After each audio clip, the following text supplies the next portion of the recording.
Okay. Looks like we're live. Okay, and I will start the recording and you are live. Wonderful. I now call the May 12th, 2020 remote meeting of the Charlotte-Mecklenburg Board of Education to order. All board members are participating by simultaneous communication. Madam Clerk, will you please call the roll? Board members, as I call your name, please say present.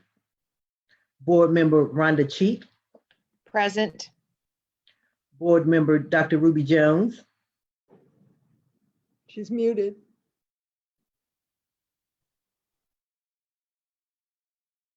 She's still muted. There you go. say present, okay, thank you. Board member Carol Sawyer, Present. board member Margaret Marshall, Present. board member Sean Strain, Present.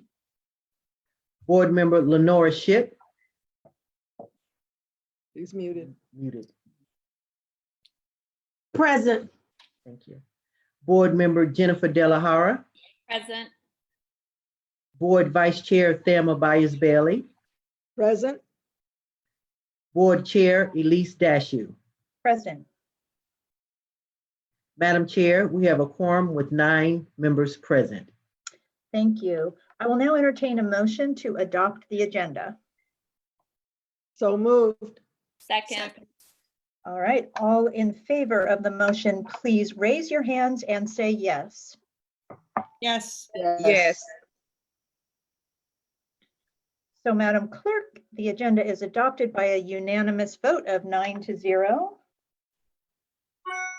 And I will now call on Board Vice Chair Thelma Byers Bailey, who represents District 2, to introduce tonight's pledge leader.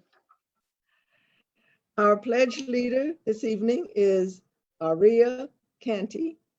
She is a student body president at West Charlotte High School, a member of the CMYC, a member of the National Honor Society, and one of the senior representatives on the graduation task force. She is an IB diploma candidate, ranking 5th in her class, and will be attending the illustrious HBCU, North Carolina A&T State University, majoring in professional theater and a minor in music education. Her parents are Henry and Felicia Canty.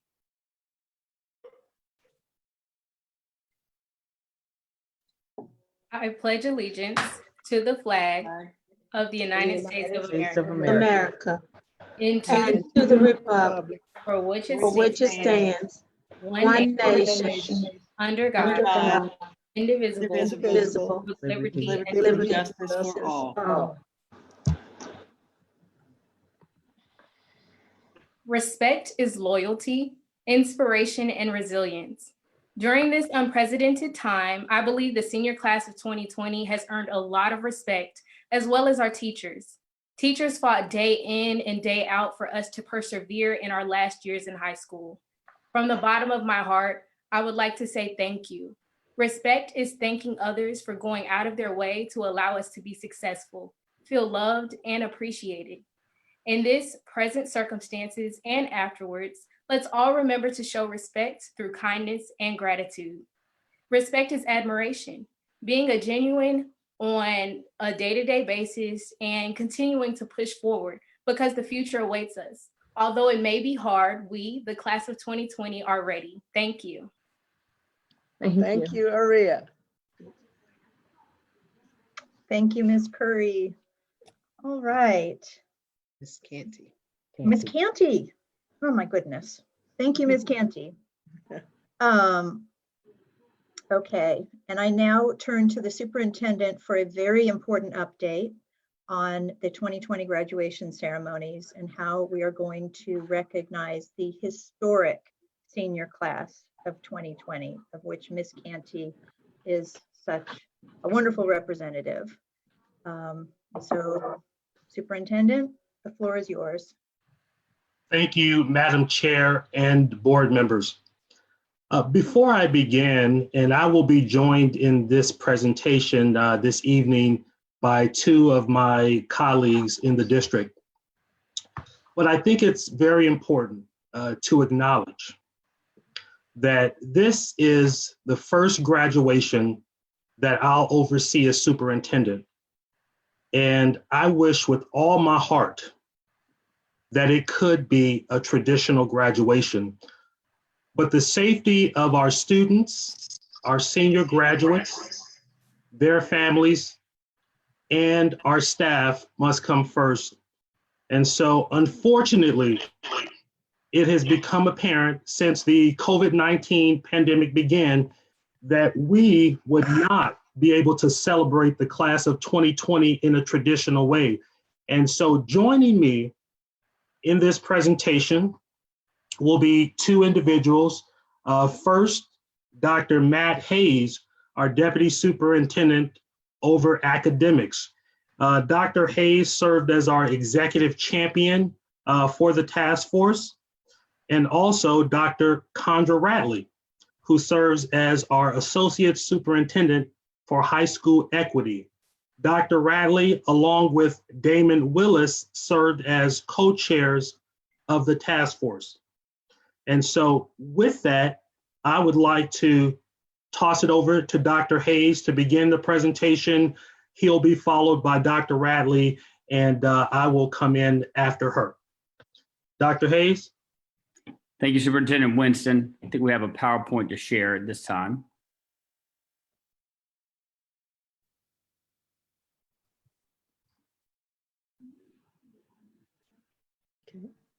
So as we pull that up, first of all, let me say thank you to all the individuals that we had that participated with us in the graduation task force. About a month ago, we were tasked to come up with options if traditional graduations were not able to be held. I want to state very clearly that as we embarked on that journey, we wanted to create an experience that kept three main focuses at the forefront of all of our conversation. And that's to, one, create a memorable experience, an equitable experience, and also one that that provides safety guidelines as pertain to our situation with COVID-19. I want to first of all say thank you to Dr. Condra Ratley and Damon Willis, who are two individuals who really did so much of the grunt work, the connections of various community and organizations around Charlotte and throughout Mecklenburg County to help us vet out these opportunities that we're going to have for the students.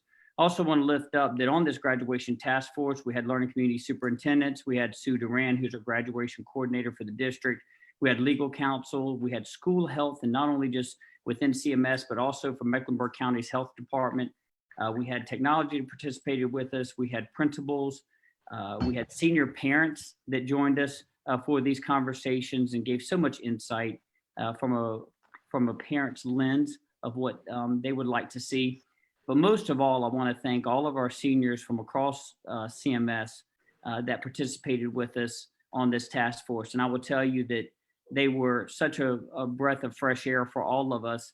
We were able to hear their comments, their concerns, and their wants as they bring this year to closure. So you'll see here that we basically divided the graduation task force into several teams. We had a safety and well-being team. We had a virtual options team, a traditional hybrid graduation team, a group that focused on diplomas, caps and gown distributions, and then also one that focused on senior celebrations. We also want to thank all of our, as we go to the next slide, we want to thank all of the individuals who took the time to fill out our survey that we posted. I will tell you that we had a phenomenal response of everybody throughout Mecklenburg County with over 800 responses to the survey. And I know that we fielded at least 200 emails with responses that came to the work team that Mr. Willis was able to then divide into categories and were reviewed as we then began conversations with the task force. We've also had over 100 offers and donations and so forth that have come from our community, and we can't say thank you enough for everyone leaning into the support of our graduations for this year. At this time, I'm going to turn it over to Dr. Ratley to continue on with the presentation.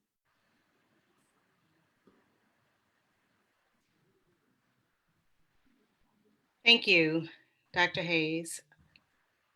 So I will begin to give you a few updates and highlights from the work of the task force. And as we move through the slides, as Dr. Hayes mentioned, we're very thankful for all of the input from all of our stakeholders. And at the same time, want to acknowledge the fact that there was a very difficult operation that we encountered, but we're thankful that we were able to get to at least some recommendations to lift up to our superintendent. So while it was very heart-wrenching at times, it definitely was something that we pressed through to make sure that we make this celebration as memorable as we possibly can. What you see in front of you now would be the recommendations that came forth from that safety team that he mentioned earlier. And essentially from our local health department, they very plainly stated at the start of our meeting that we would not be ready for large gatherings within the next 4 to 6 weeks.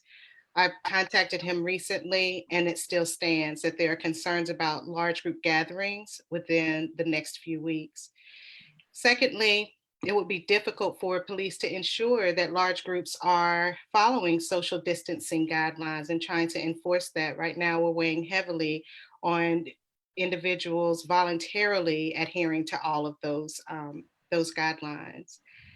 And then thirdly, our county and our city is getting ready to host, obviously, the RNC in late August. And one of the pieces that was raised, particularly from our local health department officials, was around the screening and testing procedures that they were putting into place, that they are planning to put into place for participants. So that even if restrictions might be lifted by the time we are ready for graduation, something around screening and testing at the same rates that they are planning is something that they would definitely encourage us to do. Overwhelmingly, the team strongly recommended virtual options for ceremonies to ensure community safety. And additionally, we just learned recently that another district in our state that's of comparable size will also host virtual graduations. Next slide. Thank you. Just lifting out some guidance that we received from our State Department of Education around what some permissible graduation examples were: drive-in type graduations, drive-through graduations with pre-recorded live ceremonies or that could be broadcast, individualized ceremonies that currently could have no more than 10 individuals gathering together, and hybrid video. And so a number of those ideas and suggestions that came through fell into these categories and were seriously considered.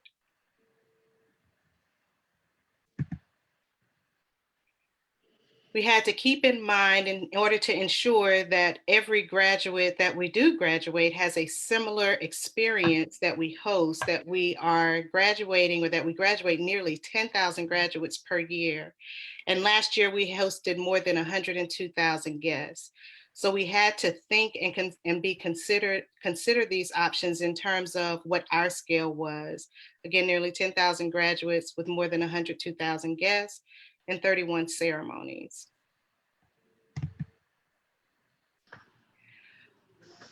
Of course, we have venues that we use annually, so we just started there. What if we happen to use those venues, or even venues with larger parking lots, and perhaps there was an opportunity to think about one car per graduate, giving them a minute each. Or if we are at the point that students can walk across a stage or across an area, 1 minute per graduate. And so mapping that out based on the numbers of graduates that we're anticipating, our smallest high school class would take approximately 4 hours and 35 minutes, while our largest high school graduating class would take 13 hours. That's in terms of thinking about having or hosting graduations in venue parking lots according to our current schedule, where we graduate at most 7 high schools, students representing 7 high schools per day at most.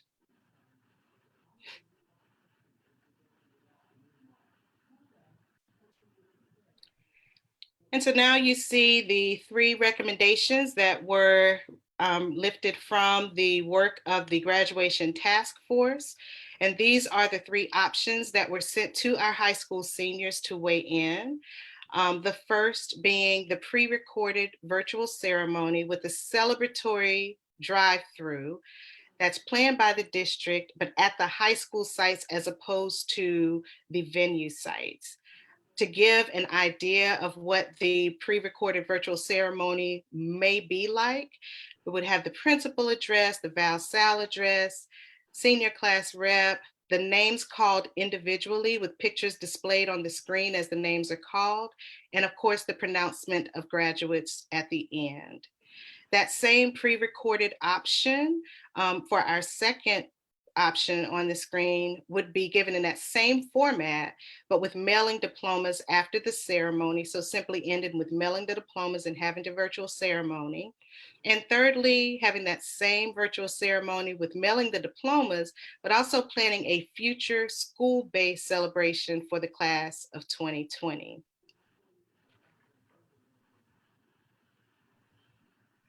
To give some context around what the celebratory drive-through might look like, we have the balloon columns that you see on the screen that we're in the process of putting into place for each of our high schools so that students and families can drive through those balloons as they celebrate. And then also individualized yard signs, which you see an example of on the screen as well. Another idea is around the social media frames that could be used. And some schools are already starting to embark upon some of these ideas. As we know, there are so many other options and ideas that principals are currently still coming up with and sharing with us. But what we also know is that we have to have some standard that's across our district, even if things tend to be enhanced as we go through, that right now we have to make plans for now. And so what we can say is that we can at least celebrate with making it a festive event and handing off yard signs to each of our seniors, which is something that that is in process now.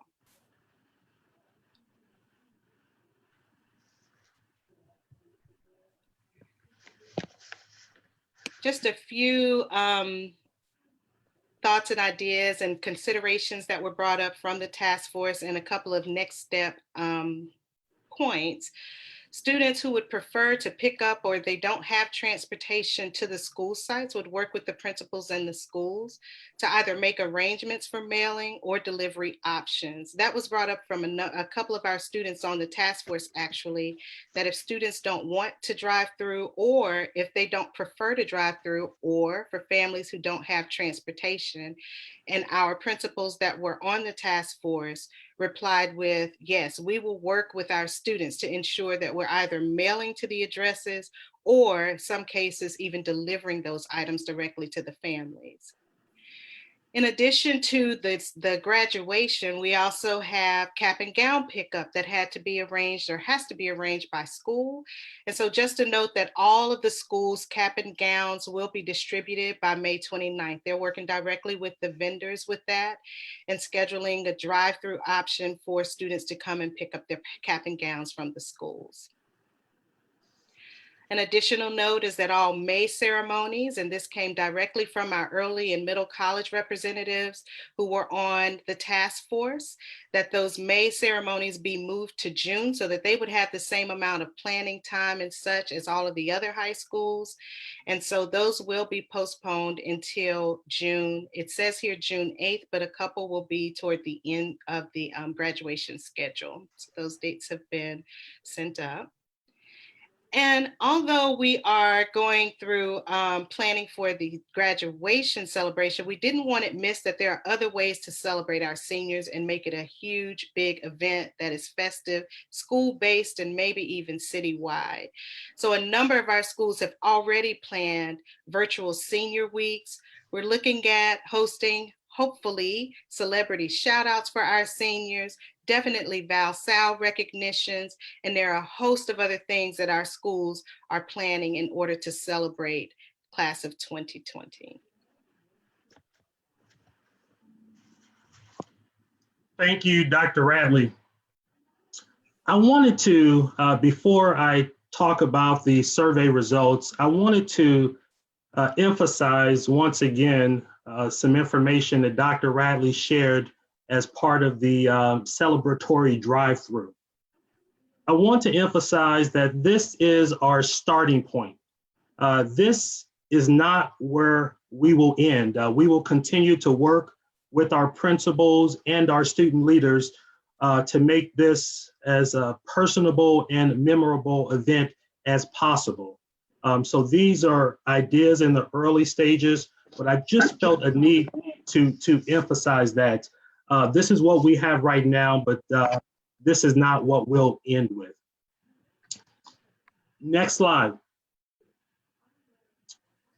As it relates to the survey results, we had roughly 5,000 responses, and that equates to about half of our senior class.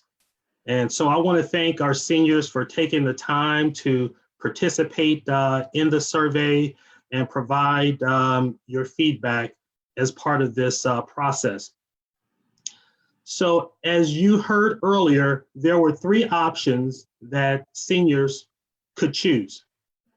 Option A, which was the virtual ceremony with a celebratory drive-through, received just under 39% of the senior vote, which means that it came in second in terms of the 3 options. Option B, which is the virtual ceremony with the diplomas being mailed to students, came in third with just over 15% of the senior vote.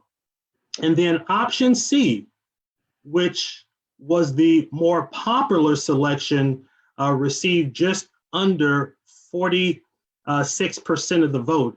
And option C includes a virtual ceremony, diplomas being mailed, and also an opportunity for future celebrations for our seniors.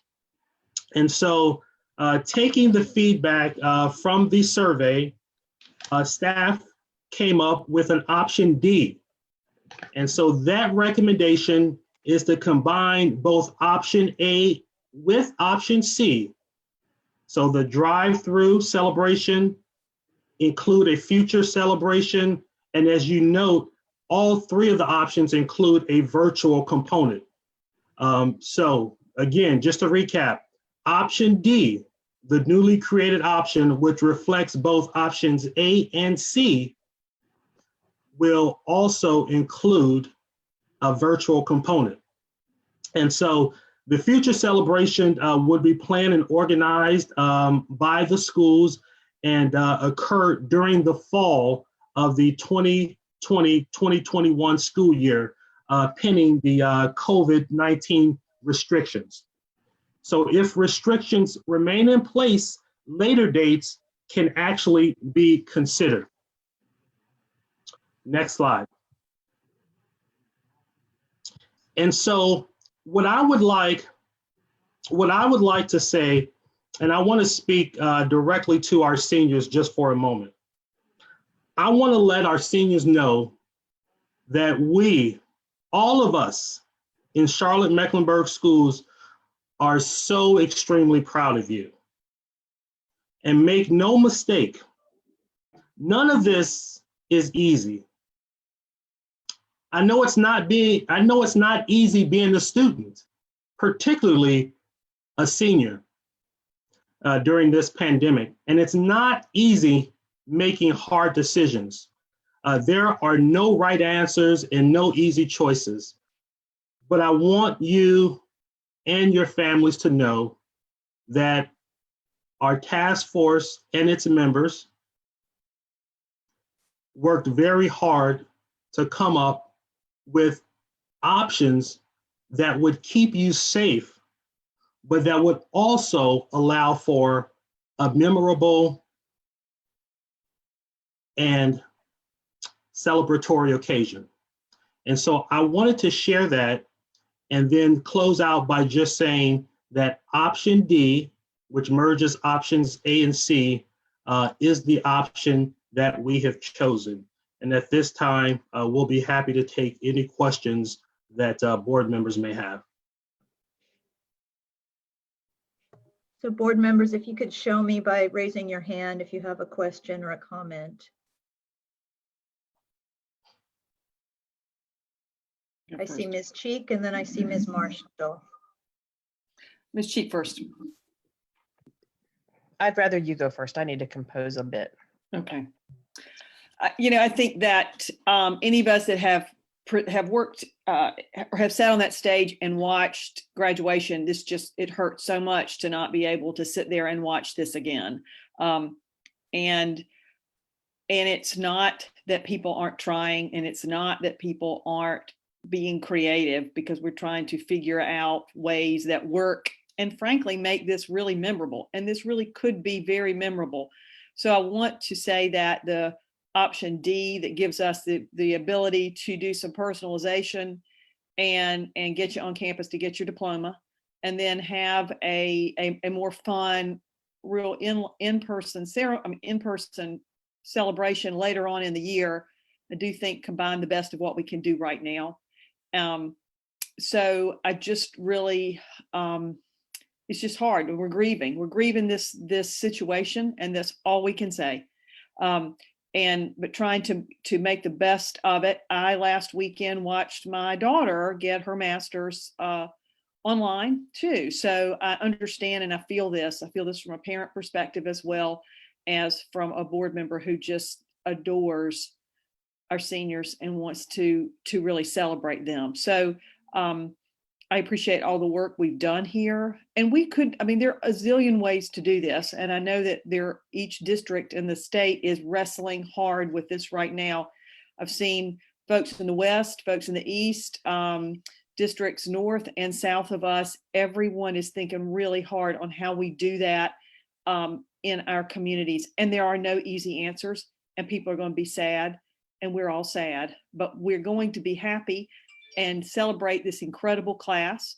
And we know that great things are ahead. So I will leave with that.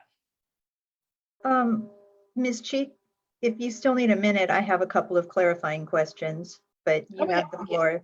That would be great. Okay. I've seen a lot of, this is for either Dr. Hayes or Dr. Ratley. We've had a lot of people bringing up Concord Motor Speedway or Charlotte Motor Speedway in Concord as, asking why we can't do what Cabarrus County is doing with, I think they're doing a drive-through at Charlotte Motor Speedway. Other people have brought up Bank of America Stadium. Can you speak to why those options were, why those were not options? I'll take a first stab at that. I will tell you that, first of all, for Bank of America Stadium, we did have look at some various aspects of that around safety, being able to utilize facilities and so forth, and reflecting back on the criteria that was set forward by the state. We were not able to secure that those safety measures in place if we would have used that venue and many other venues that were recommended in and around Charlotte and so forth. Also want to lift up and think it's a phenomenal opportunity for our partners in education in Cabarrus County. I will tell you that they're graduating about 10 schools with about 2,500 students total, with graduating classes of probably averaging between 150 and 250 students. As Dr. Ratley shared with you earlier, when you take in consideration that we have our smallest groups around 400 and our largest is close to 8, the sheer volume of moving students through those venues with a time period that would be needed, and also provide the safety measures that would need to be in place for that length of time, we were not able to secure that. So Charlotte Motor Speedway, they were doing a drive-through, right? That was not people sitting in the stands. That was just people staying in their cars with the drive-through. Yes, ma'am, that is my understanding of that. Okay. And my understanding is with the public health requirements right now, we're limited to gatherings of no more than 10. And we do expect to move to gatherings of no more than 50. And then we'll be staying at that no more than 50 for a good long while, is my understanding. And so the recommendation here is the combination of the drive-through and a celebration later when it is safe to get everybody together. That is correct. Yes, ma'am. And just to be clear, is just also so everyone knows is that because you're going to look at those times and say, well, the staging, how does the stagings change when you have those schools on a campus and how do you not? Well, our principals know their campuses. They know their entry and exit points of those campuses. We believe that we can potentially have two variations of receiving lines. We also know that we may have to, we're going to have to only provide opportunities at a set number of cars at one time. And so therefore these graduations celebrations may have to go over a couple of days. But the main thing here is to make sure that everyone has the same experience and that it's an equitable experience from one of our high schools to one of our other high schools. And as Superintendent Winston said, what we've really shared tonight is a shell of what we plan on doing. We need to sit down and we're going to start talking with our principals now that we know this is the direction we need to go. We're going to ask our principals to talk to their staffs, talk to their students. Let's really make sure that we're creating this as an opportunity to memorialize this experience for our students, make it personable for their school, while at the same time making sure that all of our students across the district have a high level experience through this celebration of graduation. All right, more questions? Ms. Byers-Bailey? It's not a question so much as just sharing the perspective of a grandma. I have three grandchildren that are graduating this year, one from college and two from high school. The one in college is totally virtual. I didn't even leave town. I was in Alabama. I didn't get to go there. And each one of them was supposed to be 2 weeks apart. So I had planned to go to all three. But the Alabama college is totally virtual. The one in Virginia is a smaller school, smaller county, but they limited it to 4 family members and no out of state. So I couldn't go to that one. So I've experiencing the pain that the students are having as well as the families. And all things considered, at least I can get to drive through in a car, which I can't even do at the other two. So. Ms. Schiff, did I see your hand? You're muted. Yes, yes. And I'm kind of thinking about what Ms. Byers-Bailey said. My nephew is the last. He's a senior at West Charlotte High School. And we were so excited because he is the last of all of our family to graduate. And it's been an effort for all of us to support my sister to get him through his senior year. So this was a big year for us to have the last of all of the siblings' children to go through their senior year. So yeah, my heart is there too. Really was looking forward to it, but I understand. And I think more than anything is making sure that, like you have said, Dr. Hayes, is that every school feels like they are being celebrated and celebrated well, so that we do things consistently for all of them. You would not want to see one high school doing all this fanfare and another one not.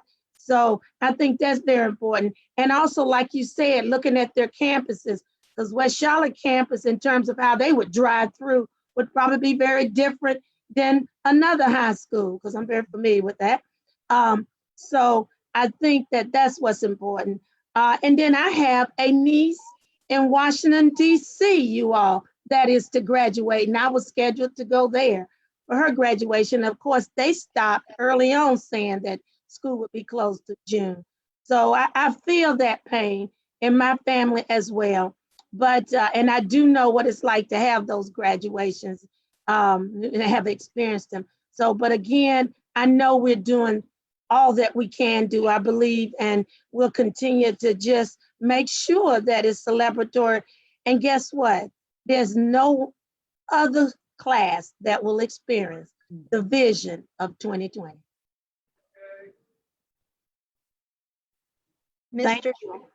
Mr. Schul, I see your hand, and I'd like to point out that Gabe has had a long day as our student representative. He took an AP test earlier today, so kudos to you for showing up tonight, Gabe, but I'd love to hear your perspective. I just wanted to say that I know a lot of seniors are justifiably pretty concerned about their graduation ceremonies. And it's a tough time for everyone. And certainly our graduations this year will not be the same as they will be in person. And there's no point in sugarcoating that. But I think that the fact that we had a task force, which was first representative of everyone from CMS and representative of all the groups in CMS, when we're talking about parents, staff, and students. So I think it's really well put together, and we have a lot of the representation there. I think a lot of the concerns that a lot of people have are about, well, why couldn't we do something in person? The fact is that if we can stop one person from being endangered or one person from losing a life, then that will take priority over our celebration. And that just seems to be a pretty logical conclusion that I think we should all be able to agree on. And for those places that are doing in-person celebrations, they're not of comparable size to what CMS is. So I think that at the end of the day, this is the best possible decision that could come out of this. And I still think that there's a place that we can celebrate our seniors and we can make the best that we can in an unprecedented time. Thank you. Ms. Cheek, we have a Huff senior mama here. I've been getting little texts from friends that say, hang in there, mama, don't cry. I appreciate, Ernest, you speaking to the seniors. I'm going to speak a bit to the parents because this event is pretty important to them as well. We've never experienced anything like this. I've been on the board for 10 years. I've been blessed to hand my two oldest children their diplomas. Somehow I'm handing my son his diploma this year, maybe in the yard, and somehow we're going to get that picture that I've had with the other two. And I know, Ms. Dashiell, I think you were able to do the same. It's a very special moment. It's a privilege of being on this board. What we're going to do is as much as we possibly can. My heart has broken. Dr. Hayes will verify that I cried to him on the phone today, as well as so did Ms. Marshall and Ms. Dashiell know that I have cried many tears about the fact that we are not able to do what we've always done. And that the county to the north of me, they're doing it, but they're doing theirs later with much smaller amount of kids in Iredell. I know that South Carolina, gracious sakes, you can go get your nails done there tomorrow. So we're not where they are. We can't compare ourselves to South Carolina. We're Charlotte-Mecklenburg. We have 10,000 students. We have 100,000 people that usually go and cheer on these kids. So I trust Dr. Hayes and Condra Ratley will guide our high school principals and staff to put on the most amazing drive-through diploma pickup celebrations that are possible. We are encouraging any vendors out there that have noisemakers and those little flippy balloon things and all that kind of stuff to jump in and help us celebrate these kids by donating stuff. I'm sure Dr. Hayes and Condra will take all those, anything that we can get to help make this more memorable. There will never be another one like it. I pray, Gabe, next year when you graduate, we are just lining up at the auditoriums and doing it the old school way. So this class is going to have something that nobody has had. They walked out of school on March 13th, a Friday the 13th, no less, and didn't realize that they would never again be together as a class. And no matter what we do, no matter how we do it virtually, no matter how we manage drive-throughs, and with the celebration that we're going to have later, everyone's not going to be able to come back together again for various reasons. So I ask everybody in this community to rally around these kids and pray for us mamas. Thank you. Okay. Anybody else? All right. Well, thank you to the task force for your hard work. Seniors, we love you. We wish we were not in this situation, but we will put together the best streaming celebration that we possibly can for you to record and hang on to forever, for your family around the country or maybe even around the world to cheer you on. And when your name comes across the screen, everyone can scream and yell and cheer as loudly as they want, as opposed to when we're at a stadium and we're asking everyone to hold their applause. And then we will do a very special drive-through celebration where your principals cannot wait to celebrate you. And then when things settle down, which eventually we will get through this pandemic, then we will do an in-person celebration, you know, for the students that are still in town, recognizing that some students are moving away to college and to the military. But for those of you who can still be in town, we're going to give you the best of every possible world that we can pull together for you. And with that, I think we will now move to requests from the public. With requests from the public, the rules are as follows. Each speaker will be called in to speak one at a time. Each speaker will have a maximum of 2 minutes to address the board. A group will have a combined time of 7 minutes. Each speaker may speak on any topic of their choice except for individual student matters or specific personnel matters. Personal attacks will not be allowed. Profanity or other inappropriate language will not be allowed. And the board reserves the right to cut off any speaker who violates these rules. And I just want to reiterate, I pointed this out the last time that we had a public hearing on Zoom, but even though we are meeting remotely right now due to the pandemic and we are not in the chambers of the government center, it is still just as important as ever to bring the voice of the public, of our students and our parents and our constituents and our teachers into our meetings. In fact, it's probably more important than ever. So we have several speakers who have taken the opportunity this evening to join us for the first time via Zoom. I want to thank you all in advance for being pioneers with us. And please, to the public, just bear with us all in case we have technical difficulties. And with that, please allow, if you would please allow the first 3 speakers onto the screen. That would be April Straight, Kim Jones, and I hope I pronounced this right, Tayo Fasan.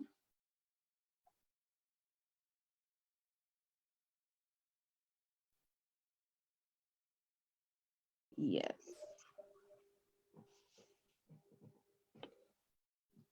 Hello. Am I supposed to speak right now? Yeah, one second. Okay. Okay, yes, Ms. Straight, please go ahead. Hi, thank you for the opportunity to join you all. The safety, of course, is at the forefront. I am a parent of a senior, and getting the news Sunday was very disappointing, devastating, and heartbreaking. Just thinking about the social aspect, his needs, and how he is just unmotivated right now. And so when we looked at the options, we were just really floored, to be honest. And I appreciate the options that were given, but I just really need a little more clarification on the drive-through that you all talked about today. Is that going to be after the virtual? Do we know kind of when that's going to be? So in this format, we don't really have a back and forth, but we can follow up with that clarification. Okay, and then another thing I wanted the group to think about is we're going to pick up the cap and gowns from the schools. And so they're doing a drive-through celebratory type event there. So I'm just trying to figure out what is the difference doing that this week versus having some type of graduation celebration in that same format. I just wanted a little more clarification on that. And as we're going to pick up the cap and gowns, you know, unfortunately, I guess he's going to have to wait to wear those. So I just wanted a little more clarification on the difference between picking up the cap and gowns this week in a celebratory style versus not having the drive-through option in a celebratory style. To me, that's kind of very similar there. And the last point I just want to think about is that, you know, we have some students that are not going to college, whatever the reason is. And I think we really, really need to make sure that whatever decision is made, that these students can wear their cap and gowns and feel like that they have graduated from high school. And that's just from a concerned parent of a senior. All right, thank you very much. And just to reiterate, in this format, it's a little different. it feels a little different because we're all online, but this is not, we will hear you out, but we don't really have the opportunity to respond during Absolutely. public comment. Okay, so Ms. Jones? And you're muted, Ms. Jones. I just unmuted myself. Good evening, everyone. I sat and I listened, and I understand the importance of COVID-19, having lost 4 people through, this whole pandemic. I'm from New Jersey, but I'm just not sure that a lot of thought was put in place when we talk about the ability to celebrate your child and their accomplishments. Nia is my last daughter. I'm graduating from East Mac, and the experiences that she's had through high school have been wonderful, as was my son's. I think as a parent, you want them to have all of the opportunity. And while we say that we're trying to make this as personable, the ideas presented just don't seem very personable. I've cried with her. I'm still crying. I'm still very emotional behind all of this. I just ask that any celebrations that you try to do, that you really take into principles consideration. Parents are willing to do whatever. My husband and I would move mountains for other people's children as well as our own.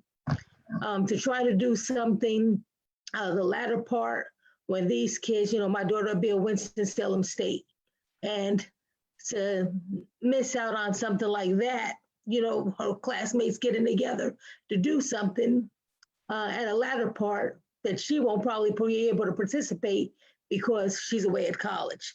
I think whatever is decided, it still needs to be precious for all of our students. I mean, I'm sitting here saying, they made history, they're doing this, they're doing that. They're missing out. And while in 4 years she'll have an opportunity like her brothers to cross from high school. High school is the big one for them because they need to go to school for these 12 years. I really want some more thought to be put into it before we just close that chapter and say, virtual, this is it. Okay, thank you, Ms. Jones. That's 2 minutes. I appreciate it. Thank you. Okay, Ms. Fasson. Thank you for letting me speak. First, I believe it is disingenuous to believe that seniors want to put people in danger when we are raising our concerns. One of my family members became ill with COVID-19. This class knows that we are experiencing a once-in-a-lifetime public health crisis. Understanding this, we need creative solutions to mitigate the devastating effects of the COVID-19 pandemic. Because of this crisis, I've lost all the traditional markers of the end of my high school experience. Senior prom, my traditional graduation, and others I've been dreaming about since I was 14 years old. I am not unique in this experience. My fellow seniors, 10,000 strong, have also lost these things as well.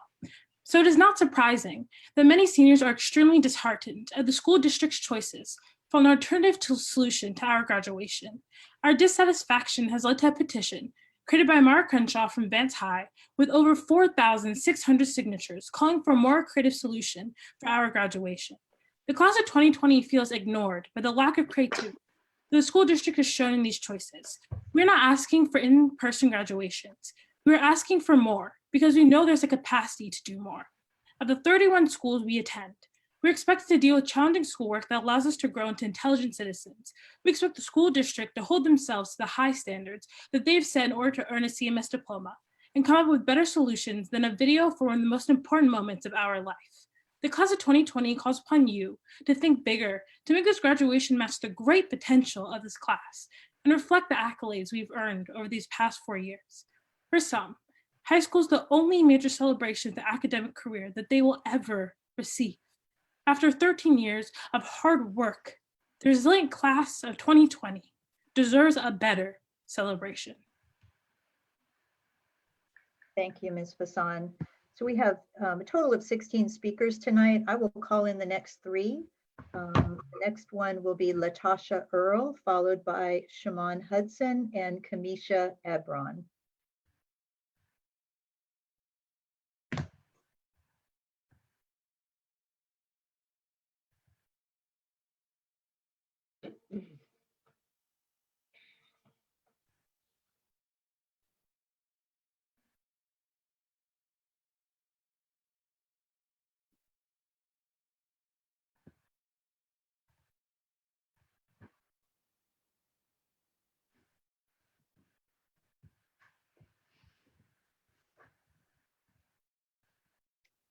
Can you hear me?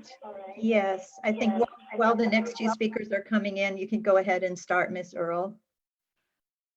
So yes, I do want to thank the board for allowing us parents to speak. I am a parent of a senior, and it was just some things that I wanted to address or had questions, and maybe can provide some clarification after everyone speaks.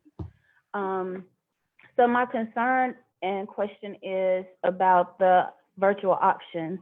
So I want to talk about the survey. So first of all, not all seniors received the survey, because my son did not receive the survey and did not have the opportunity to provide his input, along with about 20 others of his peers.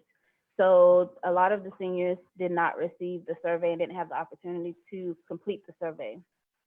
My second point is, it's just to piggyback off of what the senior just said about offering a more creative way for seniors to celebrate their graduation. I understand about the driving through and picking up the diplomas, but why couldn't that be their actual graduation versus having a virtual graduation? And then my third point is, for those pictures that's supposed to be displayed as their names are called, are these pictures are going to be uniform? Because some seniors didn't have the opportunity to take their senior portraits, and then we have to consider those seniors that may have transferred in to other schools that may not have these pictures available to be displayed. So how would that look as far as a virtual graduation? And as a senior, this is my oldest and first child graduating, and all my dad wanted was to see his grandson cross that stage. Unfortunately, my dad passed away 3 years ago, and he's not able to do that. So by us not having an actual walking across the stage, this has really been an emotional distress on my son, because he wants to fulfill that purpose that his granddad left for him, is walking across the stage. And now we're at the point of a virtual graduation. I had a lot of other points to say, but it appears that the decision has already been made regarding on what the graduation will look like. So that's all I have to say. Thank you, Ms. Earl, and we'll follow up after this with clarification to your questions. Ms. Hudson? Good evening, everyone. My name is Shaman Hudson. I am also the parent of a senior of the class of 2020. Like many other parents, this is my last child to graduate through CMS. And I've had a parent of 4 sons. So I feel Ms. Cheek as she got emotional, and I'm trying not to get there now, but it is a very emotional time for us. I'll start out by speaking on behalf of my son. He wanted to speak for himself, but unfortunately he's unavailable, he's at work. But his message that he wanted me to share with you all is, all I wanted to do was walk across the stage with my friends and my teachers to celebrate this milestone that I worked so hard for and obtain my diploma. So why is CMS taking this away from us and making this so hard? And do they really care about us? I won't repeat a lot of the points that have been made, because they are very similar to what I was going to share as well. I will say I do think there's an opportunity for some greater celebrations that could be created. As I talked about, some of my emails that I've sent about some of the other neighboring counties that are doing other things. We talked about the Speedway and some of the other things. This just needs to be great. They came in at a time of 9/11. They're leaving out of a time of a pandemic. It has to be great.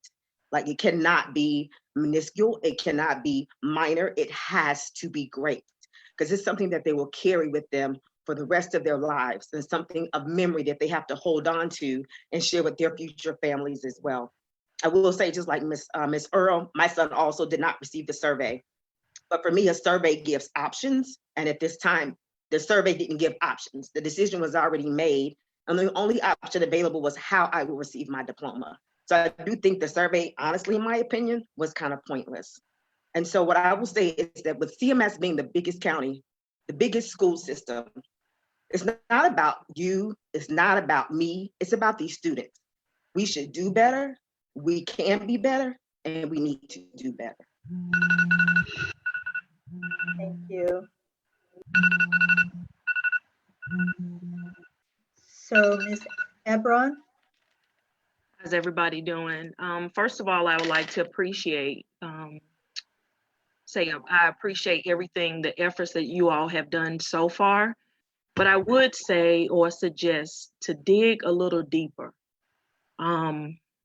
Dig deeper for the sake of the seniors, because there's a lot of seniors, and again, I don't want to repeat some of the things that the other parents have said, but I too am a parent of the last child to graduate who won't get to experience all the other things that his siblings have experienced. But what about those youth who look forward to graduating that may have lost a parent or wanted to prove a point when somebody said that they were not good enough to graduate or they were not going to graduate, and because of the COVID-19 they really won't get to experience that opportunity.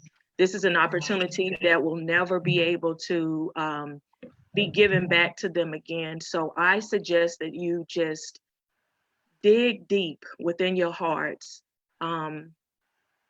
with the seniors, because there's some seniors that, again, they've been isolated, they haven't been around their friends, and they didn't get to go to prom. They look forward to all of those things. They work for these things. They did all the great things that the parents encouraged them to do, and they still won't get to experience, the opportunity. So again, I hate to repeat myself, but I'm just begging each and every one of you all to just dig deep with your creativity, to make something a little bit more personal for them to experience. They can't do it the traditional way, but just to get a more experience that they can remember, because some of the kids won't be able to come back because they'll move on and go to college. So that option D won't be, they won't be able to do those things. So again, like they said with the virtual drive-through, allow them to, just dig deeper. I plead that you dig deeper on behalf of those seniors. Okay, thank you. So next we will have Ms. Melissa Jones, followed by Tanya Mora, and then Gail Houghton. Ms. Jones. Guys, I would just want to first say thank you, because I know this was not easy. It's not easy for me as well. And like Ms. Hudson and Ms. Earl, my son didn't receive that survey. So now it questions, are these really real surveys? Did the surveys go out to all students? But I want to go back to what Dr. Hayes broke down the survey as far as in the number of kids and the number of hours. I've attended several graduations that did not last 7 hours. So it's very questionable. My stepson graduated last year from Hopewell, and we were in UNCC Arena for 58 minutes to be exact. And like the superintendent, he mentioned that this is his first graduation, so he's a little bittersweet too. And we understand that, sir. It's your first, but it's not your last. This is these kids' first and last. They won't have this moment again. I do feel like the district didn't think, they didn't dig, they didn't take the time to come up with other options. It seems like you guys came in with your options and minds made up. It just hurts us. It hurts us that the district could shut our kids off, but during this pandemic, they leave the ABC store open. We got to do better. We have to do better, like Ms. Hudson said. That's all I have to say. I do need you guys to dig deeper, though. Dig deeper and give more thought. This doesn't look like thought was given. Not at all. Thank you. Thank you. So do we have Tanya Mora? No, ma'am. Okay. So then we will move to Ms. Houghton, and I hope I'm pronouncing your name right. That's okay. You can have an accent with it too. It's Horton. Horton. So thank you for letting me speak tonight. Again, my topic is graduation. While I'm sure many parents and students appreciate the efforts that CMS Task Force has offered, this situation is not simply a case of one size fits all. I believe all students deserve a positive conclusion to their academic journey, even during these unprecedented times. A sense of closure is important for both students and families. Students and parents have shown an amazing amount of flexibility in their approach to online learning, yet there appears to be little flexibility in the plans put forward for our students to celebrate this important milestone. Due to the differences in size of graduating classes across our CMS family, I believe the schools are best positioned to decide what works for their students. The question I pose to CMS is, why can you not publish a criteria that meets all current health and safety guidelines, but allow the schools to decide what works for their class of graduates? In order to alleviate any overloading of the superintendent's workload, the individual district representatives could be allowed to provide proxy approval or guidance on his behalf. The majority of people I've spoken to just want the chance to walk across a stage and receive diplomas in person. One example suggested was small tables on the school sports field for 3 to 4 family members, even if it's only a few classes at a time. The time doesn't matter, these students do. This seems a highly viable option in terms of number of attendees and the current social distance guidelines. Failing this, some families expressed an interest of an unofficial presentation postponed, maybe Thanksgiving or winter break. If we can have the power to change the start of next year's school calendar, why can we not do this for a once-in-a-lifetime event? Will CMS follow their own mantra, every child, every day, or will they simply add except 2020 grads? Thank you.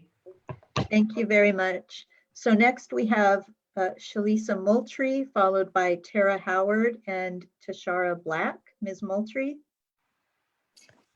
Good evening. Thank you so much for this opportunity to speak with you all this evening. I am also a parent of a 2020 senior from Philip O'Berry Academy of Technology, and this has definitely been a trying time. I want to first share that I feel like there's no solution that was probably easy to come to. Given the situation that we're currently in, I do understand that there are limitations, especially given the size of our district and the size of our schools. What's important to me, I think, as a parent is that my child has the opportunity to have some sort of closure. This may seem insignificant, but I do agree with the previous parents sharing that photo op of them receiving their diploma and having the opportunity to walk across something is a momentous occasion, and it's an opportunity that parents, this is my first child graduating, look forward to that opportunity to have that. If there is a way with all of the virtual planning to include something like that, I do think that that would help to satisfy some of the concerns. Even with the drive-through, if there's an opportunity for that child to be able to get out and walk across something. I just think that there may be a little tweaking that could happen to the plans that have been put forth to make sure that we provide that opportunity, as it is certainly important to many students and families. I know a couple parents shared earlier, my child also did not receive the survey last week, so I wasn't even aware that there was a survey out. So I would just also share that one of the challenges for me personally has been that I feel like the communication with the parents hasn't been as great, and I understand that the focus is on the children, but if I don't know that something's going out to my child and I have to find out through another parent, through a child, I can't do anything with that. And so I understand that it was probably a large task, but I think it's important to also keep the parents brought in as well. I responded to the survey. I think it was too many responses had been received. So even that was not an option for us. So I thank you for your considerations and just ask that you consider that photo op opportunity for the children. Thank you. Thank you. Okay, next we have Tara Howard. Oh, you're muted, Ms. Howard.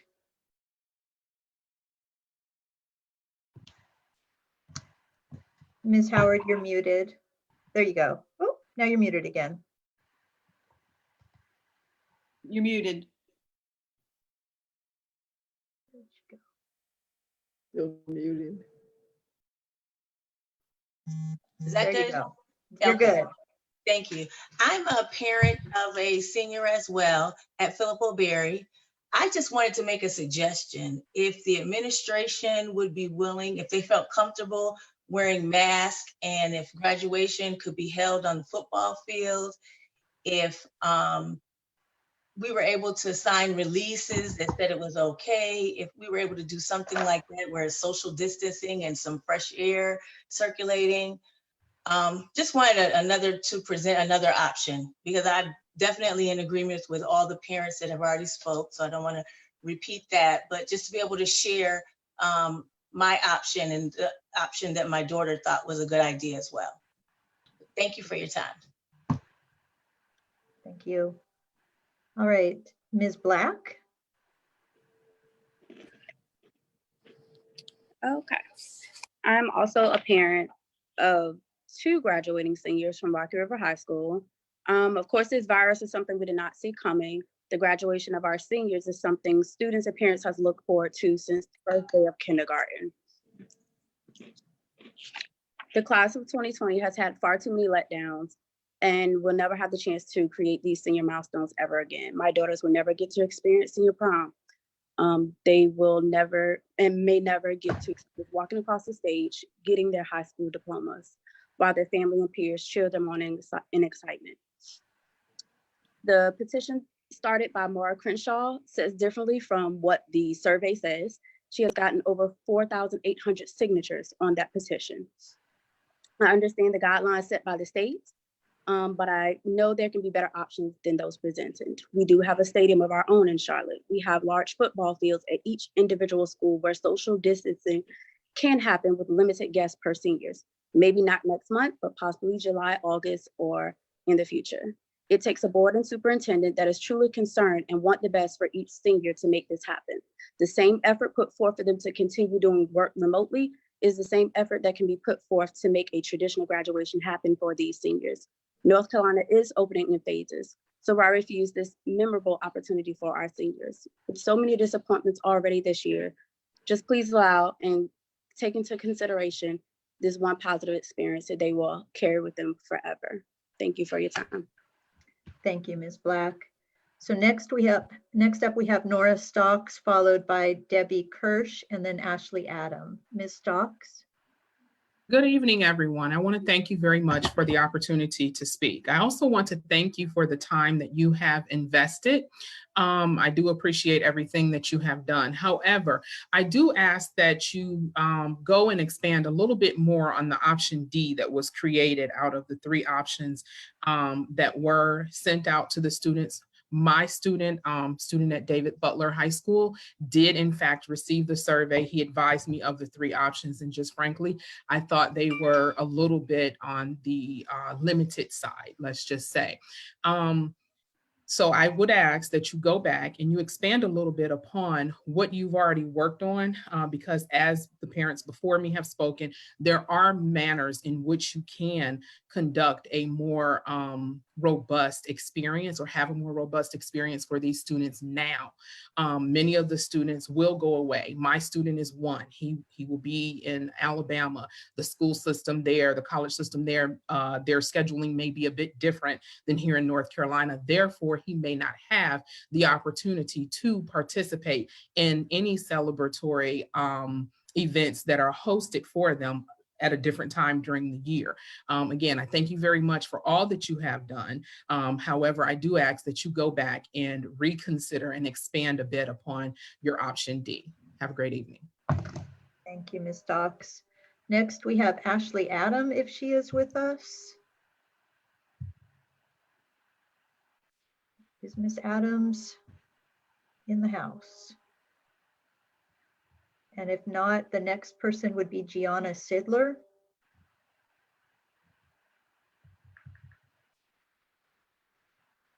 Are they, do we know Mr. Root or Ms. Kelly if they're with us? Oh, there's Ms. Sidler. Okay, Ms. Sidler, you're up. Hello, how are you? Good, thank you. My name is Gianna Sidler. I'm a senior at Audrey Kell. And while I've been watching this for the past, I think, hour, I'm not sure, we actually got an email from the superintendent talking about that the plan for graduation has already been determined. So I'm honestly just unsure as to why we're having this meeting. I understand that you need recommendations for things to celebrate seniors. However, if the decision that we're not having graduation was already made, what was the point of having us here and wasting an hour of all of our time just sitting here dangling the idea of a graduation in front of our face and letting us down? And the fact that you call it a virtual graduation is actually not true, because virtual means you can connect. This is a virtual call we're having right now. What you're giving us is a video. I could look up a video of a graduation on my phone and do the same thing. And honestly, it's disrespectful to the 13 years of hard work that all seniors have given. And it's just sad to be a part of this school community right now. It's embarrassing, honestly. And I'm not proud to be part of CMS right now at all. But that's really all I have to say. Thank you. Right. Thank you, Ms. Sidler. And Ms. Adam. Good evening to the school board, school district. I appreciate everything that you guys have done for us, but I want to give a student's perspective on everything. I've been attending CMS all 13 years of my life, so kindergarten through 12th grade. I've stood on the bus stop for hours with these kids that I've grown up with since kindergarten through 12th grade and just waited for the bus with them. Being able to graduate this year would have been the top moments of my life. My prom actually would have been this weekend.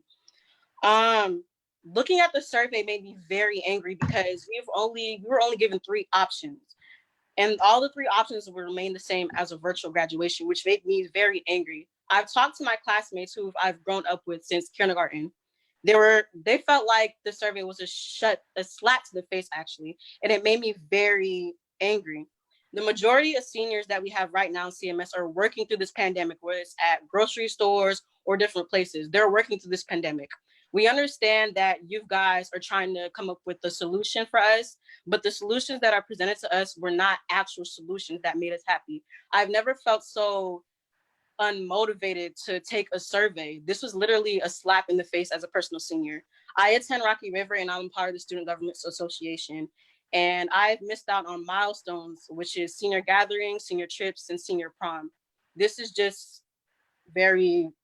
makes me very angry because I feel like the task force could have been more creative when coming up with graduations. A virtual graduation is not operable for us because we're literally sitting through a video to hear our name be called out for about 2 seconds and probably a picture. That is nothing compared to an actual graduation. So I please call on the board or the task force to come up with more solutions, because as a student who's been attending CMS for 13 years, basically my whole school life, this is literally a slap in the face to us. Thank you. Thank you. And it looks like we have Ms. Kirsch with us now. Ms. Kirsch? Yes.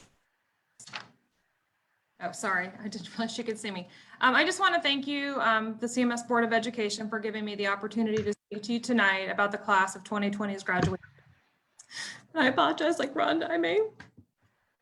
I'm here to ask you to consider holding in-person graduations.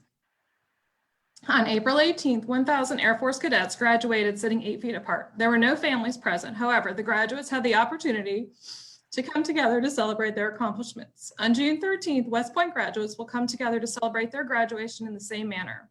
In addition to these 2 military institutions less than 20 minutes from Charlotte, Fort Mill High School and Nations Fort High School are holding graduate-only graduations in their football stadiums on June 4th and June 5th. Lancaster County School District, which is less than 5 miles from the CMS boundary, will be holding graduation at 10 a.m. the week of May 26th at each of the 4 high schools.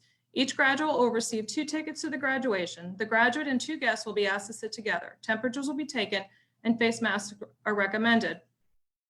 In addition to these, I just want to point out some possible locations would be football stadiums. The Charlotte Knights Stadium holds 10,000 people. The Jerry Richardson Stadium holds 15,000 people. And the reason I say these numbers is not because I would expect 10,000 people to be there or 15,000 people to be there, but because this would really allow for social distancing. Currently, North Carolina is in phase 1 of reopening, and phase 2 early as May 23rd. Phase 2 will allow gatherings at houses of worship and entertainment venues at reduced capacity. In phase 1, religious services can be held outside. So we're moving in a direction of being able to gather in larger groups than 10, which is what we can do right now. So again, I appreciate you really, like the other speaker said, digging a little deeper, really thinking about some other opportunities for our students, perhaps exploring the opportunity to gather in person, even if it's just for the students. And just in closing, just like a birthday, a graduation is something you should honor, but the celebration only comes a couple of times in your life. So I appreciate you taking the time to listen. Thank you. Thank you, Ms. Kirsch. So those are all of the speakers that are joining us via Zoom for the public comment period. Madam Clerk, are there any public comments that were sent via email? And if so, could you please read those into the record at this time? Oh, you're muted.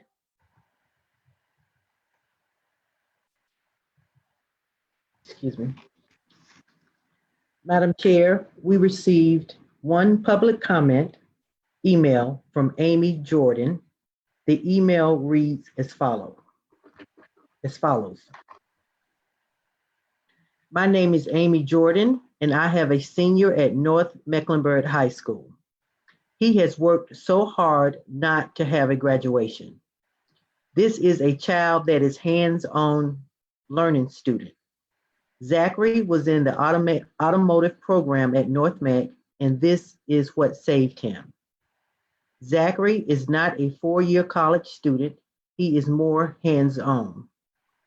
Zachary worked hard to graduate and looked forward to walking across the stage or drive across the finish line at Charlotte Motor Speedway.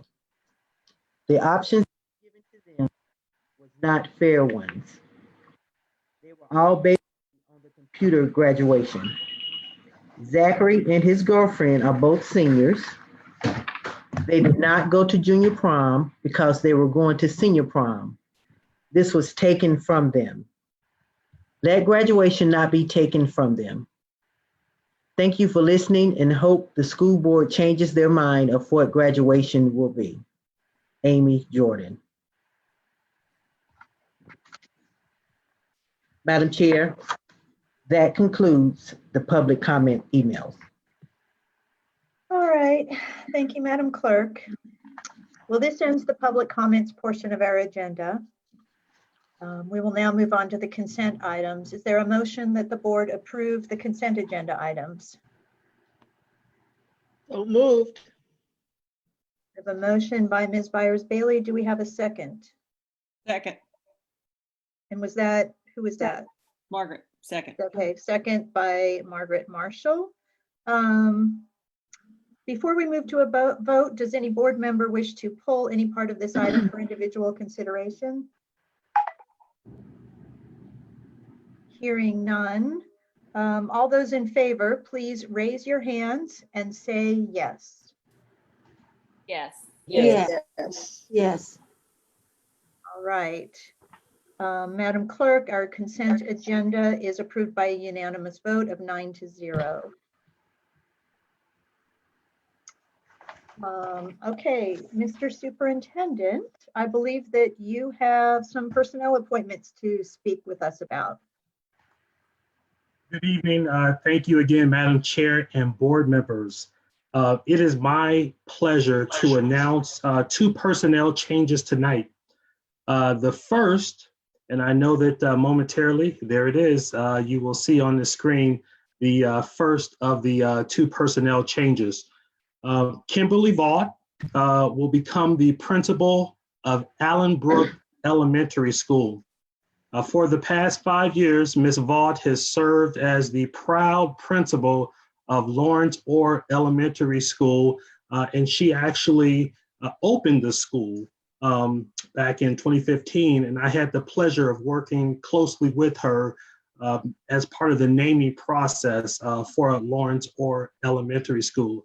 And for individuals who've never been a part of a school ribbon cutting, I will venture to say that Ms. Vaught had one of the most memorable ribbon cutting ceremonies that there ever has been in the district. Prior to Lawrence Orr, Ms. Vaught served as the proud principal of Highland Renaissance Academy, and she also served as an assistant principal at both Honeytown Farm Elementary as well as Devonshire Elementary. She has worked in the district for about 2 decades. And so I am extremely proud to announce Ms. Vaught as the next principal of Allenbrook Elementary School. Ms. Vaught, I know you are joining us virtually, and we would like to hear if there are any thoughts that you would like to share with us tonight. Well, absolutely. Thank you so much, first of all, Superintendent Winston, for the distinct honor to join you all tonight. My greetings to the board and to all of you who may be watching live, to the Charlotte Met community. I am certainly a very proud member of the CMS community.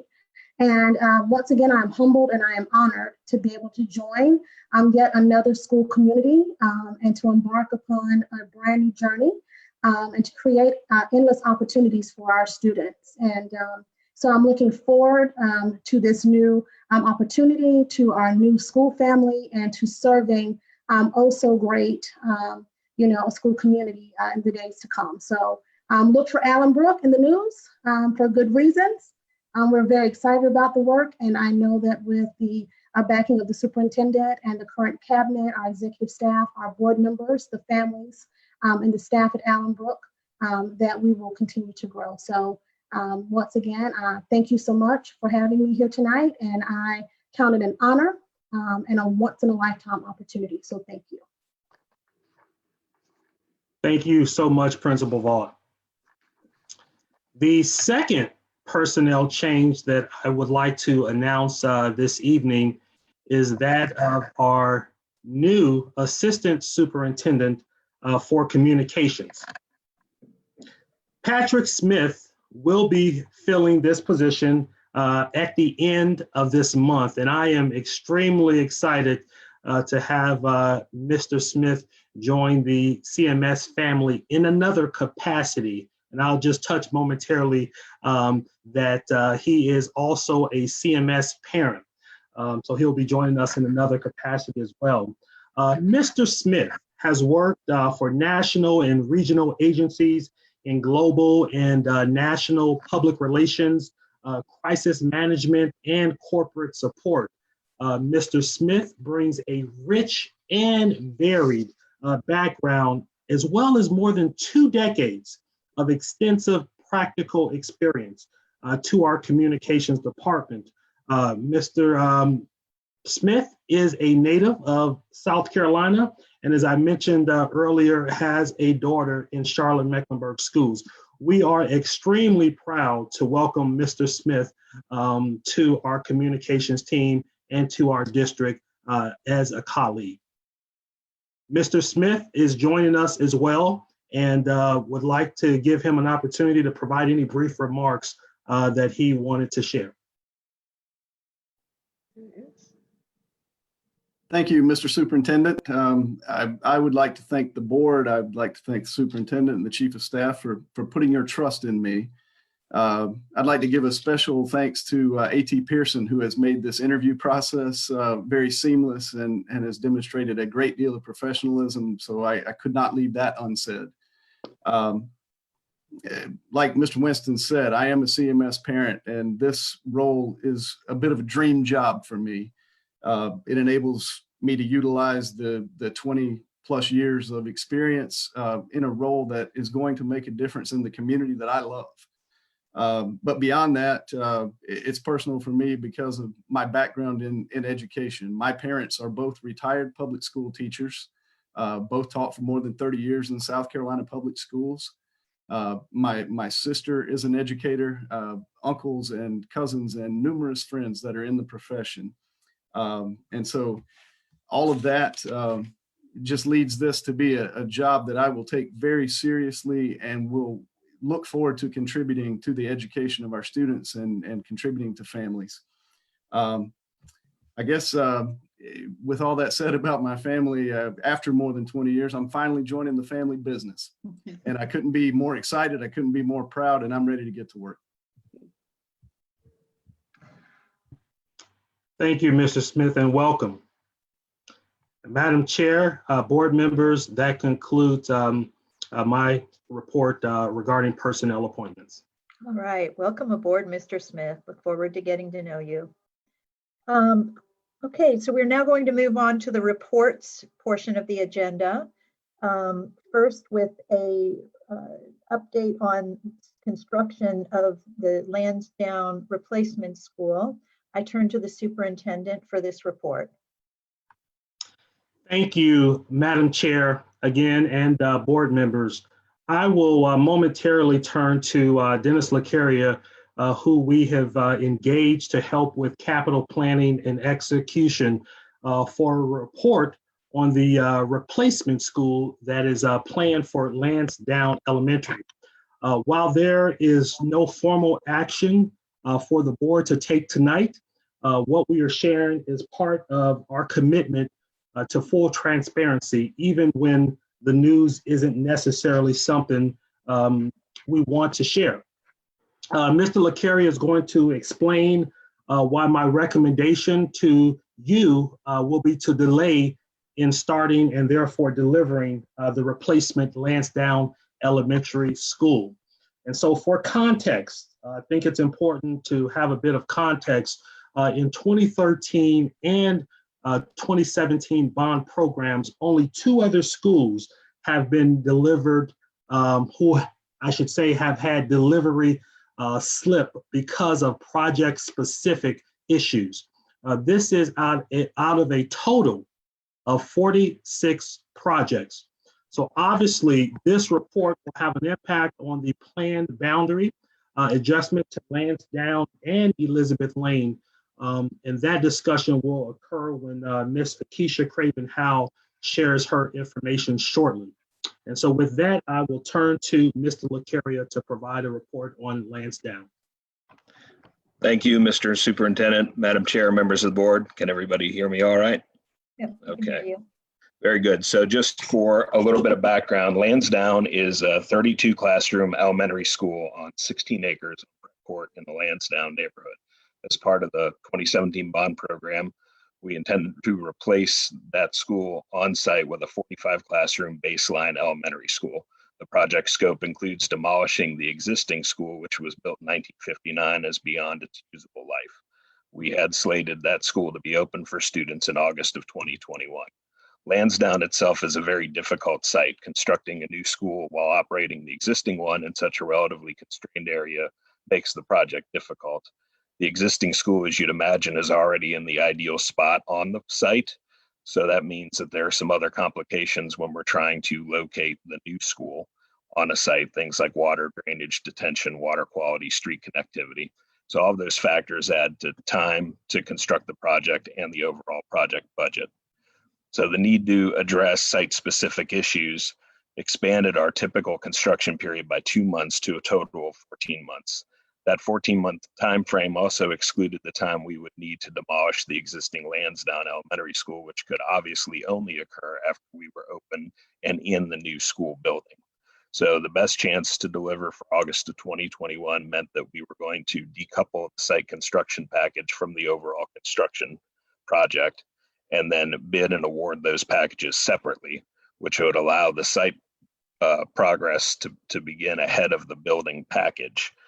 The site package was bid in March, and we had intended to submit that to the Board of Education for approval on 28 April. And the balance of the construction contracts were intended to go before the board in June. Based on the award schedule that we were operating on at the time, the replacement school would then have reached substantial completion. In other words, been turned over to us and eligible for occupancy around the 1st of July next summer. And we would have received final completion somewhere around the 1st of August. That schedule obviously assumed no significant impacts or delays from things like weather, pandemics, or other unforeseen obstacles once we were underway. The risks inherent with that aggressive approach are readily apparent given our current circumstances. And then adding to that risk, we were informed by the City of Charlotte while we were in final permitting that our driveways, as shown on our current plans, would not have granted a permit. And there were only a couple of paths to resolution: redesigning our driveway connection and potentially aspects of the school to address the city's concerns, or to pursue a zoning variance. Either one would have added time to the already challenged schedule. We evaluated some limited modifications to the design that would have been made in the short term to receive a permit. However, we believe that those quick fixes would cause permanent operational issues for the new school and should be avoided. Also, given budget estimates for the project, we do not have the option to accelerate the project delivery through financial incentives to our contractors. All that said, the options for trying to meet the August 2021 delivery date are essentially unavailable at this point. All the circumstances I've described and others, like the subcontractor market saturation or bid climate, process timing related to things like permitting and inspection, which are potentially unknown variables right now, the complexity and the long construction time for the project, and the need for us to fully evaluate the impacts of those design modifications necessary to satisfy zoning and receive a permit made it incredibly unlikely that the project could be accomplished successfully by 2021. And even if it could be accomplished, we didn't believe that it was the best we could do for the students who will attend the new Lansdowne, because it would have also meant that we would have been demolishing the existing school while they were in session in the new school. So the Lansdowne Elementary School replacement project will be deferred 1 year to open in August of 2022. That delay will allow the project as a whole to be bid by early 2021 and construction to begin in March. This will ensure completion in spring of 2022, which is on a more typical delivery timeline, and will allow us to demolish the old school in the summer to alleviate impacts to the learning environment. As the superintendent noted, over the course of the 2013 and 2017 bond projects, we've had the responsibility of executing on 46 total projects. To date, only 2, Selwyn Elementary School and Davidson K-8, delivered later than planned due to project-specific issues. At Selwyn, for example, the work could only be performed over the summer because there was no real option to swing on site, and the scope and the budget were expanded from the original project. 3 other projects have slipped due to land or programmatic issues. One was Charlotte East, which was delayed by negotiations for the real estate at the former Eastland Mall. Conversely, the additions and renovations at Olympic and South Mecklenburg High Schools in the 2013 bond actually delivered early, and the same will be true for the 2017 projects at Harding High School and Shamrock Gardens Elementary School. Our next steps are to communicate immediately to our design and construction partners and work on a modified schedule for permitting, bidding, and construction. We will also communicate this plan to Mecklenburg County finance staff in a meeting later this week. And I thank you for the opportunity to share this information, disappointing as it may be, and I'd be now happy to answer any questions you may have. Board members, can you let me know if you have any questions? Ms. Marshall? Just to clarify, I think I heard that that the construction on the Lansdowne, the actual construction on the building, the new building, will begin in March of 21. Is that correct? That's our plan right now. Maybe sooner, but that's kind of what we're building into, and we'll know more as we work through the schedule with our construction. And that means that basically the turnover date to us would be in the late spring, and then the demolition of the existing building in the summer. Is that correct? That's correct. We typically on an elementary school are receiving that in March or April. Okay. And then that allows us to turn over, move in, and do all those sorts of things there. So by starting in March, we expect to have the building in March. I know there was sort of an overall conversation with the school community. Has this timeline been shared with the school and the neighbors in the Lansdowne area? I think this was sort of our first attempt, as the superintendent noted, to be transparent and to share our information with the board and the community at large, and that we know we'll have work to do with the Lansdowne community specifically. Okay, thank you. Anyone else? Mr. Strain? Thank you, Madam Chair. Dennis, you talked about some of the financial incentives that were considered. Can you walk through that in more detail? I think you said that certainly those were explored but weren't available to make up the lost time. We just didn't think that there was really a path toward using acceleration as an incentive to try and make things go fast. Just given all of the other circumstances and the unknowns, we were afraid that even if we spent the money and we went really, really fast, we could still miss it by a day, and missing it by a day is as bad as missing it by a year. So in full consideration of all of the circumstances and the totality, rather than rushing to fail, we decided that the better tack was to slow down and be successful, albeit at a later date. Thank you. Anybody else? Ms. De La Hara? Yeah, just not a question, but just a quick comment to thank you both, Mr. LaCaria and Superintendent Winston, for providing the clarity around historically, or at least over the past few years, how many schools have slipped for whatever reason. So I just think that's very, very helpful. And I appreciate you giving us and the public that information so that we can take that into context. So thank you for a job well done. Thank you. All right, if there are no other questions, then we will move on to the next report, which is an update on student assignment and school choice regarding the Elizabeth Lane relief and Southwest Charlotte relief for elementary schools. I turn to the superintendent for an update on both Elizabeth Lane elementary relief as well as relief for elementary schools in Southwest Charlotte. Thank you, Madam Chair and board members. I wanted to hand off to Akeisha Craven-Howell, who is our Associate Superintendent for Student Assignment and School Choice, to talk about some upcoming student assignment changes for both the fall of 2021 and the following school year. And one of those does impact the decision, the information that we just previously shared with the board. And so while there are two unrelated matters, we wanted to share that information with board members and our community. Again, two unrelated matters, but one of the schools that she will discuss, Lansdowne, is impacted by the information that we just shared. Ms. Craven-Howell, I will toss it over to you.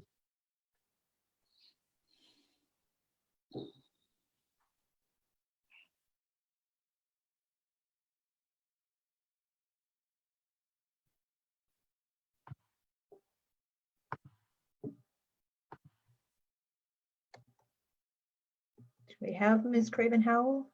Yep, I Okay. am here. Can you hear me? Yes, welcome. Okay, fantastic. And can you see my screen, student assignment changes for fall 21 and fall 22? Yes, Excellent. we see it.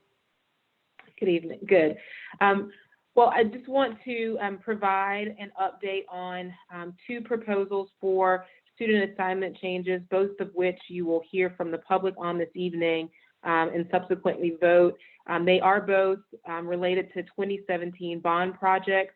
The Lansdowne expansion for Elizabeth Lane relief that Mr. LaCaria just spoke about, as well as a Southwest Charlotte area elementary school, which will also provide relief to several elementary schools in that area. I think it's helpful anytime we're discussing student assignment and boundary changes to remind our viewing public of the board's policy for student assignment. It certainly governs all of our work and engagement and ultimately the superintendent's recommendation. As always, boundaries must be contiguous, and the board identifies 4 priorities around which it will make its decisions, those being home to school distance, intact feeder patterns, socioeconomic diversity, and utilization. There are several other additional factors that the board has asked superintendent and staff to consider as well, and you see those there on the screen. We will first take a look at the Lansdowne expansion for Elizabeth Lane relief. The Lansdowne Elementary will receive a new 45 classroom school, which will be delivered in August of 2022, as Ms. LaCaria just shared with us. Lansdowne Elementary currently uses 36 classrooms, that is 32 classrooms in their core facility, as well as 4 mobile units on site. That leaves a delta of 9 classrooms between current use and what we expect for the new facility, which allows us the opportunity to provide relief to Elizabeth Lane, which is overutilized, and the site can no longer accommodate any additional mobiles. Given those 9 classrooms available to us, we are looking to move approximately 180 students from Elizabeth Lane to Lansdowne. We had several opportunities to engage with the community leading up to the superintendent's recommendation.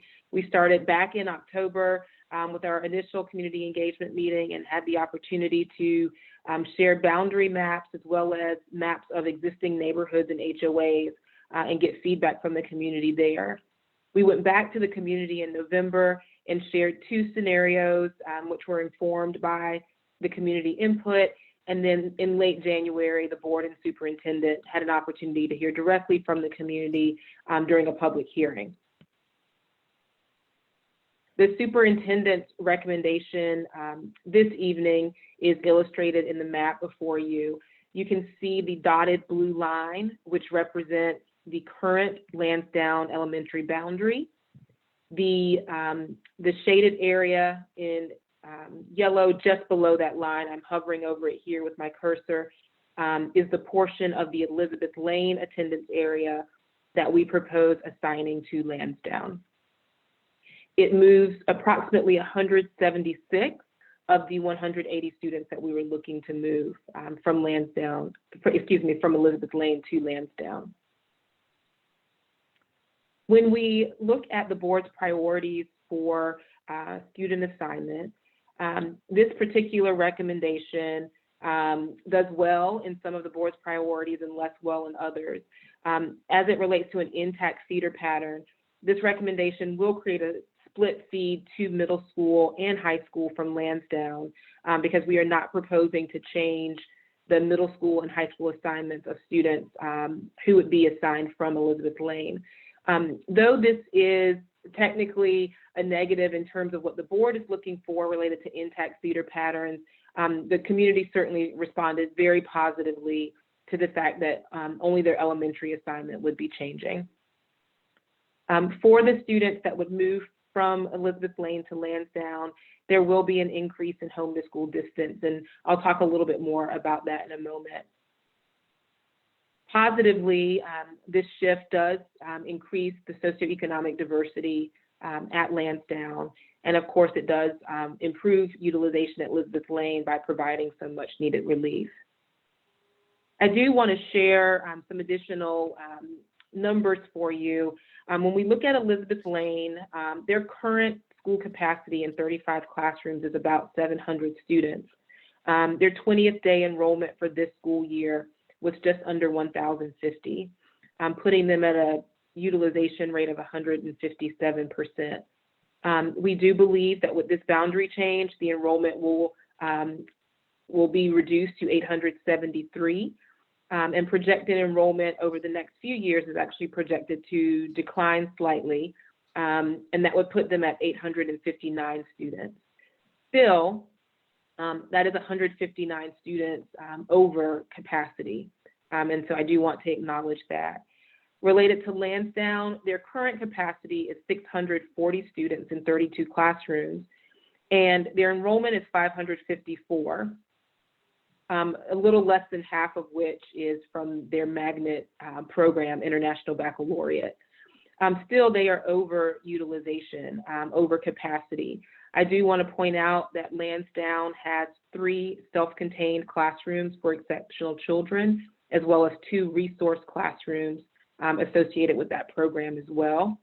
This also gets a little bit into a discussion that we had a few months ago around K-3 class size and the extent to which looking at an average of 20 students per classroom may no longer be, the best metric given the state's requirements for lower class sizes in grades K through 3.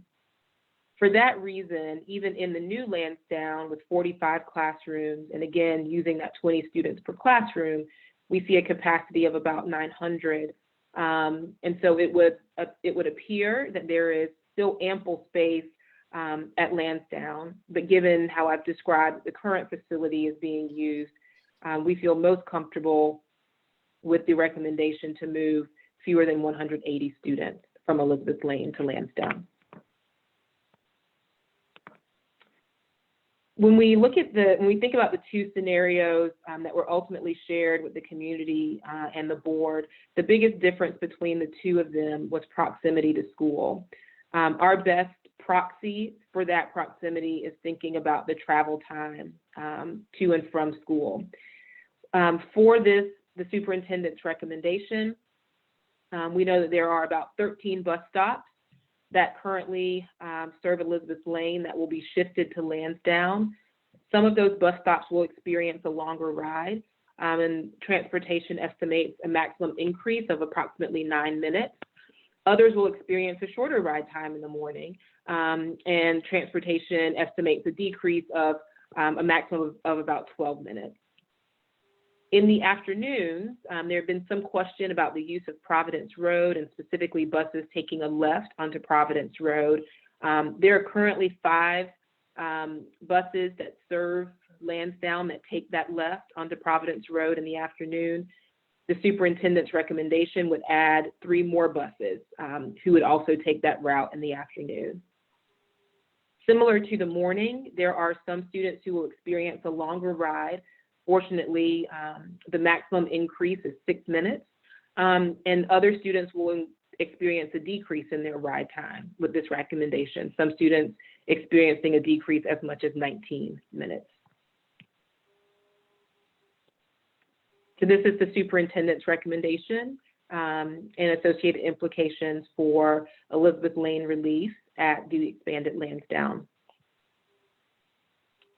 I will shift now to the second elementary bond project for which we're considering a boundary, and that is the Southwest Charlotte Elementary Relief. It is a new 45 classroom school that is listed in the 2017 bond that's providing relief for Nations Ford, Sterling, and Steel Creek elementary schools. The site on which the school will be built sits actually inside the Lake Wiley Elementary attendance area, and so we will provide some relief to that school as well. This school is expected to open in the fall of 21, so the beginning of the 21-22 school year. And you see here on the slide below just the current planning capacities, enrollment, and utilization of the 4 schools that this elementary school will relieve. Nations Ford, of course, at 133% utilization, needing the most relief. The map in front of you shows our existing schools, Steel Creek Elementary, Nations Ford, Sterling, and Lake Wiley Elementary. And kind of here in the center of the map, you see the site of the new elementary school. Similar to Elizabeth Lane and Lansdowne, we engaged the communities of these schools. We had our initial conversation in October of this school year. It was lightly attended, and so we reached out to principals to ask them how best to engage with their communities.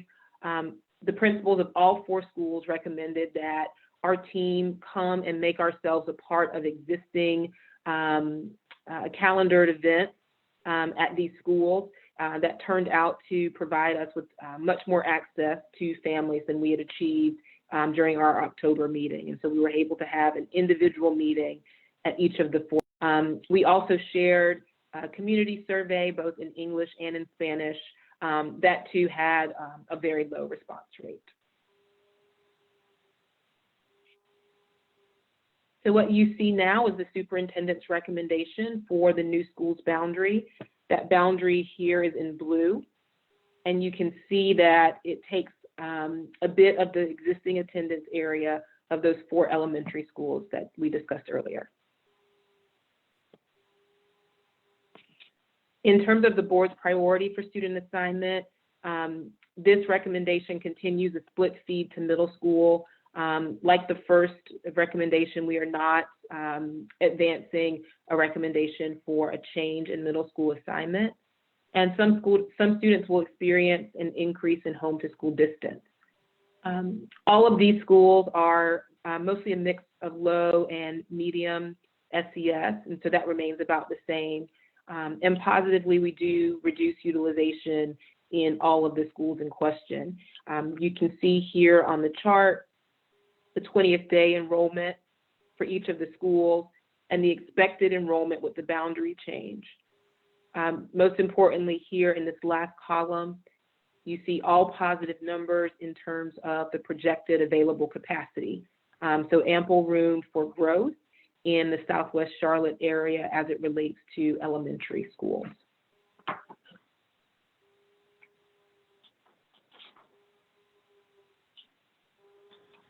And I will end there.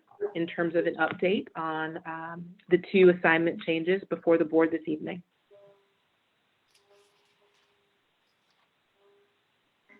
Right, thank you. Mr. Superintendent, if you don't have anything more to add, then I will turn to board members for questions. I have nothing additional to add. Thank you, Madam Chair. Okay. If we could go back to the full screen of board members so I can see everybody.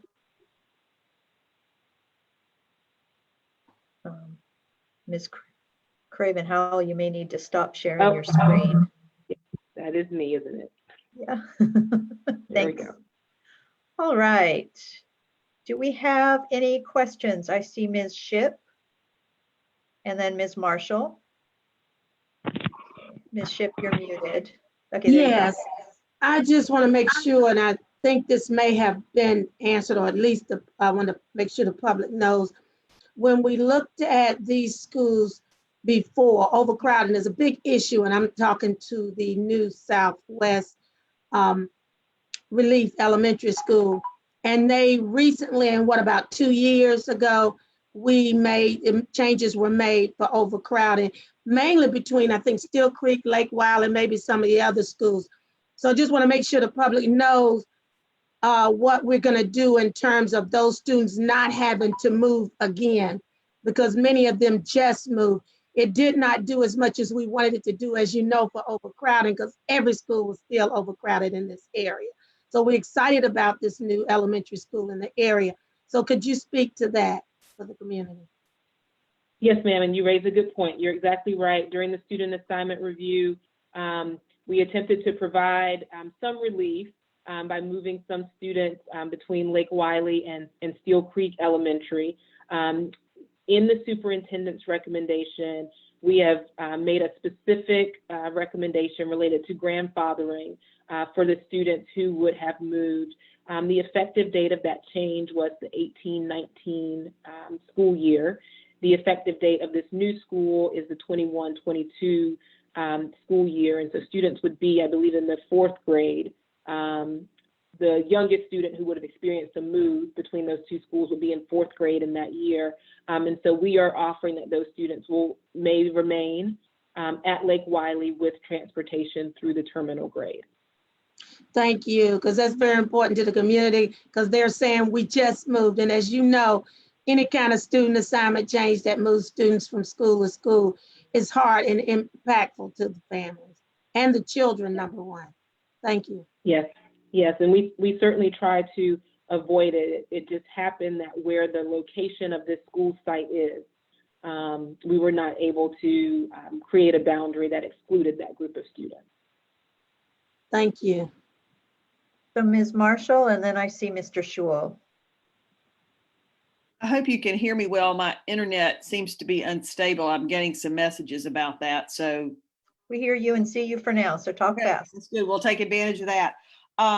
Ms. Craven, how with this delay of a year with the Elizabeth Lane move, can you speak to any changes that you see in the numbers of students you're anticipating?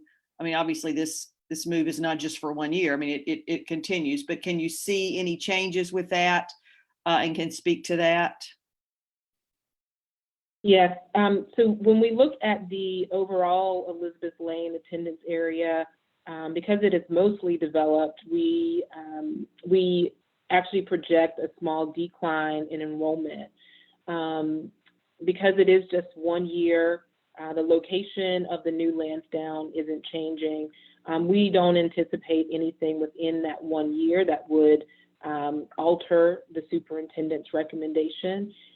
Given the significant community engagement and community participation, it felt right, even given the 1 year delay, to continue to advance the recommendation this evening. Okay.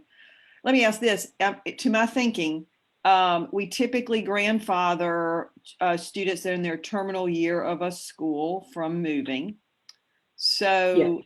I am thinking that current 3rd graders at Elizabeth Lane that would be scheduled to move would finish out their elementary school career at Elizabeth Lane. Is that correct? That's correct. Okay. All right.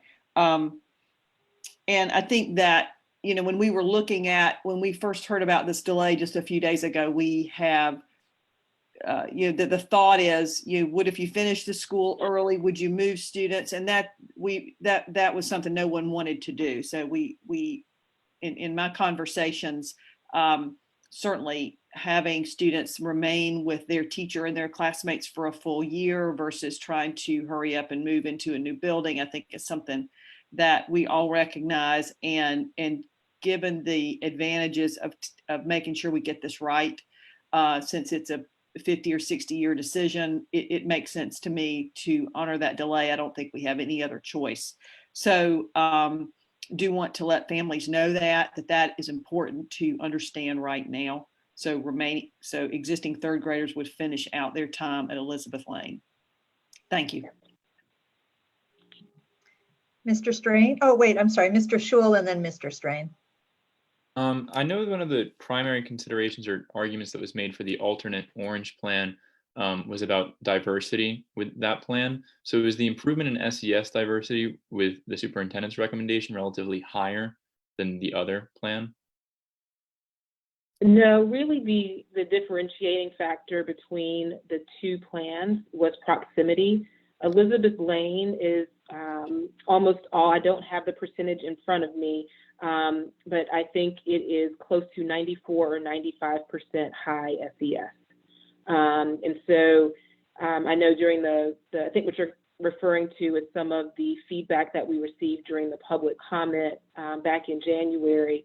And really what people were speaking to were variations within the range of high SES. Okay.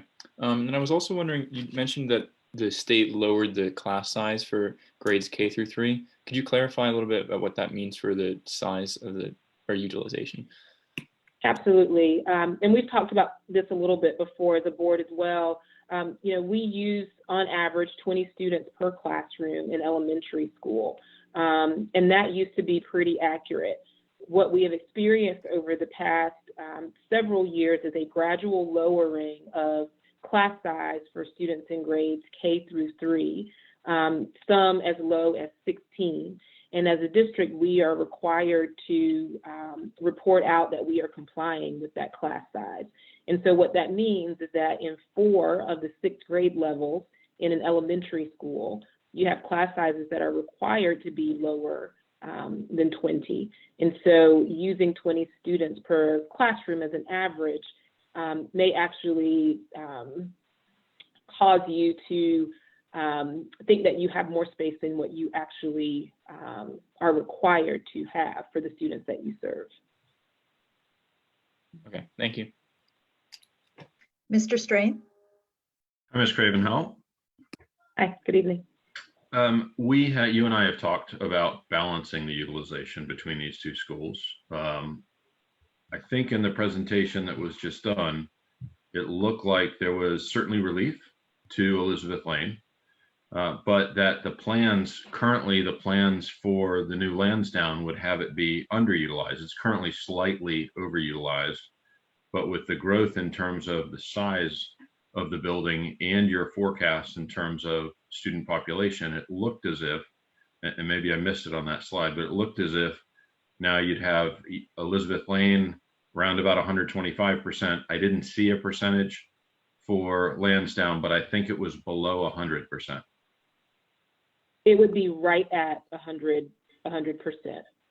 There may be fluctuations right now. The Lansdowne population is about 49% students from low SES communities, and so there may be some student-weighted staffing associated there. And certainly we expect that balance to change with the shift of students from Elizabeth Lane, but it would be right at 100%. In terms of the ratio of teachers to classrooms. Okay, yeah, the capacity on the slide looked as if it was going to be a significant number of students short of being fully utilized, right? Yes, it absolutely does. It shows space for 211, but that's what I was getting at in my conversation with Gabe. It's showing that 211 because we're saying 20 students per classroom. And what I'm offering is that what's actual is on average a number that's lower than that because of the K-3 class size. We also know that today at Lansdowne, there are 5 classrooms that are dedicated to a self-contained EC program. And certainly, we have, fewer than 10 students in each of those classrooms. Right. They also have a classroom dedicated to international language, which is required because they are an international baccalaureate school. And so the way that they use their classrooms there, because of the programmatic offerings, puts us in a situation where the average students per classroom is actually much lower than 20. If there were an opportunity to more balance the utilization between the schools, recognizing full well the programming is driving much of this, what would be the options in terms of an additional group of students providing further relief for Elizabeth Lane with the additional space being brought online at Lansdowne? Certainly as we look at the Lansdowne and Elizabeth Lane boundaries and the map that's in the appendix of the slide, we heard a lot of feedback during public comment about particular apartment communities and the debate about the extent to which they are or are not a part of an HOA that is a part of the superintendent's recommendation to move. So that might be one of the first places that we look. There are about 40 students in that community. Right, and certainly we discussed the Arboretum apartments as well, which are not part of that HOA. So presumably those would, along that Providence corridor there, be potential for consideration as well. Is that right? Certainly. Okay. The only other question, we've talked actually a fair bit recently about the work between our municipal bodies or between our governmental bodies here. Can you talk a little bit to how you're working with the Charlotte Planning Department and some of the figures that you shared, and looking at projections, 5 and 10 year projections, as we're looking at bringing these new schools online like Lansdowne and others? Sure. Happy to talk about that. And you're stealing my thunder a little bit for the work session where I'll go into a little bit more detail, but it's certainly relevant here. So we do a couple of things. Within the CMS Planning Department, we use a product called Esri Business Analyst. It's, largely used mapping software among planning departments. And with that, we're able to get the 5-year projections. So when you see me sharing numbers for 2024, that is what we're using. We also began working this year with an external organization, Cooperative Strategies, which is able to combine both district best practice and municipal best practice. And we're in the process right now of refining with them a set of 10-year projections for every school by grade level. We work closely with the city around those projections as well. In fact, they are also right now reviewing the work of Cooperative Strategies to give us some feedback on the methodology used and the different inputs used. When we spoke with the city, though, about their projections, they are not as focused on projecting specifically school-age students. Instead, they're looking more at total population with the concern for jobs and transportation. And so when they look at school-age children, they're looking at the proportion of the current municipal population that is comprised by school-age children and simply advancing that percentage forward, which is a little blunt for what we are trying to do in the district in terms of projecting school level and grade level enrollment over the next 10 years. Appreciate that detail. Yes, absolutely. Well, that is a good preview of our student assignment workshop, which is coming up. Do we have any more questions before we move to the public hearings? All right, seeing none. Colleagues, we have 2 public hearings tonight. And similar to the request from the public, the rules are as follows. Each speaker will be called in to speak one at a time. Each speaker will have a maximum of 2 minutes to address the board. A group will have a combined time of 7 minutes. Each speaker may only talk about the topic that is the subject of the public hearing. Individual student matters or specific personnel matters may not be discussed. Personal attacks will not be allowed. Profanity or other inappropriate language will not be allowed. And the board reserves the right to cut off any speaker who violates these rules. Our first public hearing is on relief for Elizabeth Lane Elementary. And if you could please allow the first 3 speakers onto the screen, that would be Karen Mark, Todd Fuller, and then Keith Wheatley.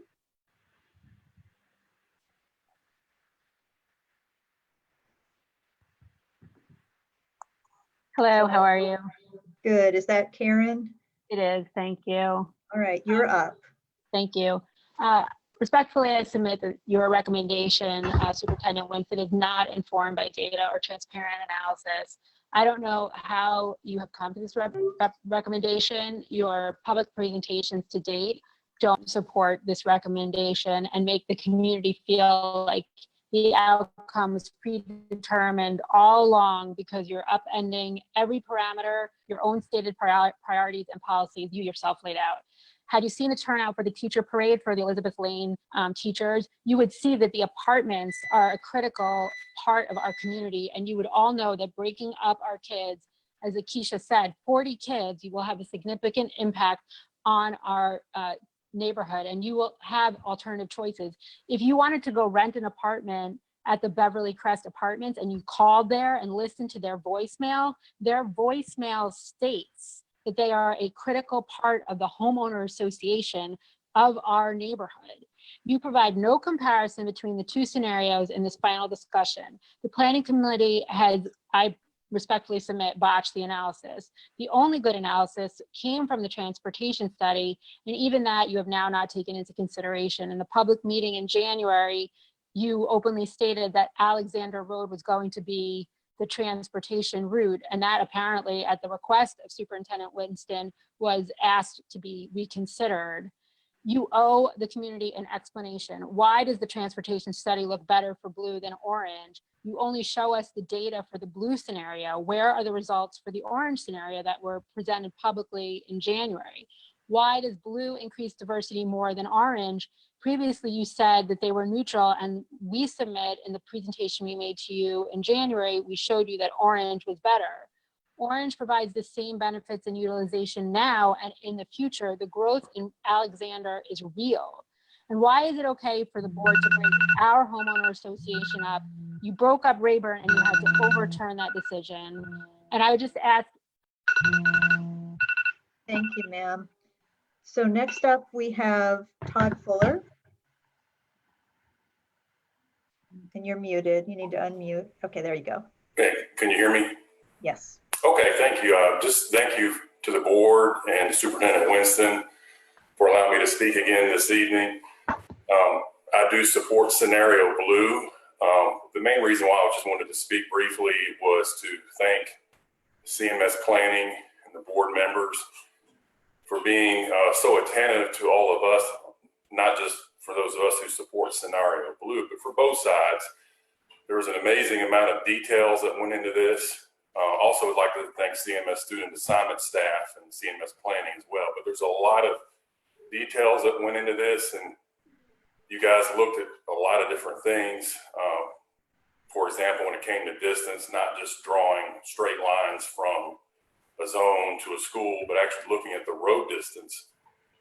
Things like that mattered. And then looking at things like the data that Akeisha talked about, U.S. Census data and other things with respect to socioeconomic status diversity. So I really appreciate that. I know the supporters of Scenario Blue appreciate you guys looking at all the many different facets with respect to the 4 priorities. And that's it. I'm going to just say thanks again to Superintendent Winston for recommending Scenario Blue, and the board, planning, and the student assignment teams for their hard work. And I yield back the balance of my time to Nicole. All right, thank you, Mr. Fuller. Next up, we have Mr. Wheatley, followed by Amy Shaw. Yeah, hi, good afternoon, good evening. I just wanted to express my true frustration with this whole process. When I think about it, you listed out your criteria. We were all very attentive to that criteria. Right off the bat, when it comes to demographics and socioeconomic diversity, we clearly laid out the differences between the two, and that orange would give better diversity if it's staying with Elizabeth Lane. Conversely, blue giving more diversity if it goes to Lansdowne. Yeah. Is that, I don't think that's right. No, that wasn't for you, sorry. The proximity study, again, we submitted our study on that. You actually had your own study back in January, which clearly showed that blue was closer to Lansdowne using the best available routes. For some reason that changed. Third, I would say clearly the HOA, you're breaking up our HOA. And it's a very big discussion that you guys just overturned for the Rayburn community. So I just can't comprehend why you would want to do the same exact mistake twice in a matter of 3 months. It just doesn't make sense. And then lastly, you have the benefit of an extra year. We went way above and beyond and wanted to show you another alternative that hasn't been addressed. We sent you all this data along with all the links to all the public information that we got this information from to put our presentation. Haven't heard anything back from anyone other than a quick thank you. We'll look into it. We have the benefit of a little bit more time. So I don't understand why we can't look at that much more seriously. So again, just voicing my frustration with this entire process. Thank you, Mr. Wheatley. Next up, we have Amy Shaw, followed by Kelly Forb. Ms. Shaw? Yeah. So I need, okay, hold on a second.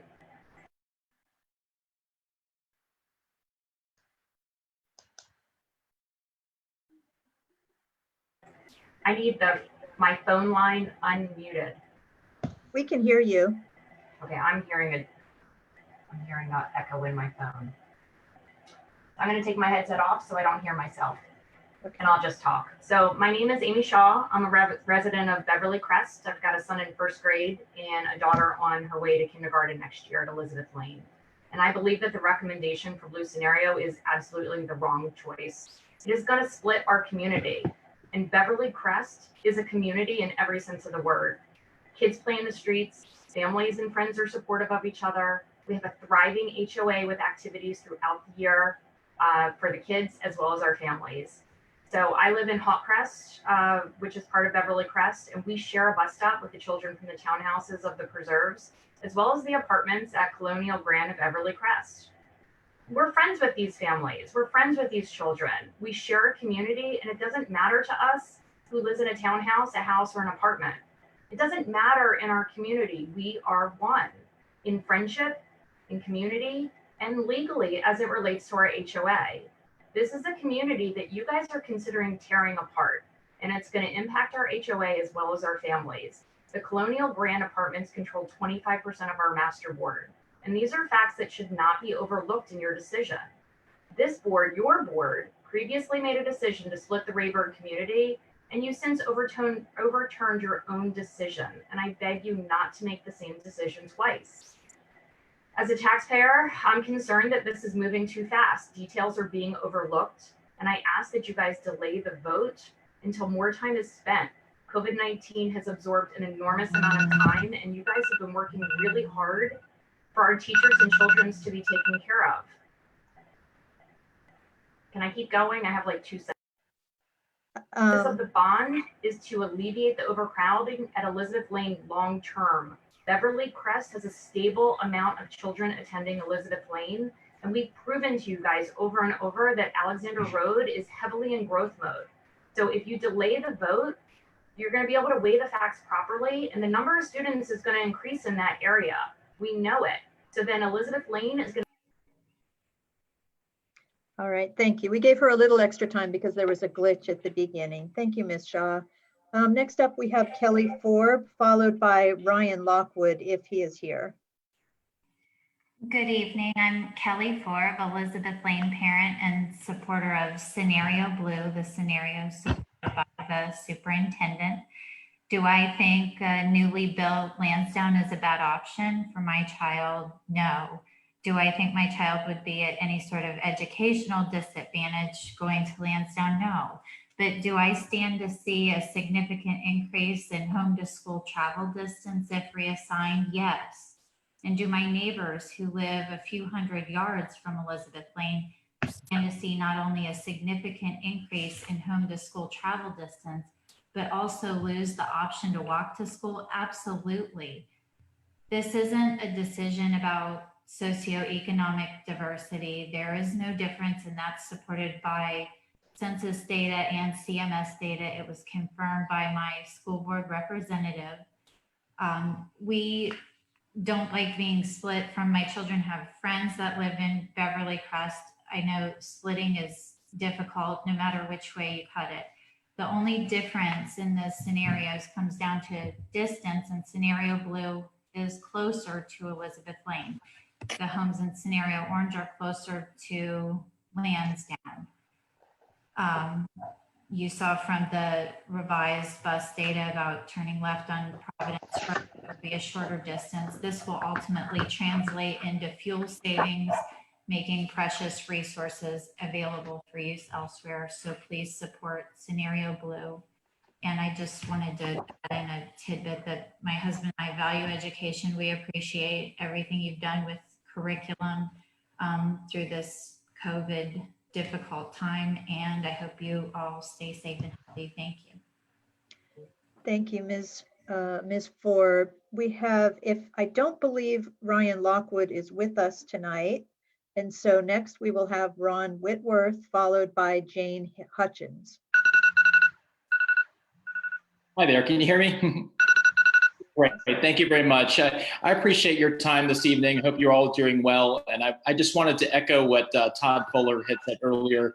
I wanted to speak just to primarily thank you for the time and energy that you put into this process. I know it's been a very long and arduous process for you all. And as we've heard, I mean, there's a lot of emotion in this, a very, very difficult decision, and it's a tough one for all of us. And I really appreciate the fact that you have been so transparent in the process. You clearly laid out your priorities, and you've truly heard what we've had to say. You've listened to what we had to say. You've heard the facts. And as you might imagine, I am a supporter of Scenario Blue, so I feel that you have, in fact, come to the right conclusion. And I know it's tough on our neighbors that are, in Scenario Orange, but not all of them have been negative about this. And if you look at the Beverly Crest Facebook page, there was a gentleman who posted last Thursday a list of all the positives that come out of this. And one of the things that he said was that, he said, can you imagine what you would feel like if you were a family living on Alexander Road, and how you would feel if they couldn't attend ELE anymore? They are within walking distance. And whatever argument we could make, they could defend their position even better. And that came from a Scenario Orange supporter. I thought it was noble and very positive that they're starting to think that way, because you have in fact come to the right conclusion. Proximity is incredibly important. That is a deciding factor. And we appreciate that you will allow us to continue with our students being able to walk or bike over to school. So thank you very much. All right, thank you. Next up, we have Jane Hutchins, and it looks like you've got someone with you for moral support. Following Ms. Hutchins, we have Christina Sabez and then Megan Suntick. Hi, can you guys hear me? Yes. Okay, my name's Jane Hutchins, and my family and I live in the Alexander Road community. Based upon your data and decision-making criteria, we're asking you to move forward with adopting Scenario Blue. It's going to allow my children and others within our community to avoid increased travel home to school distances of roughly 50% or more. Hello, my name is Kate, and my family lives within the Alexander Road community. Based upon your data, we are asking this board to adopt Scenario Blue. Children like me and my sister within our community, if you don't adopt Scenario Blue, will see roughly 50% and much higher increase in travel home to school distance. As of now, kids also like me are within walking distance of ELE. Thank you for considering the views of students like me as well as parents. Thank you. Okay, thank you very much. And next we have Christina Sabez, and forgive me if I've mispronounced your name. It was absolutely correct. Good job. So my name is Christina Sabez, and I'm a resident of the Alexander Road community. Specifically, I live on Lost Oak Road, which is probably one of the closest roads in Scenario Blue to Elizabeth Lane. And I wanted to, of course, first thank you all for your endless work, the CMS board, Superintendent Winston, and the Planning Committee in this initiative. I'm truly impressed by your judgments, along with the Superintendent Winston's recommendation in favor of Scenario Blue. In my particular case, we live less than a mile away. We walk and bike regularly to school, and it just makes sense for us to be considered. As far as Beverly Crest's argument about their HOA, they do not actually individually pay into the HOA, and they're not allowed to use the amenities. So please keep that in mind. I have a rising kindergartner and a second grader going in next year, or a continuing second grader. Let's see here. I just wanted to also just reemphasize that for my personal situation and on behalf of Scenario Blue and the Alexander Road community, sorry. All of the JCA tenants are included, including the, it balances socioeconomic diversity as well as the other scenarios considered. Scenario Blue minimizes travel distance via roads from home to school. It provides equal school utilization and school feeder patterns as compared to Scenario Orange. And it minimizes bus times in the mornings and afternoons. Scenario Blue also helps protect the residential streets and pedestrian traffic in the 420 plus homes of Lansdowne, further saving transportation dollars. It is clear that Scenario Blue is the best choice for CMS. If any of you disagree, I would love to hear your opinion to why. Thank you for providing this forum for our voices. Thank you so much. All right, thank you. Next up, we have Megan Suntich. I probably mispronounced your name. No, and then close enough. Okay, and then after you, it will be Holly Hicks Stanley. But go ahead, Ms. Sun. Okay, thank you. Thank you, Superintendent Winston and members of the board for this opportunity to speak about the Elizabeth Lane Relief Project. My name is Megan Suntick, and I have two daughters. One already attends ELE, and the other will start in 2021. I want to thank the Planning Committee for all of your hard work on the ELE Relief Project and for your thorough analysis of all of the facts and data contributing to this rezoning decision. As the Planning Committee has determined and has been corroborated numerous times by third-party data, 3 of the 4 primary guiding factors in this decision have been found to be even between the 2 scenarios, leaving only one criteria, home to school distance, as the major difference between the scenarios. This factor clearly favors Scenario Blue. All of the data supports this. My family lives a little over half a mile from Elizabeth Lane. Looking at a map, it is clear to see just how many homes in my zone are well within a mile of ELE. These include the homes in Lost Oak, along Alexander Road, in Deerfield, and on Brackenberry, which all are within walking distance of ELE. Please let our kids stay in their neighborhood school. I would just like to point out that the Colonial Grand Apartments that Beverly Crest continues to refer to, the residents of those apartments do not have access to Beverly Crest's pool or any other amenities, including basketball courts and tennis courts. And while I know that they are in close proximity to the neighborhood, there are vast differences. There are 7 separately operating HOAs within this area. So I just want to point that out. Thank you. Thanks for your time. All right, thank you. So next, we have Holly Hicks Stanley, followed by Sean Rudder, and then Jenny Sims. Hi, my name is Holly Stanley. My family and I live in the Alexander Road community. First, I want to thank Superintendent Winston and the CMS staff for your analysis and the rigor you placed on developing your recommendation for Scenario Blue for Elizabeth Lane Elementary Relief. Your analysis clearly shows that both scenarios are equal on all fronts except for one, travel distance from home to school. On this single factor that separates the two scenarios, it's clear that scenario blue is in the best alignment with CMS policy and the board's priorities. As already stated several times this evening, the comment about Beverly Crest Apartments, they do not individually pay into the homeowners association and are not permitted to use Beverly Crest amenities such as the pool. In addition, Beverly Crest is actually 7 HOAs with one master versus a single homeowners association. It's important that the board stays consistent to the policy and priorities and with similar past decisions.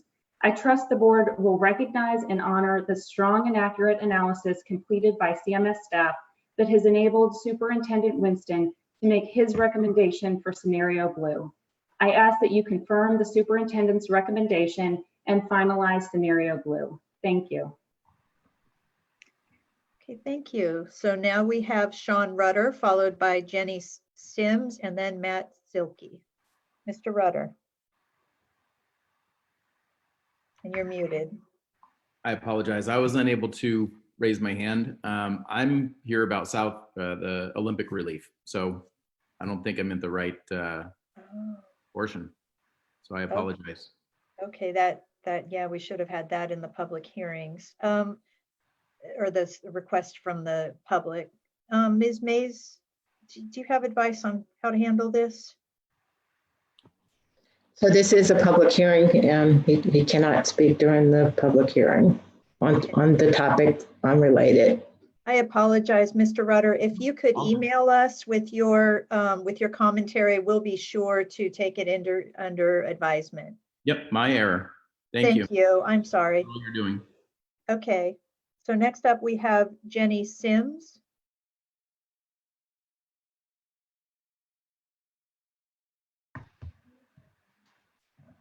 And okay, there you are. Hi, can you hear me? Yes, we hear you and we see you now. So welcome. Thank you to the board for your time tonight. And thank you to all the parents and families on both sides of the vote who care so deeply for your children and are here out of love and support for their children. I'm here to urge the board to vote for scenario blue. Other reasons aside, I would love to be able to walk my children to school and almost the same amount of time it would take me to drive them to Lansdowne. Thank you for your consideration and hopefully for your support of scenario blue. I feel that scenario blue would be in the best interest of all children. Thank you. Okay, and then we have Matt Zilke. Is he with us? Okay, it looks No, like. ma'am. Okay, it looks like he is not with us. Next would be the reading from the board clerk. Okay, so that concludes the speakers who had signed up for the public hearing to join us via Zoom. Madam Chair, do you have any emails, any public Madam Clerk, you mean Madam Clerk. Oh, I'm sorry, Madam Clerk, yes. Madam Clerk, do you have any emails that need to be read into the record regarding Elizabeth Lane relief? And you're muted. Apologize. Madam Chair, we received one email regarding Elizabeth Lane relief from Michelle Karchenbaugh. The email reads as follows. I have my own opinions on this situation, but for this meeting, I wanted to only discuss the facts that have been presented by the school board itself at each of the previous meetings. From the very beginning, we have been informed of five main items that are looked at when making boundary. From the very beginning, we have been informed of five main items that are looked at when making boundary decisions: students, feeder pattern, proximity, diversity, utilization / growth. At every presentation by the school board to date, it has been made clear both scenarios are equal in all categories, with the exception of proximity. Based on the transportation report presented in January, the blue scenario would have the longer bus ride to Lansdowne versus the current bus ride to Elizabeth Lane. Also noted in the report, in either scenario, the bus route would go down Alexander Road to get students to either scenario to Lansdowne. Please note, Alexander Road is the corridor that all of the orange scenario neighborhoods run along. Therefore, the blue scenario students will not only be on the bus longer, but will have to drive by all of the orange scenario neighborhoods to get to school. In addition, it has been made clear that when given the opportunity, the school board prefers to keep neighborhoods -A/HOAs intact. In blue scenario, Beverly Crest HOA is being split up between the schools.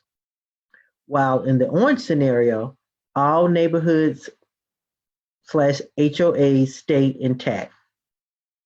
In conclusion, it is unclear what the rationale for recommending the blue scenario is, based on all of the reports given by the school board itself.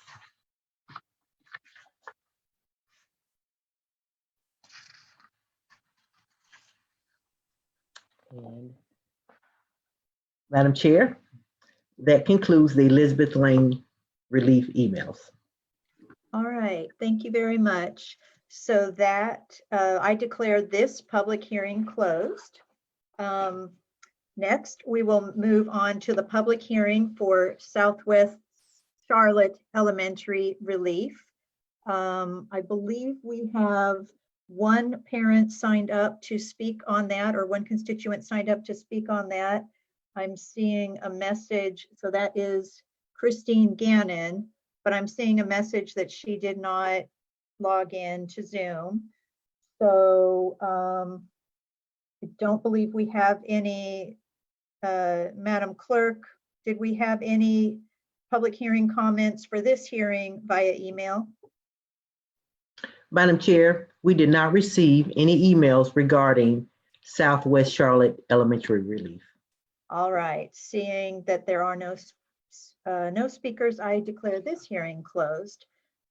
So we are now 2 hours and 38 minutes into this meeting. This is longer than our typical meeting. We've got a lot of important work ahead of us, but I'm going to declare a 5-minute recess so we can all do a little bit of self-care and stretch our legs. So I will see you all back at 8:43. So thank you all. See you in a minute. Oh, I get a 5-minute recess. Margaret, you need to be.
So we just need Dr. Jones and Ms. Cheek back, and then we'll be ready to roll.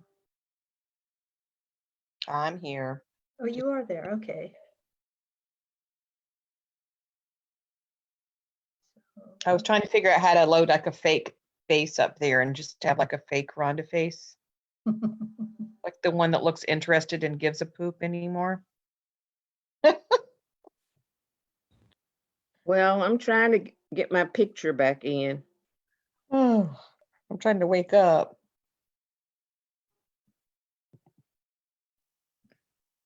I believe we're still live, guys. Now you guys There's know. Dr. Jones. Yes, ma'am. Yes, we are. Okay. I'm All not right. quite live, but I'm trying. I'm here. Okay.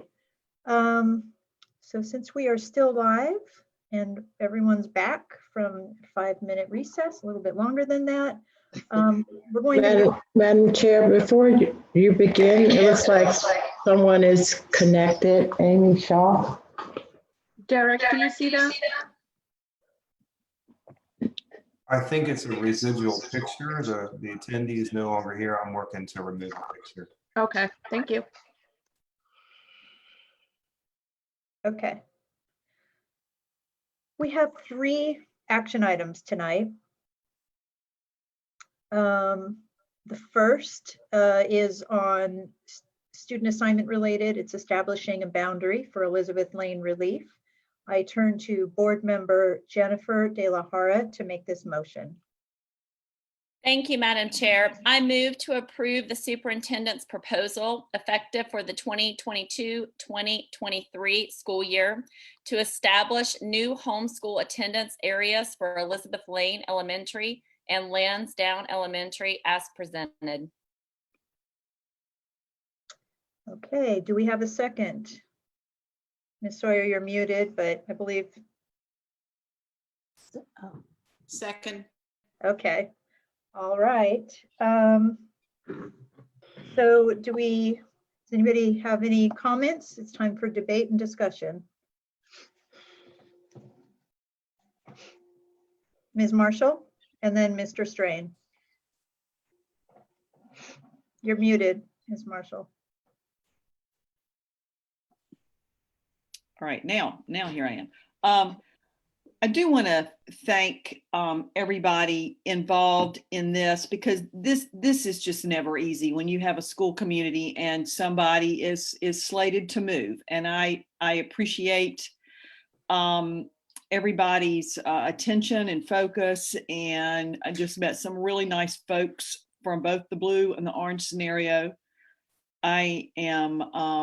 I know that whoever is going to this good school is going to Lansdowne is going to be at a great place, and those that stay at Elizabeth Lane are obviously staying at a great place too. So I do feel that I just want to say that this is hard, and it's never going to be easy.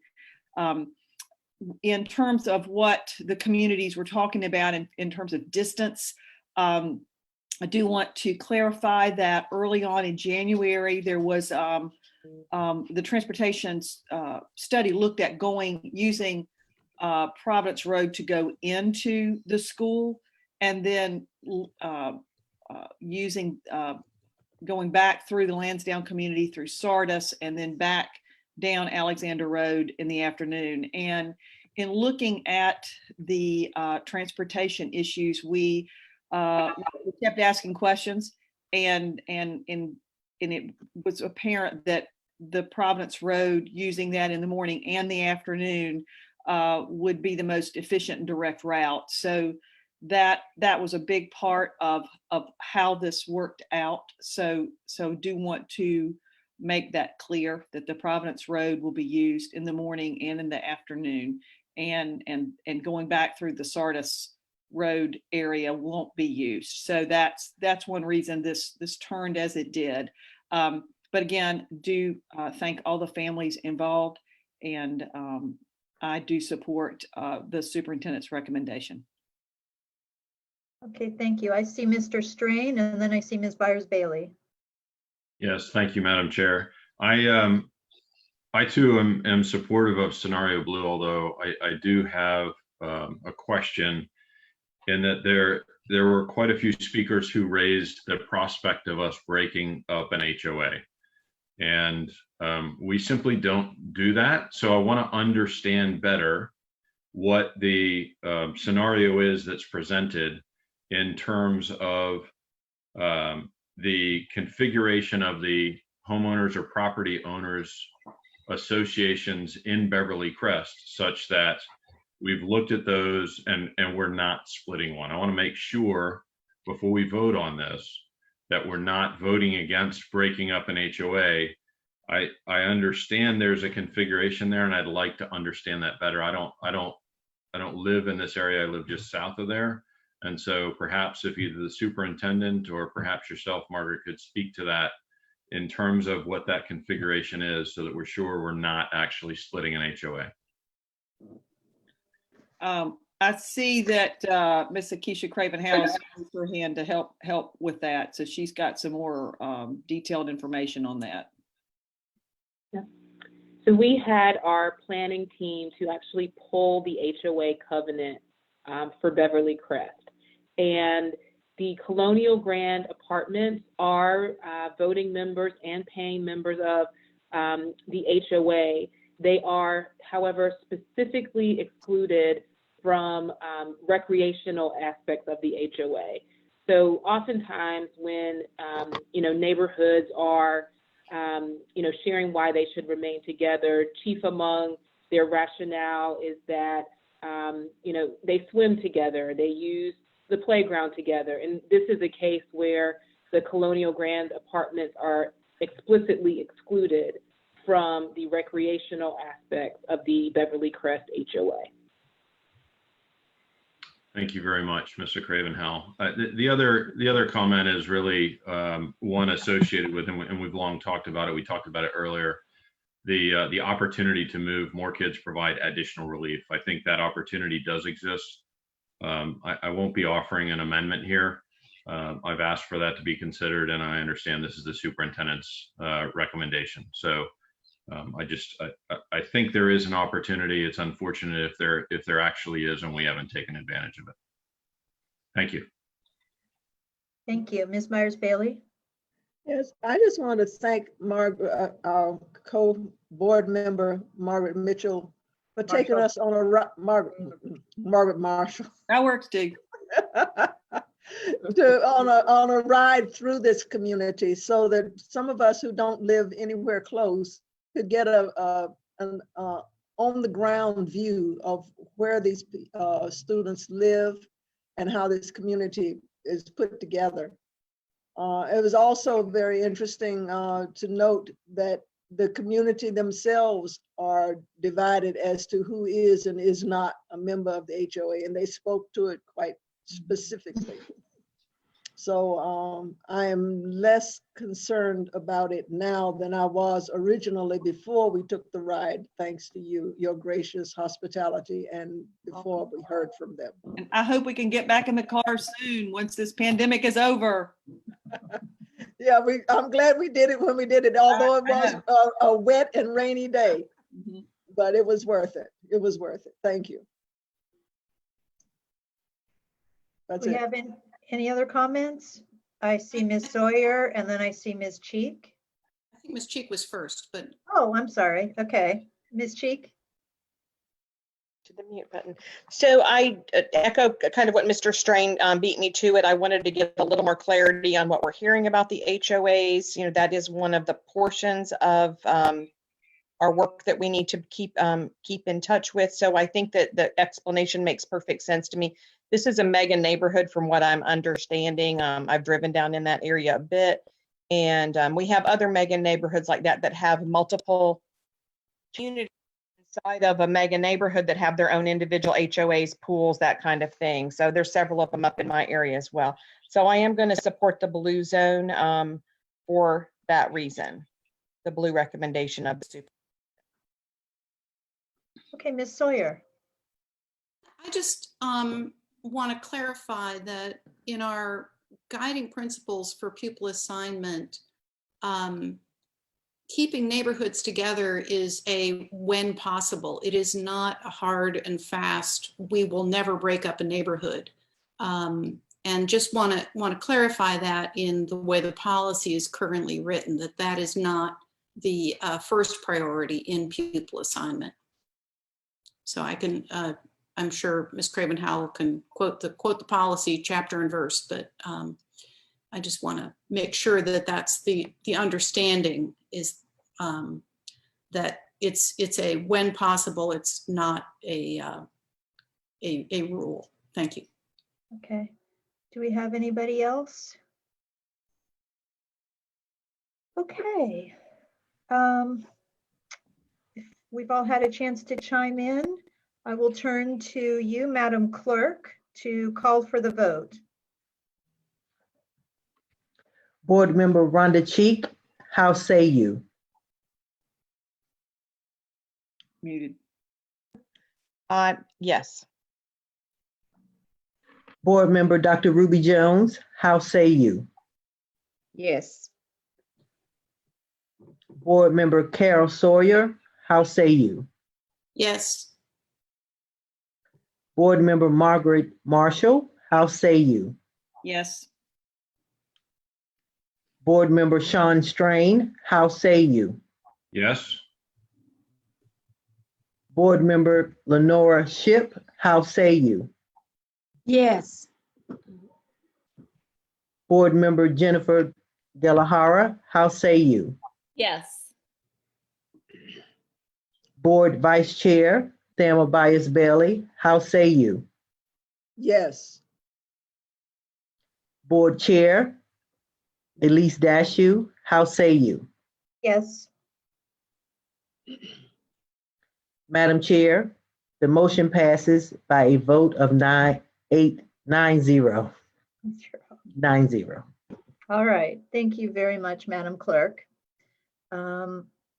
Next, the next student assignment related action item is to establish a boundary for the Southwest Charlotte area elementary school. And I turn to Board Member Lenora Shipp to make this motion.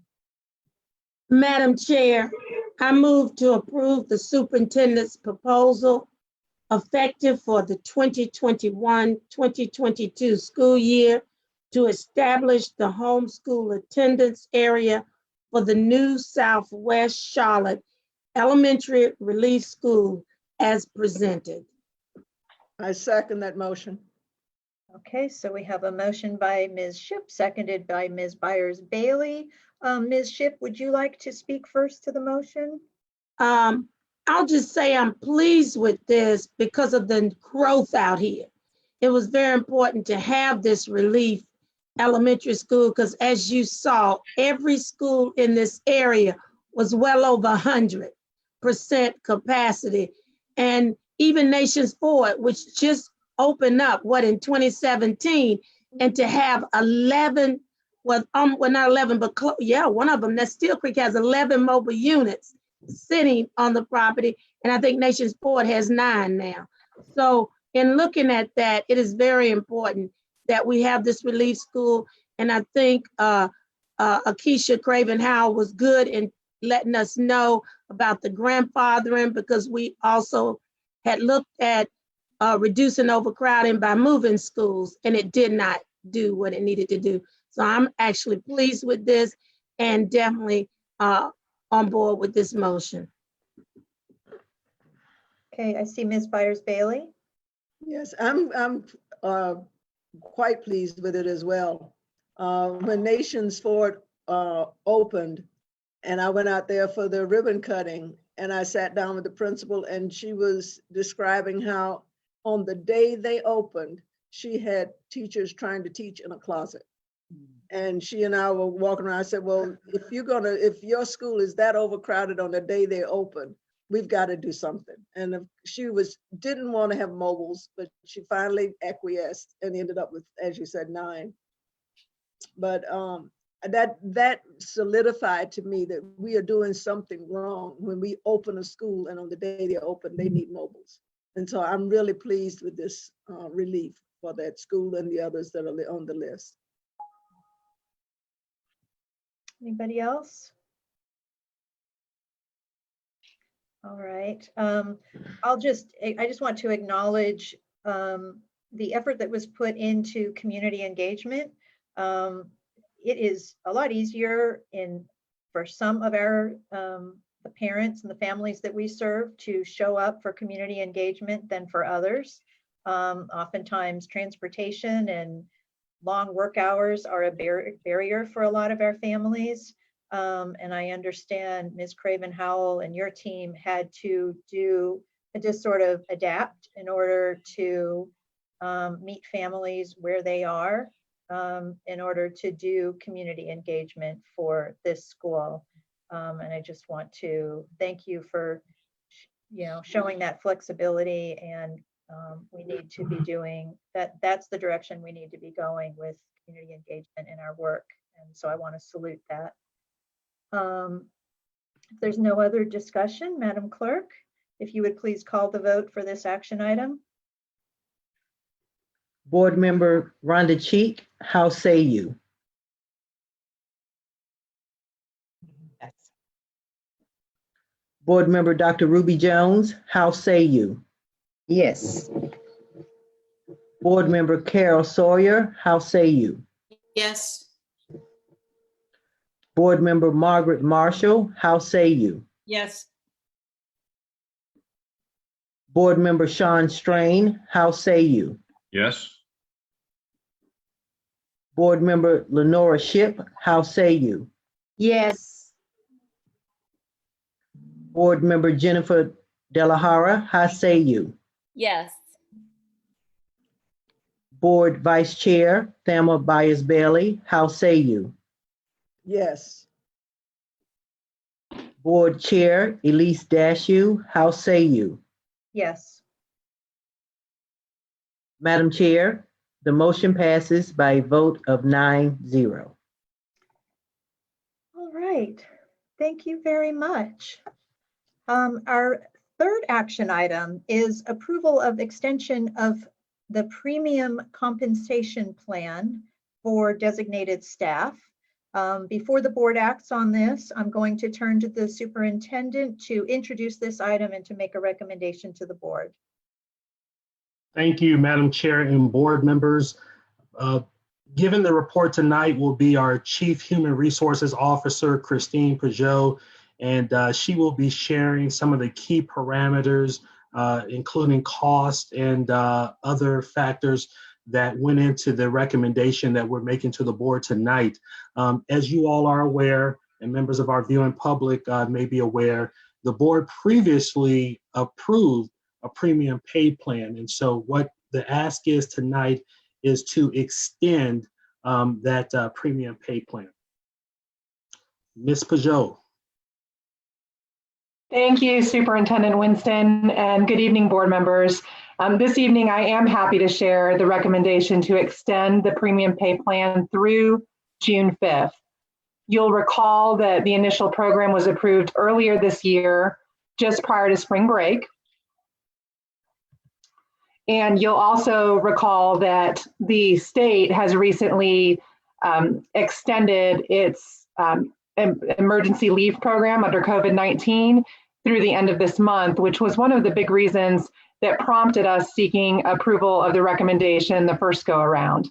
Also, our meal continuity in support of students and families is continuing through June 5th, at which point staff will transition and take the time needed to transition over into summer feeding to be able to continue that very important service to our students. So some of the key parameters of the plan, as you'll see displayed on the screen, are to extend it through June 5th. Previously, it was approved to sunset on May 15th. It also applies to the same on-site or essential personnel that were previously approved to receive the pay, plus some additional building services staff and custodial employees necessary to support both the closeout and school reopening processes. You'll also recall that initially we sought approval of the plan to be able to pay time and a half to eligible non-exempt staff. Now, that is still included in the extension plan, and this work is only for essential work that is completed on site. For example, we have employees who are also performing work from home, but who come in on site to perform that essential work, and they are only eligible for premium pay for those hours of essential work that are done on site at a CMS facility. We also have established a one-time stipend for certain eligible exempt staff, but the vast majority of our employees who are eligible for premium pay are non-exempt hourly workers. Now, the projected cost of the program to extend is $1.3 million. And fortunately, we have a couple of streams of funding, both at the state and federal level. The COVID-19 supplemental funds at the state level specifically, and also the Federal CARES Act funding. Next slide, please. This slide demonstrates some of the examples of those core functions that are eligible for the premium pay. And we'll just go through them quickly. I mentioned preparing and serving meals to students. That is by far the vast majority of the employees who are receiving premium pay. These are our frontline staff preparing and serving those meals for students, which has become incredibly important and also incredibly successful. I know that I want to say it was over a week ago where we surpassed 1 million meals served. So I know it's gone way beyond that at this point. Also deploying devices to students for remote learning, providing essential security for our CMS campuses and also at those meal continuity sites and elsewhere. Essential finance and payroll functions to be able to keep employees in a paid status. Benefits administration is another example. Emergency maintenance of facilities as needed. Also things like HVAC, custodial services that are going to be necessary and required to make sure that we have schools up and running when students return to buildings. We also have certain mandatory compliance work. And then finally, last but not least, certainly not least, is that technology support in order to make all of these items happen. So with that said, that basically concludes my summary of the program, and I'm available to answer any questions. Okay. Board members, who has questions? I see Ms. Marshall. A couple things. So when we first voted on this around spring break, that was for a similar period. And I'm thinking that was about the same price as this 1.3 million. Is that correct? That's correct. And the difference is accounted for with the number of employees that we need to add, basically, again, in those building services and custodial staff. For example, from June 1st through June 5th, the plan is to return all custodial staff back to buildings in order to prepare for schools. Okay. And just to make sure, this premium pay will end the 5th of June. So then we will go back on a regular pay schedule past that point, as far as we know. That's correct. This extension is to approve that premium pay plan through June 5th only at this time. Okay. Thank you. Ms. Sawyer. I'm just grateful that we're able to provide this premium pay for our essential workers, and thank you for the work you've done to make this happen. You're welcome. Anybody else? All right. Is there a motion to approve the extension of the premium compensation plan for designated staff as recommended by the superintendent? So moved. All right, Ms. Sawyer, do we have a second? I think I heard the second from Ms. De La Hara first. So we have a motion from Ms. Sawyer with a second from Ms. De La Hara. Anybody wish to chime in for additional debate and discussion before we vote? All right, I will just say, I will echo Ms. Sawyer's gratitude for our essential workers. And I want to acknowledge the sacrifice that people are making who have jobs that cannot be done at home. And I'm also grateful to our funders at the state level, as well as the federal level, for getting us the emergency funding so that we can offer some extra compensation to our essential workers. And with that, Madam Clerk, if you would please call the vote. Board Member Rhonda G. How say you? I vote yes. Board Member Dr. Ruby Jones, how say you? Yes. Board Member Carol Sawyer, how say you? Yes. Board Member Margaret Marshall, how say you? Yes. Board Member Sean Strain, how say you? Yes. Board Member Lenora Shipp, how say you? Yes. Board Member Jennifer Delahara, how say you? Yes. Board Vice Chair Thelma Byers Bailey, how say you? Yes. Board Chair Elise Dashew, how say you? Yes.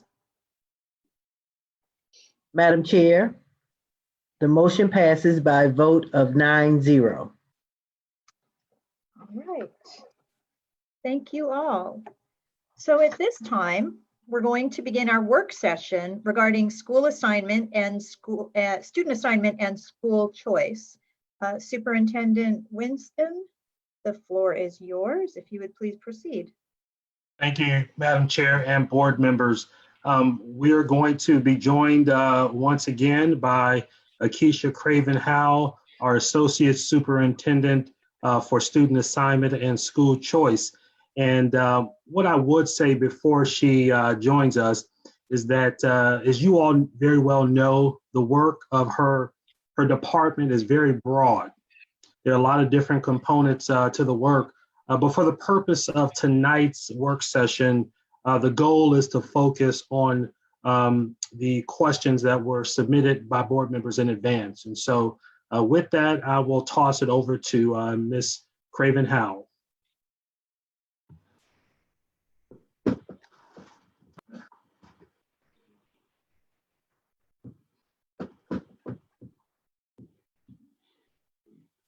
Hi, I'm here. I think I was removed from the meeting actually, so I am not able to join, but I am on by phone, and Nicole has my presentation. So Nicole, if you would share that. And it is on the screen now, Ms. Craven Howell. Thank you. I am following it on Facebook, so I can at least see what you're seeing. Okay. All right. So do want to spend some time sharing with you this evening just a brief overview of the Student Assignment and School Choice Office, and then spending the rest of the time focusing on questions that were submitted by board members in advance of tonight's work session. And they primarily centered around CMS's planning efforts, the work of our Equity Task Force Subcommittee on School Composition, and associated conversations about SES diversity, and then an overview of our magnet programs, as well as just an ongoing discussion about how our 2015 Magnet Schools of America review continues to inform the work of our department today. So as we look at the next slide,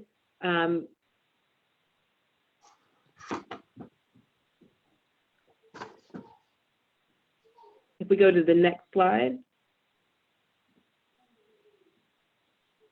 It's up. There's a delay on Facebook. Oh. Got it. Thank you.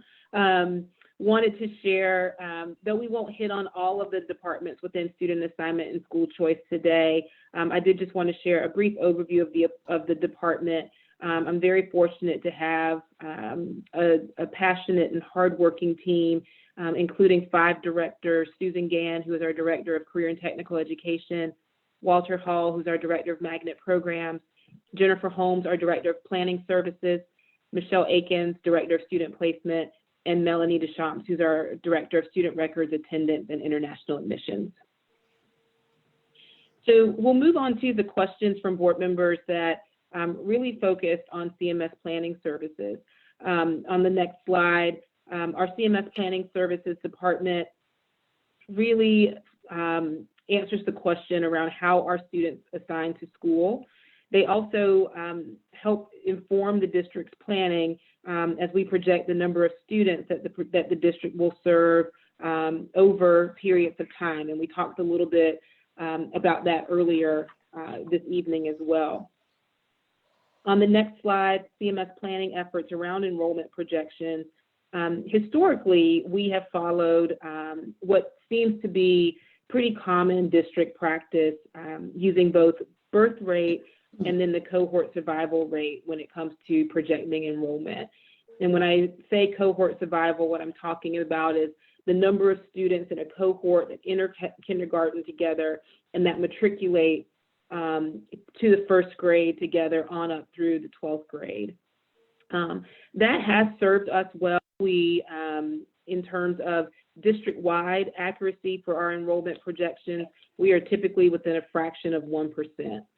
Where that accuracy begins to break down is as we look at individual schools and individual grade levels within the schools. And because enrollment projections so much drive the way in which a school gets resources and most especially teaching allocations, it's incredibly important that those enrollment projections be accurate. It's also important that they're accurate because we see the way that they inform bond projects and student assignment boundary conversations. So this year, in an effort to improve our work, we began working with Cooperative Strategies, which is an organization introduced to us by Carol Stamper and her team. And this is an organization that has, over a number of years, developed an enrollment projection software, which combines best practices from municipal planning as well as school district best planning. They have worked with us to develop 10-year enrollment projections by school. They used historical data from CMS, historical boundaries, lots of demographic information from the district, but then lots of information from the city and county as well. One of the areas where they've made a significant improvement is around yield factor, which when we respond to municipal zoning requests, that yield factor comes into play significantly. They have improved on that by adding additional factors, things like the age of a home and the assessed value of a home, which are all indicators that help us to think about the type of family and the age of children that might be in a given home. They've also added to their analysis active and planned development, as well as projected development of undeveloped land greater than 5 acres. So we're really excited about this work with Cooperative Strategies. We have, within the last month, met with members of the City of Charlotte data and analytics team, and shared just the early outcomes of the work with Cooperative Strategies. They are right now actually reviewing that report so that they can give us some feedback on the methodology. The overall goal as the city looks at its 2040 plan and looks at developing a public dashboard, the goal is that CMS and the city are presenting consistent data or projections. And in the case that we are not able to have consistent projections, we want to at least be able to point to valid reasons for those discrepancies. My guess is that there will be discrepancies because we are taking a much more detailed look at school-aged children than the city is. Also related to our planning efforts, on the next slide, you will see some questions that surfaced around community engagement. I think we've heard even just some feedback during our public hearing this evening about our planning efforts and associated community engagement. Typically, we try to have around 3 meetings with a given community. And in that first one, we're not bringing any scenarios. We're simply introducing the opportunity. We're soliciting feedback from the community, and we're asking them literally to draw on maps and help inform potential scenarios for boundary change. We go back in a second meeting and share multiple scenarios and solicit feedback. And then in that third and final meeting, the intent is to go back with a superintendent's recommendation. Throughout that process, certainly the board and the superintendent are able to hear directly from the community in at least one public hearing prior to the vote. I can acknowledge that there are some benefits to this process, certainly around generating awareness and buy-in. And, frankly, sometimes the community introduces ideas that make the scenarios better. And we appreciate that. They understand the communities in which they live. But there are also some trade-offs.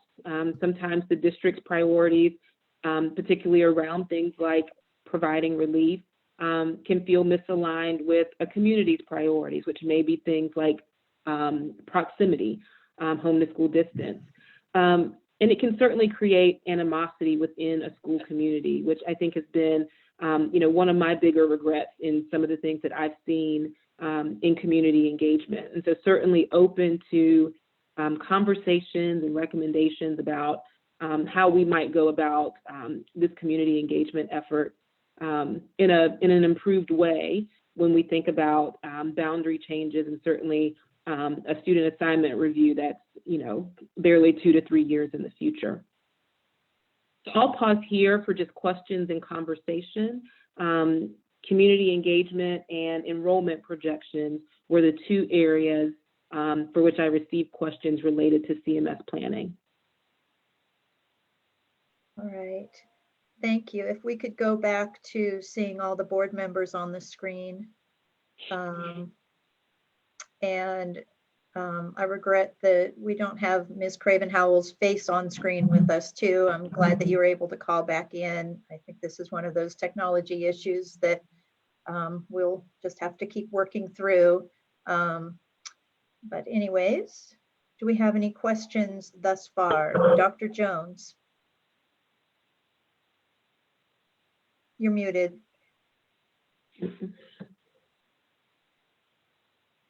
You're muted. She's not getting it. Yeah. Can you hear me? Yep, there you go. Okay. Ms. Craven Howell referred to the 2015 Magnet Schools of America report. In this planning, was there any purposeful and strategic work around diversity and inclusiveness in terms of students of color?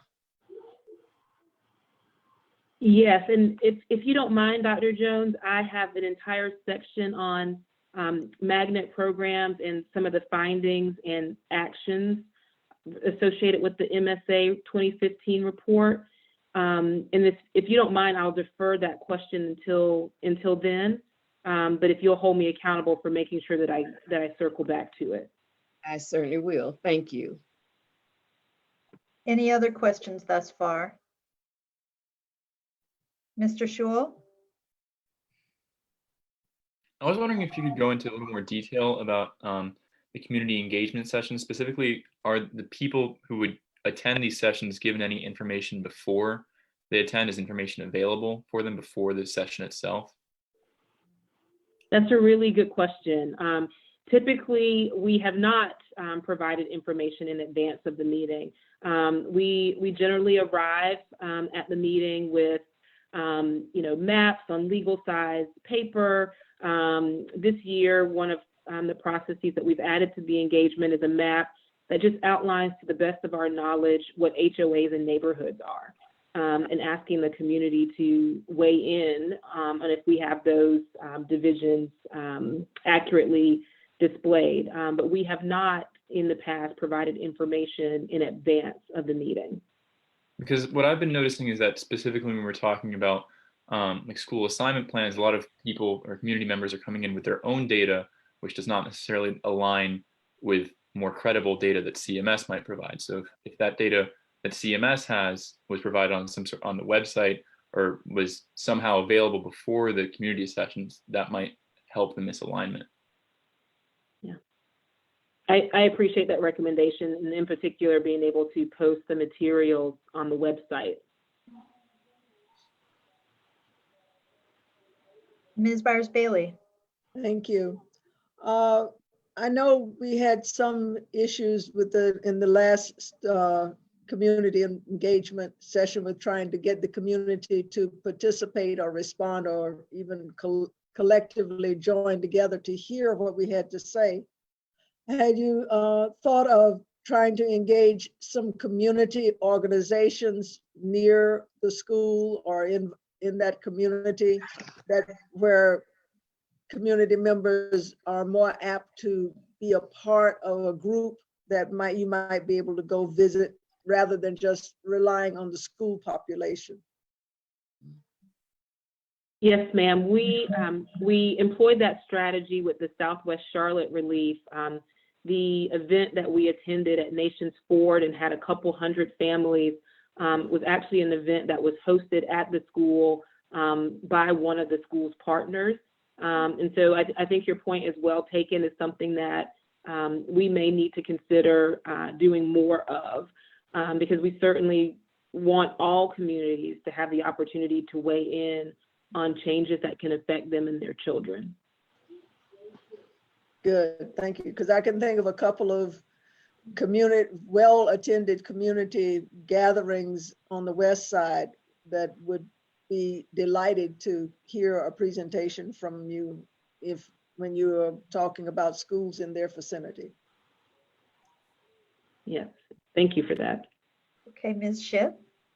I also want to add in terms of communication and we heard that even with the graduation survey, I know you do surveys as well. I think it's real important that we do looking at having information to get these surveys to these families, because if that's going to be a big piece that we use, I think we just need to work harder. I know it's issues sometimes with emails and those kinds of things, but I think that's really important when we're getting out real sensitive and important information, that I think we really need to look at how can we do that better. Because I think there was a poor turnout I think I saw for surveys, especially I would say I think with the Southwest area when we talk about communication. So I think I know Connect 5 used to be called Connect Is work real well because it's a phone call. But when we talk about using emails and surveys, maybe that's not as effective. I don't know. Akeisha, can you respond to that? Did y'all try both? What I typically do is ask the principal to share the information using the format or the platform that the families in that particular school are most used to hearing from the principal with, because we know that varies from school to school.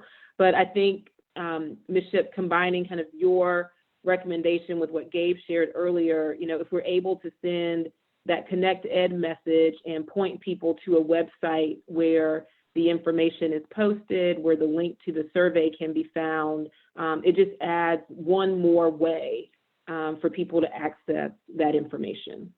Right, and also having it in languages, because I know one of the big things I always had to do is make sure that everything that went out in 2 languages, especially for our ELL, our Spanish community, and I always made sure we translated everything. So that's another piece that's important. Absolutely, and we were able to have interpreters with us at all of the Southwest Charlotte Elementary events, and it was incredibly helpful, not just for the language interpretation, but also just to share some cultural sensitivities with us that helped us to better tailor our messaging and think about how we present in that community differently in a way that it could be well received and people felt comfortable weighing in with their questions. Thank you. That's exactly right, because they feel comfortable when they feel like someone is there that can relate to them and relate that message in a way they need to hear it. Thank you. Okay, I see Ms. Marshall, and then I think we're going to move on after you, Ms. Marshall. We'll move on to the next phase of the workshop. You're muted.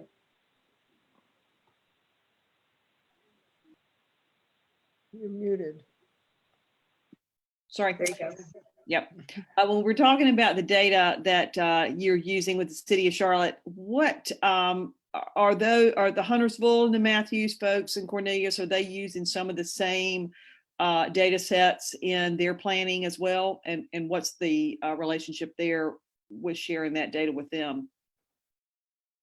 Yeah, so the feedback from the city is that largely they are.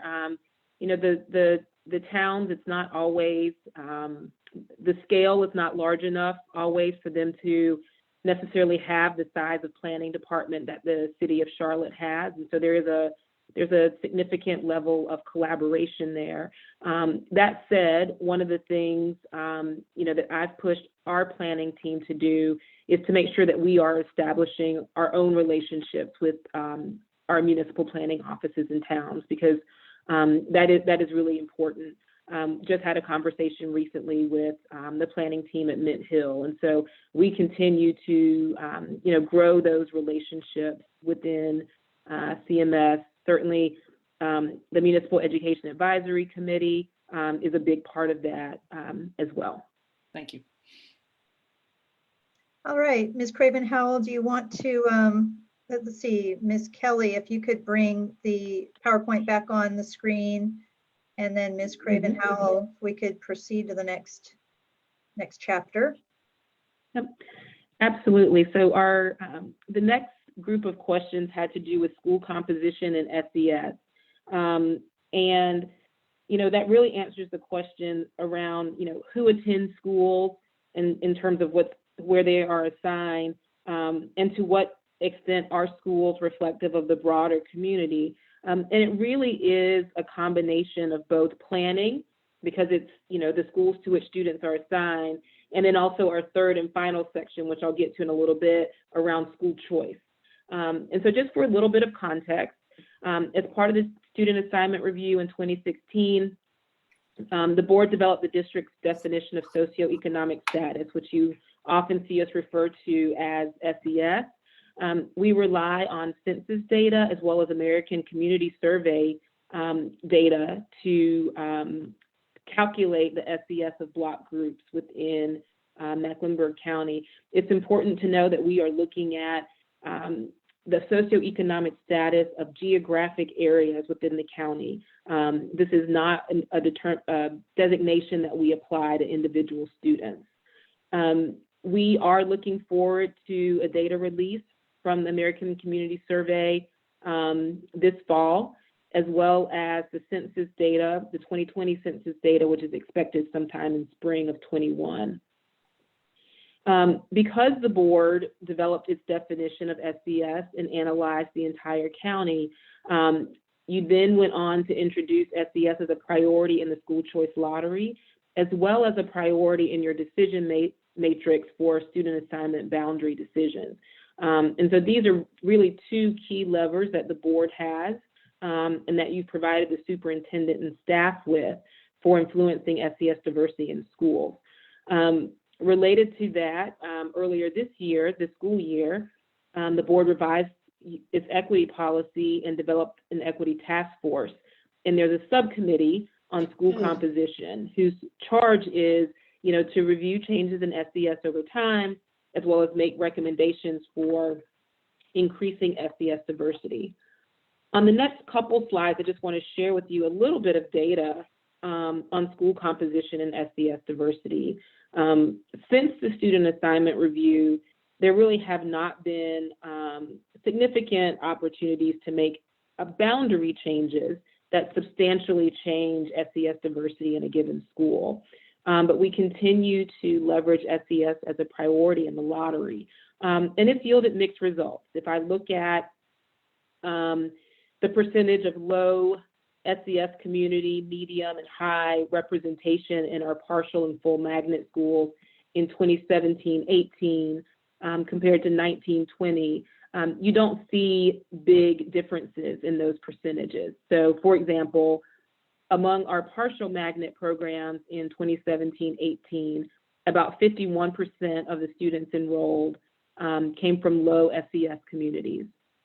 In 2019-20, in our partial magnets, that percentage was about 53%. So not a significant jump or change percentage-wise.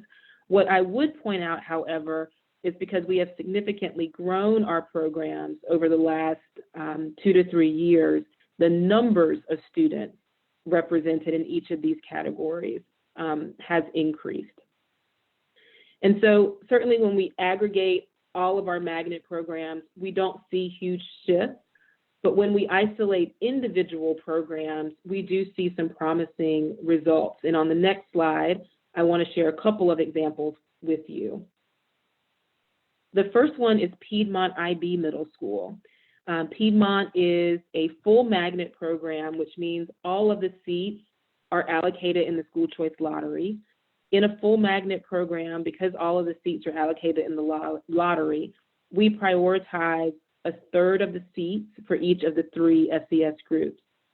You can see the distribution there in 2017-18, about 27.7% low SES, around 55 medium, and around 18 high. And then you can see in 2019-20 how that changed, a much more even distribution. We, in the district, the way that we have calculated SES, the board chose not to create hard cutoffs, so to say below a certain income level, below a certain parental education level, you would fall into which of these 3 categories. Instead, the board chose to assess all of the block groups against each other and then take a third of them and make them low, a third medium, and a third high. So when we think about SES diversity, we look for a third of students in each of those 3 categories. And so you can see the progress at Piedmont over the last 2 years is getting us closer to that. Similarly, at Northeast Middle School, which is a STEM and computer science school, this happens to be a partial magnet or a magnet school that has a homeschool boundary. In that case, we look at the school's homeschool attendance area and the SES group that is most represented in the homeschool attendance area, and then the lottery prioritizes the other 2. As a school where the largest community represented in the homeschool area is low SES, the lottery then will prioritize medium and high. And you can see that 10.5% jump in students who live in medium SES communities over the last 2 years at Northeast. In addition to looking at overall aggregate SES distribution in a school, we know that the vast majority of our seats for any magnet program are going to be in the entry grades. So we look at, what does the SES distribution look like in the entry grades? For our most recent lottery that just closed earlier in 2020, all 4 of our pre-K-6 Montessori schools, which are some of our most high demand magnets, 100% of pre-K seats were allocated aligned to the SES prioritization. So that's significant progress for our Montessori schools. Also in both of our early colleges, the same happened, except with the exception of 4 seats that were prioritized for high SES in the teachers' early college. Those seats went to applicants with priority for low and medium because we did not have enough applicants from high SES communities to fill those last 4 seats. In our newest magnet school, partial magnet school, Ray Farm STEAM Academy, which will open next school year, in the 6th grade, all of the seats were aligned to SES priority. The outcome was a little bit different in K-5, where there was a heavier balance of applicants who had priority for high SES. So what this tells me is that we need to be much more intentional about our marketing and recruiting efforts in low and medium SES communities for a school like Ray Farms, where students from those communities have a priority. Finally, as it relates to school composition and SES diversity, I just want to share a little bit on the next slide about some of the early conversations among the school composition subcommittee. We were able to have a meeting on February 27th, and they asked for quite a bit of data, which I was able to provide and go through with them during that meeting. And by the conclusion of the meeting, they identified a number of areas of interest that I believe that as this subcommittee is able to reconvene and advance this work will become their areas of focus. So wanting to look at any potential correlations between a school's SES distribution and letter grades, and how to talk about that and help families understand it when they're making their school choices. Similar to what we just talked about around community engagement and communication, they spoke quite a bit about that, especially as it relates to strategies to more effectively include the broader community in assignment changes. Certainly also related to communication and engagement, encouraging families where we do have naturally SES diverse attendance areas to choose their home schools. There are schools where if everyone who is assigned to that school chose the school, it would be diverse without us having to leverage the magnet lottery or leverage an assignment change. And then this group is already looking ahead to the next student assignment review and wanting to inform how that work takes place. So I'll pause here for any questions or recommendations related to school composition and SES diversity. And I understand the sort of final phase of this workshop is where we'll talk about magnets. But That's do we right, have, yes. okay, so do we have questions for this section? I see Ms. De La Hara and then I see Ms. Sawyer. So this is related to magnets, but you mentioned it specifically with 100% of the Montessori schools, for example. Just to clarify, that means that sibling priority is no longer a guarantee. Is that what I'm understanding? No, so sibling guarantee is still in play. And so we seat siblings first. But then we know, based on the student's address, what SES priority they would have had. And so then they are included in the seats that would have been prioritized for that SES group. And so even with the sibling guarantee still intact, 100% of the seats went to students that had the SES priority for which that seat was allocated. Okay, I get it. Thank you for that clarification. Mm-hmm. Absolutely. So I see Ms. Sawyer and then Mr. Schul and then Ms. Byers-Bailey. And then Ms. Ship. You're muted, Carol.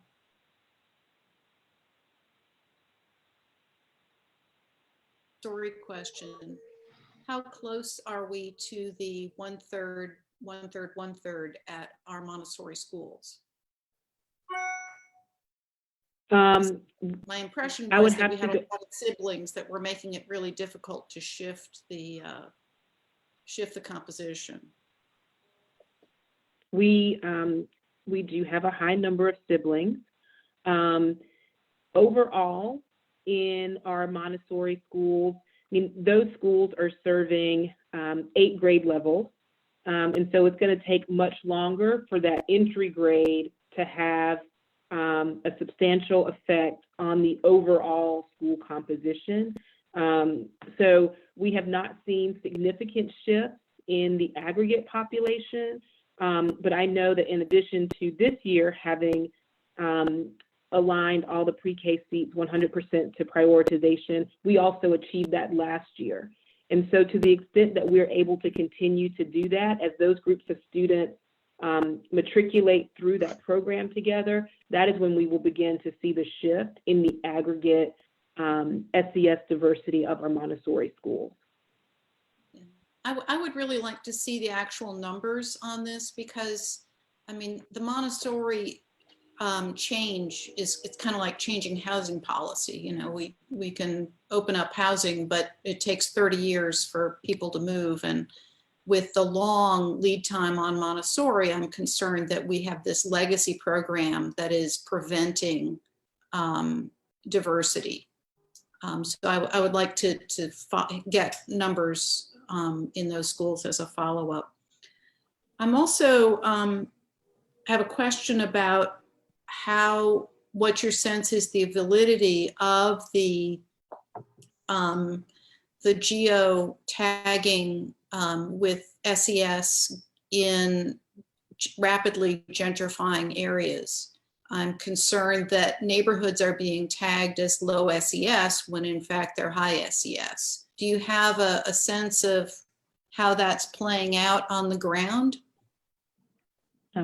I don't have a sense for how pervasive it is, but I can tell you that it's absolutely happening. I'm very much looking forward to this updated ACS survey data, as well as the 2020 census data, because I know that this is happening. We do ask in lottery for families to provide their personal information, but the way that that gets used is that it moves them up or down within the block group SES. It does not change their block group SES because we don't have a way of verifying the personal data that they put in. So your concern is very valid. I, again, can't speak to the extent to which it's happening, but I know just given the rapid changes in many of our communities that it is absolutely happening. Okay. As you look at maps of our district, do you see opportunities for additional school pairings to increase SES diversity? Not using our current data in heat map, I would imagine when we are able to have updated ACS and census data, we may see opportunities that exist as a result of that data that would not be apparent right now. Because right now I'm not seeing much impact on the pupil assignment plan in its effort to change SES composition in schools. So while it was a priority in our pupil assignment plan adopted in 2016, it's not sounding like it's had the desired impact. Progress is certainly measured. It is one of those things that takes time. In our magnet schools, as I shared before, the vast majority of seats are in entry grades. And so in an elementary school or a high school, you have to have multiple years of letting that entry grade in before you begin to see significant shifts. And so it is something that is taking time to have significant effect. Well, and it's, do we need to look at tweaking the system to accelerate that?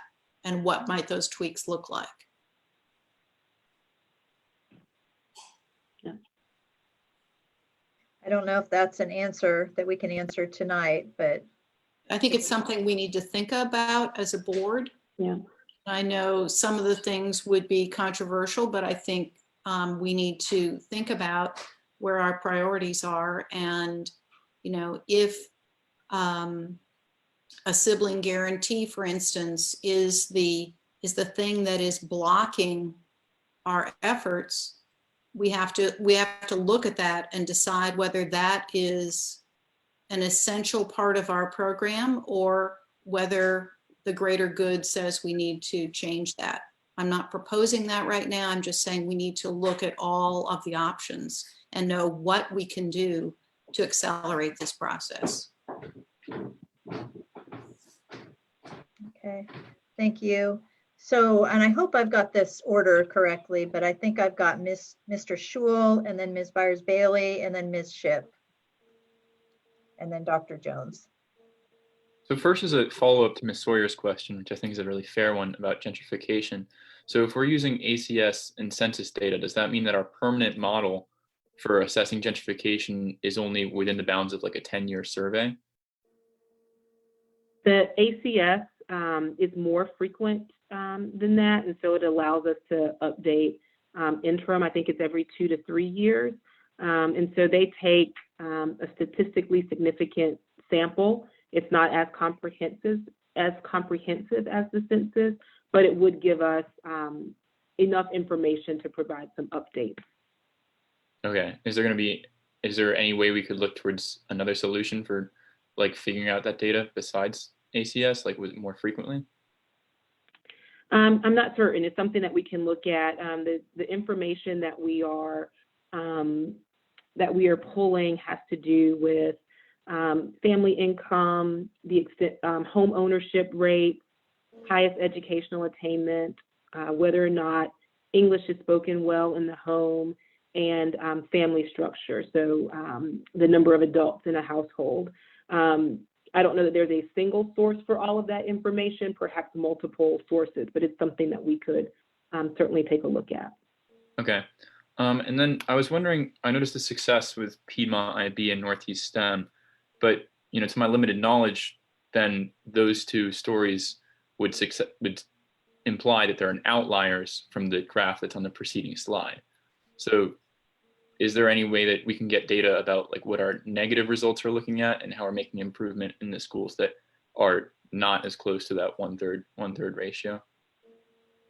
Yeah, so we post the SES distribution for all schools. We began doing that in 17, 18. So we have 3 years of data posted on our website, and I'm also happy to share that information directly with the board. And what we do as a magnet team in those situations is we're working closely with the principal around targeted marketing campaigns. But I'm happy to share that data with you. Okay, thank you. That'd be appreciated. And my last question was going to be about, I noticed that there's some significant changes when we're looking at from magnet programs from partial to full. Can you speak a little bit about what is the policy for encouraging schools to become a full magnet as opposed to a partial magnet, particularly when we're looking at schools which aren't magnets at all with like a high SES concentration who might benefit from becoming a magnet program? Yeah. So in my tenure, I cannot recall converting an existing school to a full magnet whereby 100% of the seats are offered in the school choice lottery and no students are assigned. Instead, it's been the rare opportunity to open a brand new facility and not be in a situation where we need to have that facility to provide relief. We have one of those coming up, actually, in the reopening of E.E. Waddell as a high school. We do not need that school to provide relief, and so we have an opportunity to put a full magnet program in there. In terms of the partial magnet programs, you see a significant increase from 17-18 to 19-20, and that was a part of the student assignment review. And in many cases, we had homeschools which were underutilized. And so then by adding the magnet program, we had the opportunity to attract additional students to the school.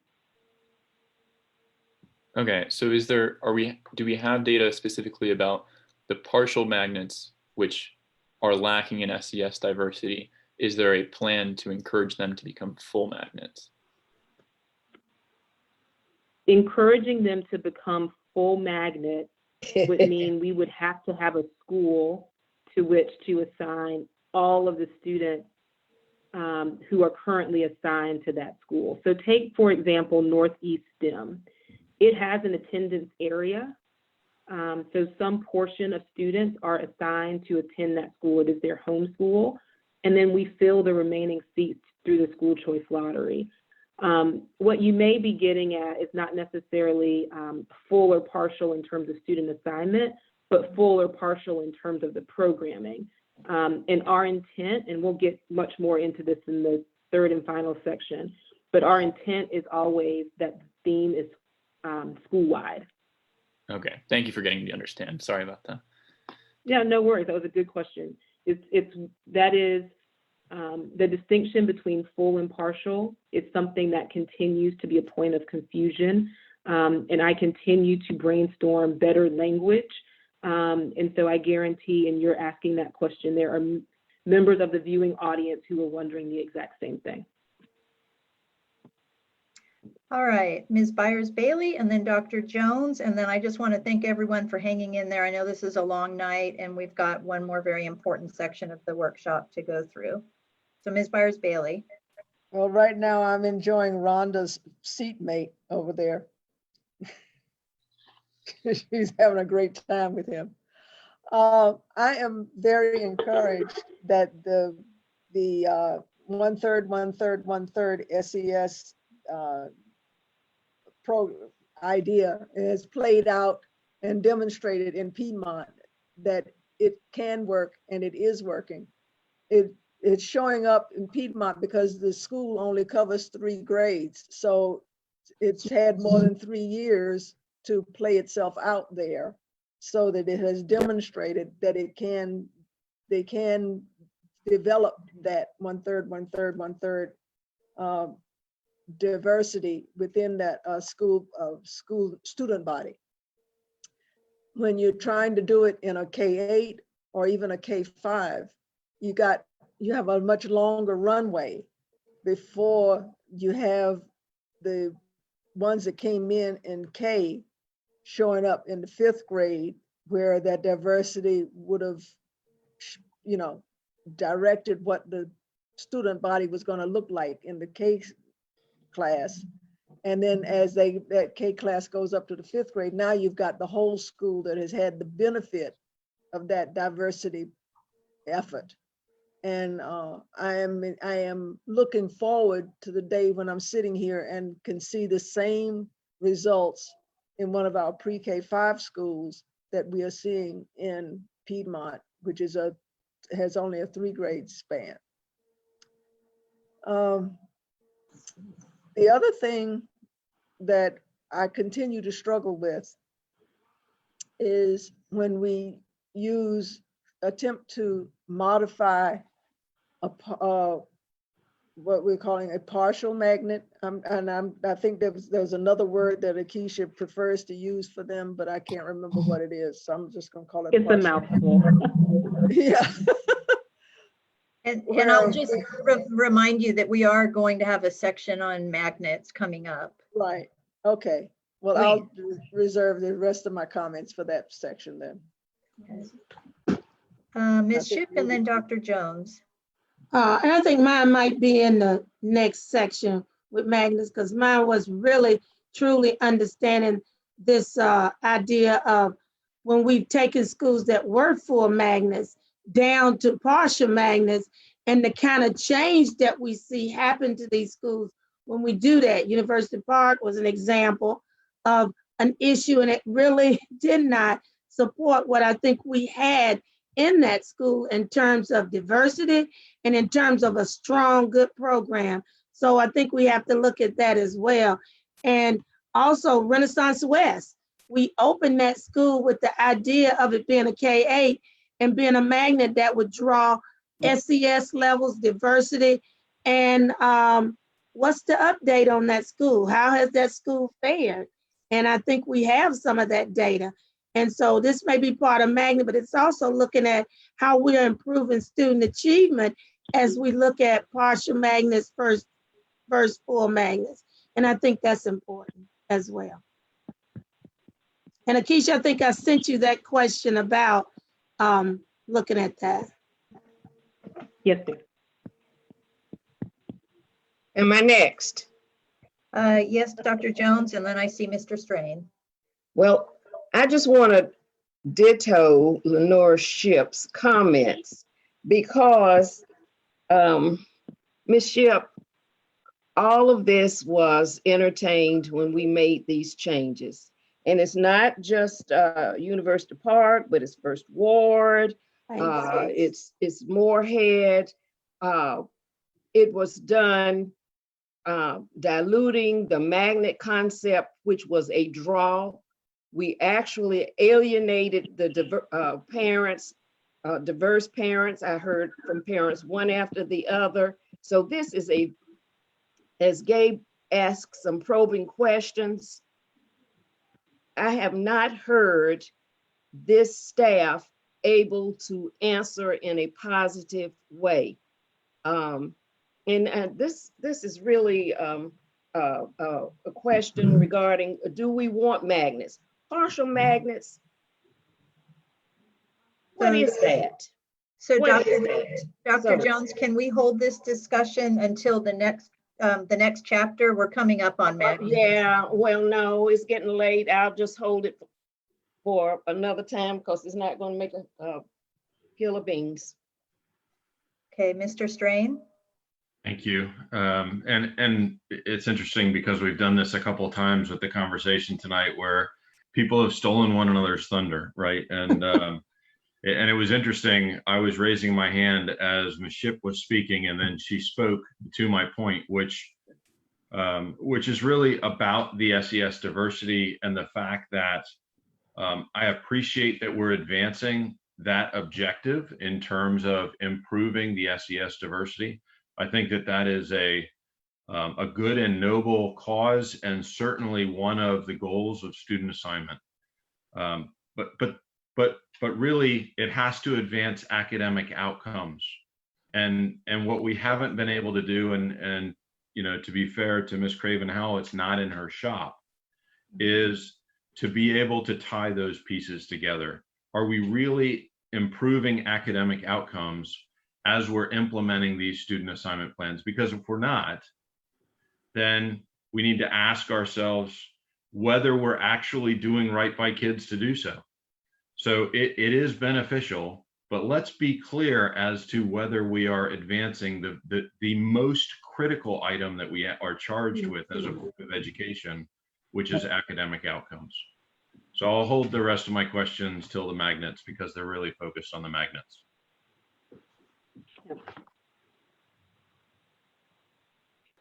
All right. All right. So Ms. Kelly, if you could bring the screen, the PowerPoint back on the screen, and then Ms. Craven Howell, let's talk about magnets. Yep, and I will go quickly through these slides, which are really just for context, that we can prioritize the time, you know, for more conversation and questions. So just high-level overview on slide 13 of CMS magnet programs. They really serve multiple purposes within CMS, and I think it's helpful to understand a little bit about each of those purposes. So one, it's an instructional strategy. So promote engagement and provide enhancement. And to Mr. Strain's point, it is an enhancement. The core curriculum comes first, and the magnet theme is intended to be an enhancement of that. We use it as a student assignment strategy to promote diversity and increase utilization, as we talked about in our partial magnet schools. And then finally, it's a school choice strategy. It gives families opportunities to choose schools that fit their interests and their students' learning styles and needs. We've talked a little bit about the number of magnet programs, and we've already also distinguished between full magnets and then partial magnets as well. And so if we go on to the next slide, just gives you a little bit of background information about the Magnet Schools of America. It's an organization that we partner closely with. In 2015, they completed a study of all of our magnet programs based around 3 questions related to the extent to which our programs were diverse, promoting achievement, and that they were magnetic. MSA also offers 5 pillars that the programs are built on and that are priorities for all magnet schools. I'm going to go through just at a high level. I can provide the actual report from MSA if board members are interested, as well as a presentation they gave to the board back in July of 2015. But I'm just going to go quickly through some of the findings and the CMS response in each of the areas. So on slide 15, as it relates to our CMS programs promoting diversity, MSA had findings for us in 3 key areas: student recruitment and selection, diversity and equity, and then magnet and district relations. Those findings pointed out that there were lack of school-based and targeted marketing and recruitment efforts. It pointed out the underrepresentation of our English language learner and exceptional children. It also pointed out that the transportation zones in some ways limited access, and it pointed out the gray zone in particular as being detrimental to diversity goals. It pointed out that the makeup of our magnet schools was not illustrative of the diversity of our district, And it pointed out that magnet programs within schools, i.e. partial magnet, had inequitable outcomes. In response to these findings, this is when the board included SCS as a priority in the lottery. So that report was in July 2015. The board included SCS in 2016. The board also eliminated the grade transportation zone, which mostly had low SCS communities in it. We, in the past couple of years in the Magnet office, have partnered with our colleagues in Exceptional Children to offer extension programs in Magnet schools that students can apply to via the lottery. And we've also promoted full integration of classes across programs. And so that gets at the partial magnet. If you go to the next slide, I just want to highlight a couple of areas where we've made real progress with partial magnets and ensuring a school-wide theme. The first is in learning immersion talent development, which was probably one of our most clear schools within a school within our partial magnets. Because once students were identified as TD, they were separated from the rest of the school. Over the last year, we have partnered with our advanced studies department colleagues. We took study visits to other districts, had parent focus groups, as well as principal and teacher work sessions. And this year in 1920, all of our LITD schools committed to ensuring that enrichment, specials, homeroom, and lunch were integrated so that students, whether you were TD or not, were integrated during those times of day. They also committed to using primary education thinking skills across the curriculum in K2 and junior grade books in 4-5. And so this way, all students, regardless of if you're TD or not, regardless of if you are assigned to the school because it's your homeschool assignment or because you entered via the lottery, are having some experiences that are similar and specific to the theme. Similarly, at Albemarle Road IB School, which is a partial magnet International Baccalaureate Middle School, this is the second year where the Magnet office has worked very closely with our middle grades IB coordinators. They go together as groups in facilitated learning walks in each other's schools. They collaborate on unit and lesson plans and give each other feedback. All of this in an effort to make sure that your IB middle school experience is not different just based on the school that you happen to be assigned to. In February, I had the opportunity to go to Albemarle Road Middle and watch the culminating presentations of an interdisciplinary symposium that combined both their language and literature classes as well as their science classes and built on the L curriculum, which was implemented this year. What I thought was wonderful about this was that all students participated, even students who were in inclusion classes. They all did the same lesson. They all presented the same projects. The classes were integrated. You had students who entered via the lottery, students who were assigned via homeschool, listening to each other's presentations and giving feedback and asking questions. And so I am the first to acknowledge that there is work to do in making sure that our themes are school-wide and our partial magnets. But I think these two examples are strong ones to show that we are making that progress. If we move on to the question around whether or not CMS magnet programs are promoting achievement, MSA had findings for us in a few areas, including professional development, instructional fidelity, student achievement, and magnet and district relations. Here, they largely cited a lack of professional development that was magnet theme specific and a lack of cross-school collaboration.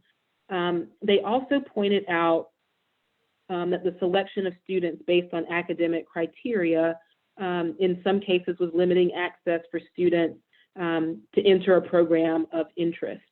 In response to those findings, the district looked at aligning entry and continuation requirements to theme-specific curriculum.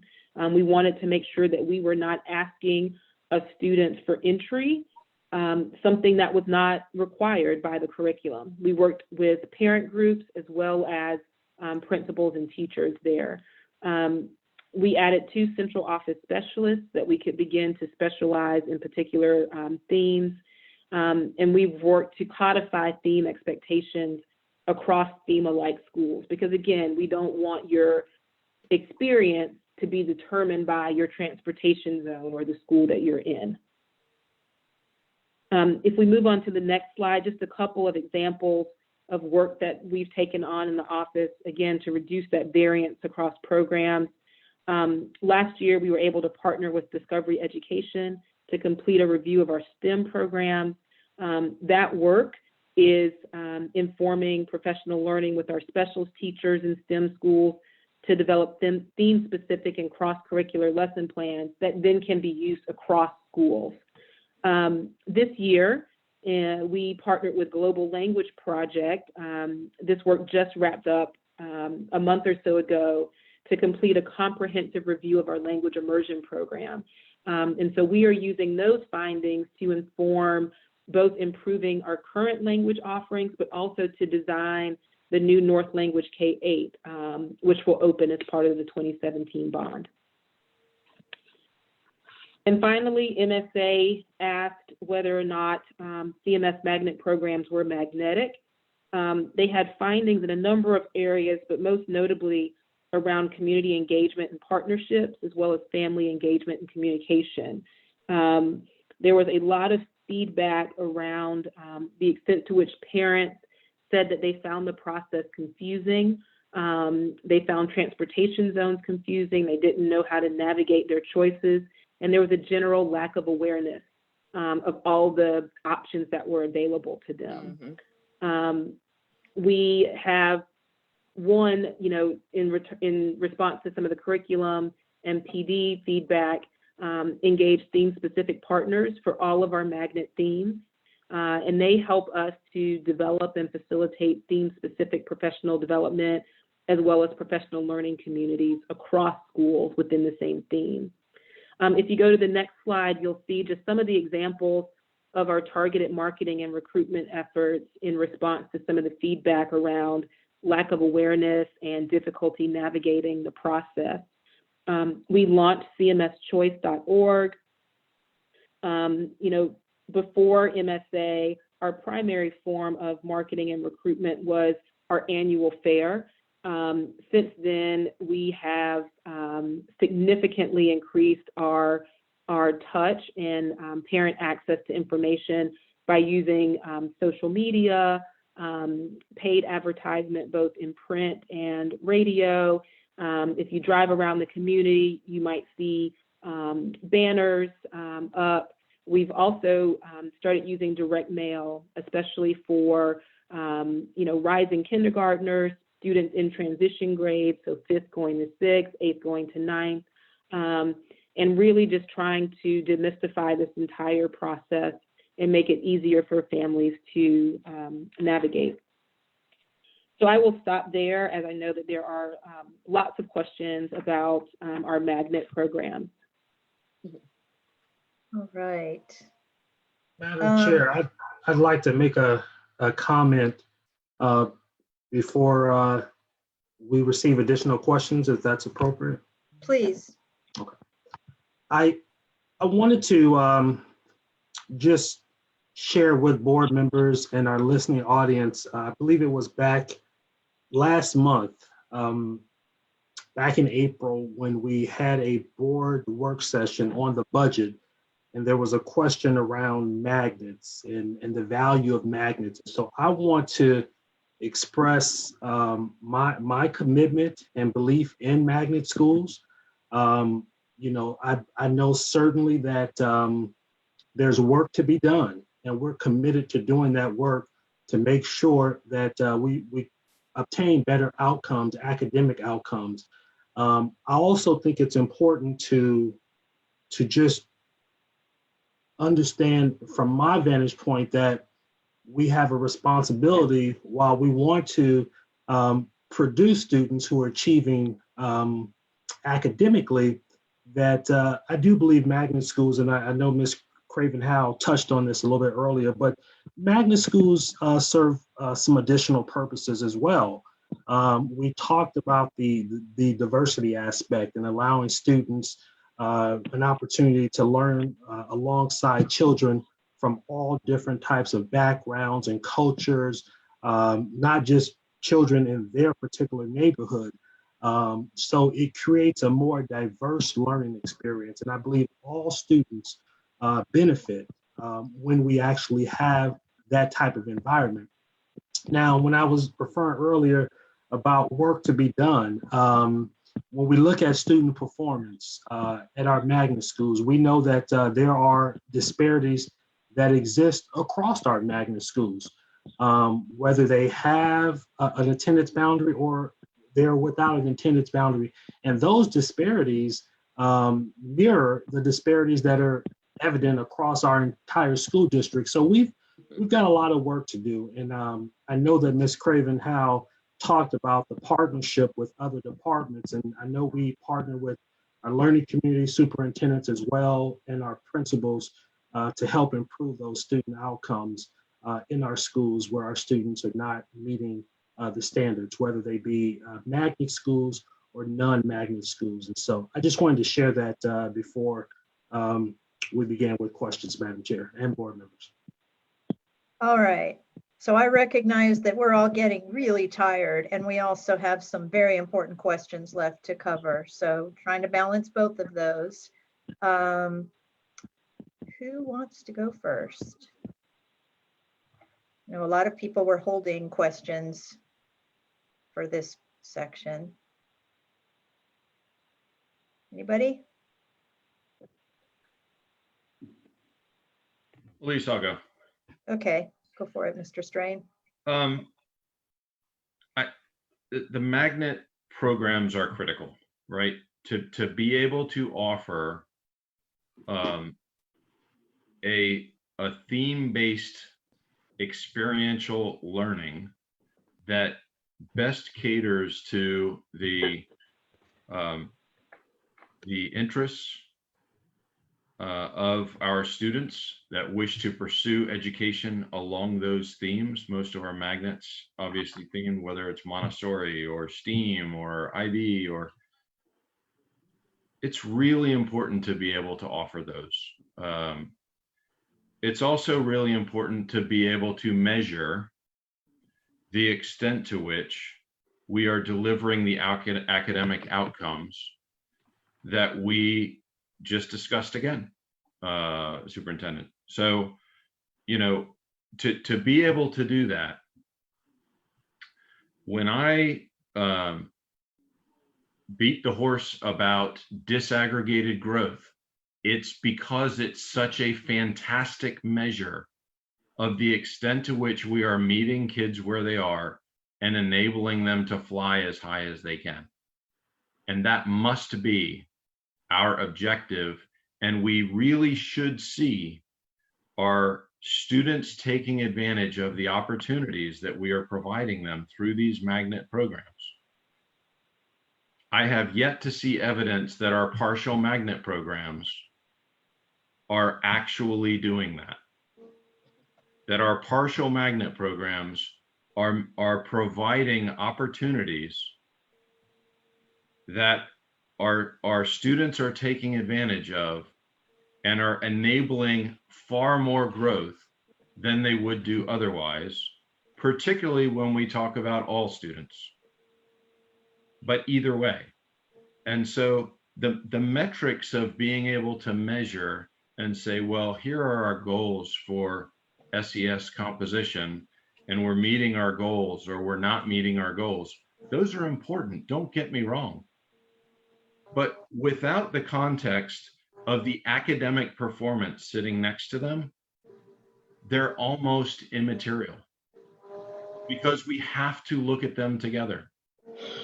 And so we, particularly with regards to our partial magnet programs, we need to look at those with a very critical eye and say, are we actually delivering the best academic outcomes we can using this type of programming? Or frankly, would we be better off doubling down on something else.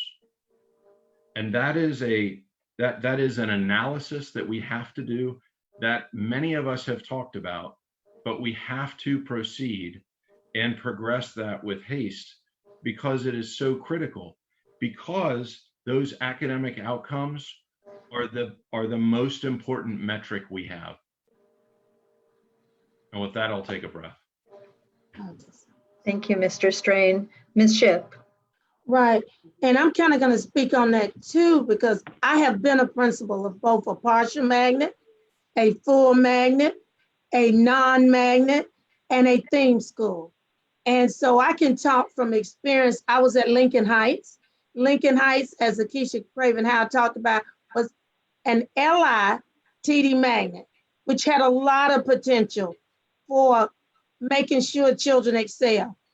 What was the issues there? Staffing, resources, professional development, and really doing some of the things that were needed to ensure academic achievement. And of course, I was there 2 years before the school was closed, so I wasn't there long. But some of the things that I saw right away, the boundaries limited the number of students that could be in the partial magnet, because we did not do a good job with zoning. So part of my work was trying to make sure we could enhance that magnet, but grow that magnet. And you can't grow a magnet when you don't have all of the effective pieces to do it. We've had magnet programs where we open a magnet and we don't have all the resources that's needed to ensure that it's going to be a great magnet. You know, I heard that, I'll say with Marie G. Davis, they opened as an IB magnet and said there were so many issues that they faced trying to make sure that that program would be successful. So I think I think partial magnets can work, but we really have to look at how do we balance it all. Student achievement is number one. How do we ensure that students are getting everything they need, along with trying to make sure a magnet works? So when you have a non-magnet and then you have a partial magnet and then a school that is high SES going on at the same time, what a challenge. And so when you're talking about putting partial magnets in schools that are high, they're really struggling with this high SES, then you're gonna need a lot of support to make those magnets work. And I think that may be where the breakdown is when we look at bringing magnets to support SES or diversity, but we also got to look at how do we ensure academic achievement is going to happen? What does it take to do it? Okay, I see Ms. Sawyer.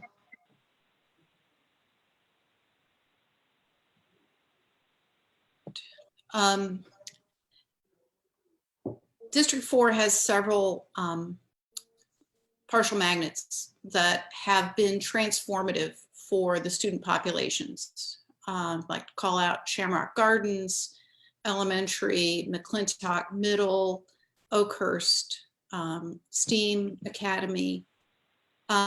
These are schools where I would defer to staff to provide breakdowns on academic achievement, but I can say that because of the SES diversity that those schools have achieved, those schools have strong PTAs, they have strong community partnerships, and they have agency and advocacy as schools.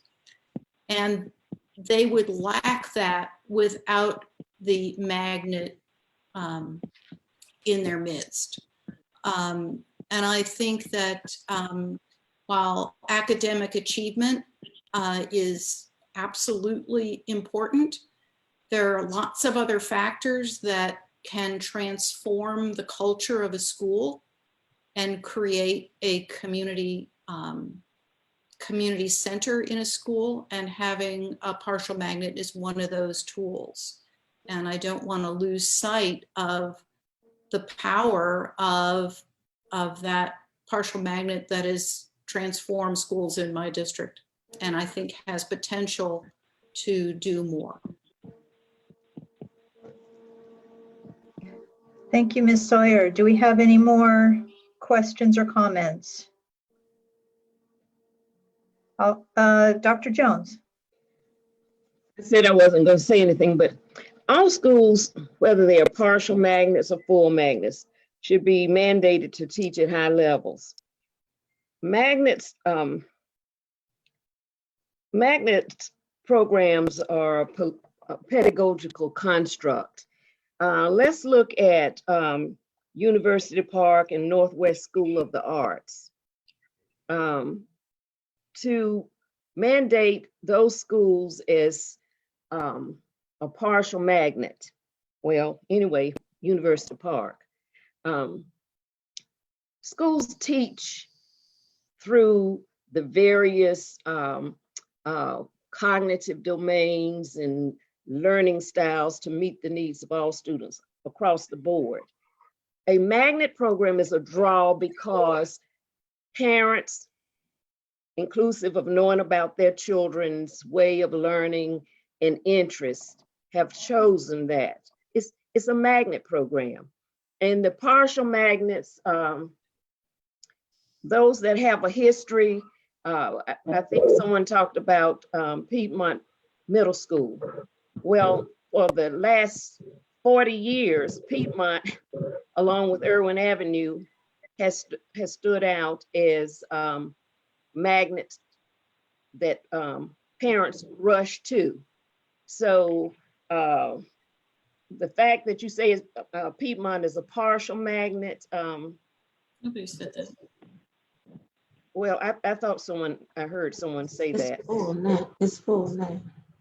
Yeah, it's a full magnet. It is So I think we have to have a conversation that we did not have, and this tonight certainly is getting late, but partial magnets are not working to achieve the goals that we thought we were going to achieve. And parents who put their children in some of the magnets when they were full magnets, and we did that whole turnover change, they left the schools, and the schools have not maintained their magnetic draw. So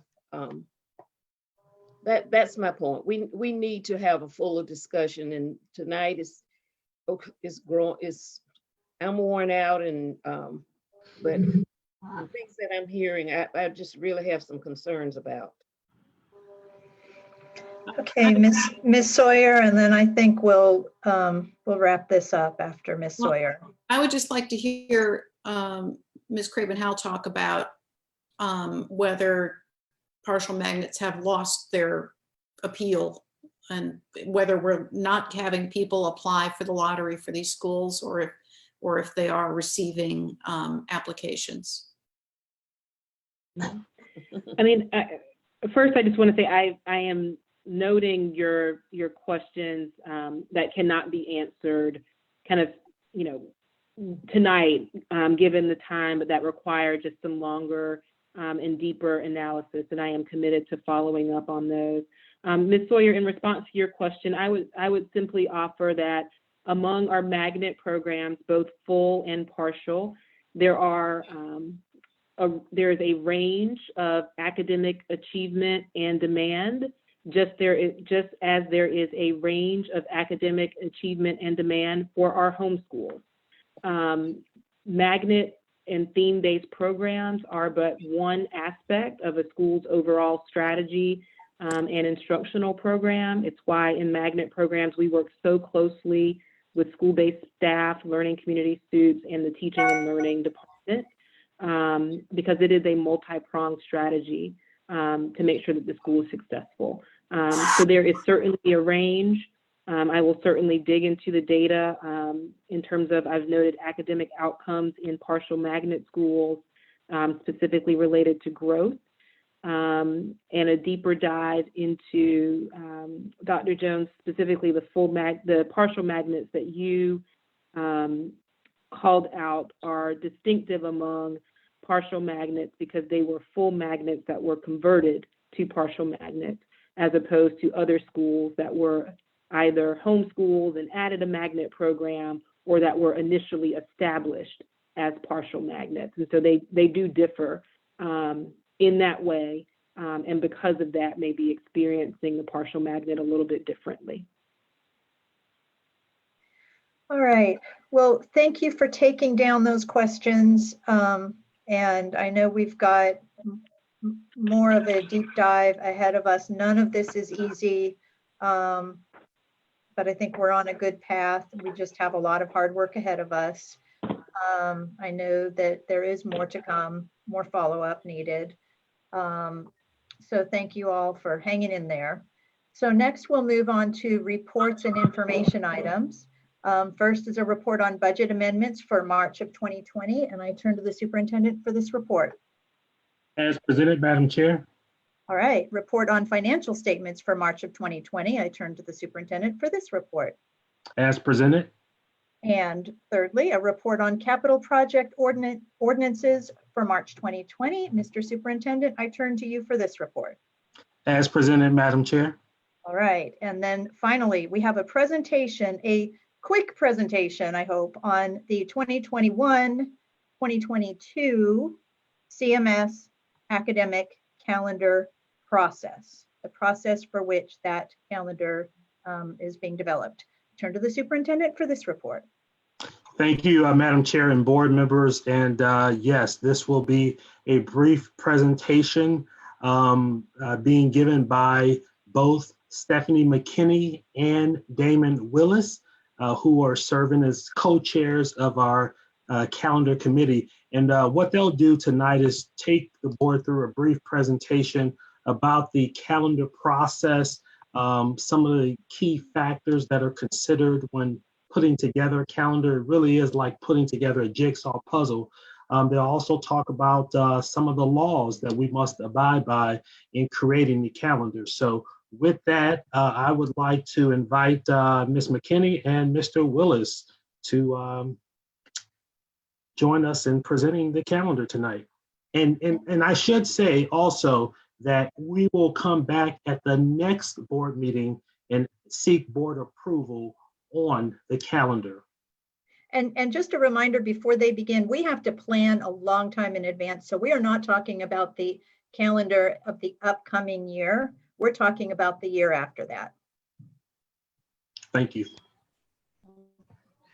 Thank you, Superintendent Winston and the board. Like Superintendent Winston says, we're going to give a quick presentation over the process and our development of the calendar. We're going to talk about some results and then let you see what the options are. And then we'll come back at a later meeting and with the board, with the superintendent's recommendation. So I'm not sure who has our slide deck, Nicole.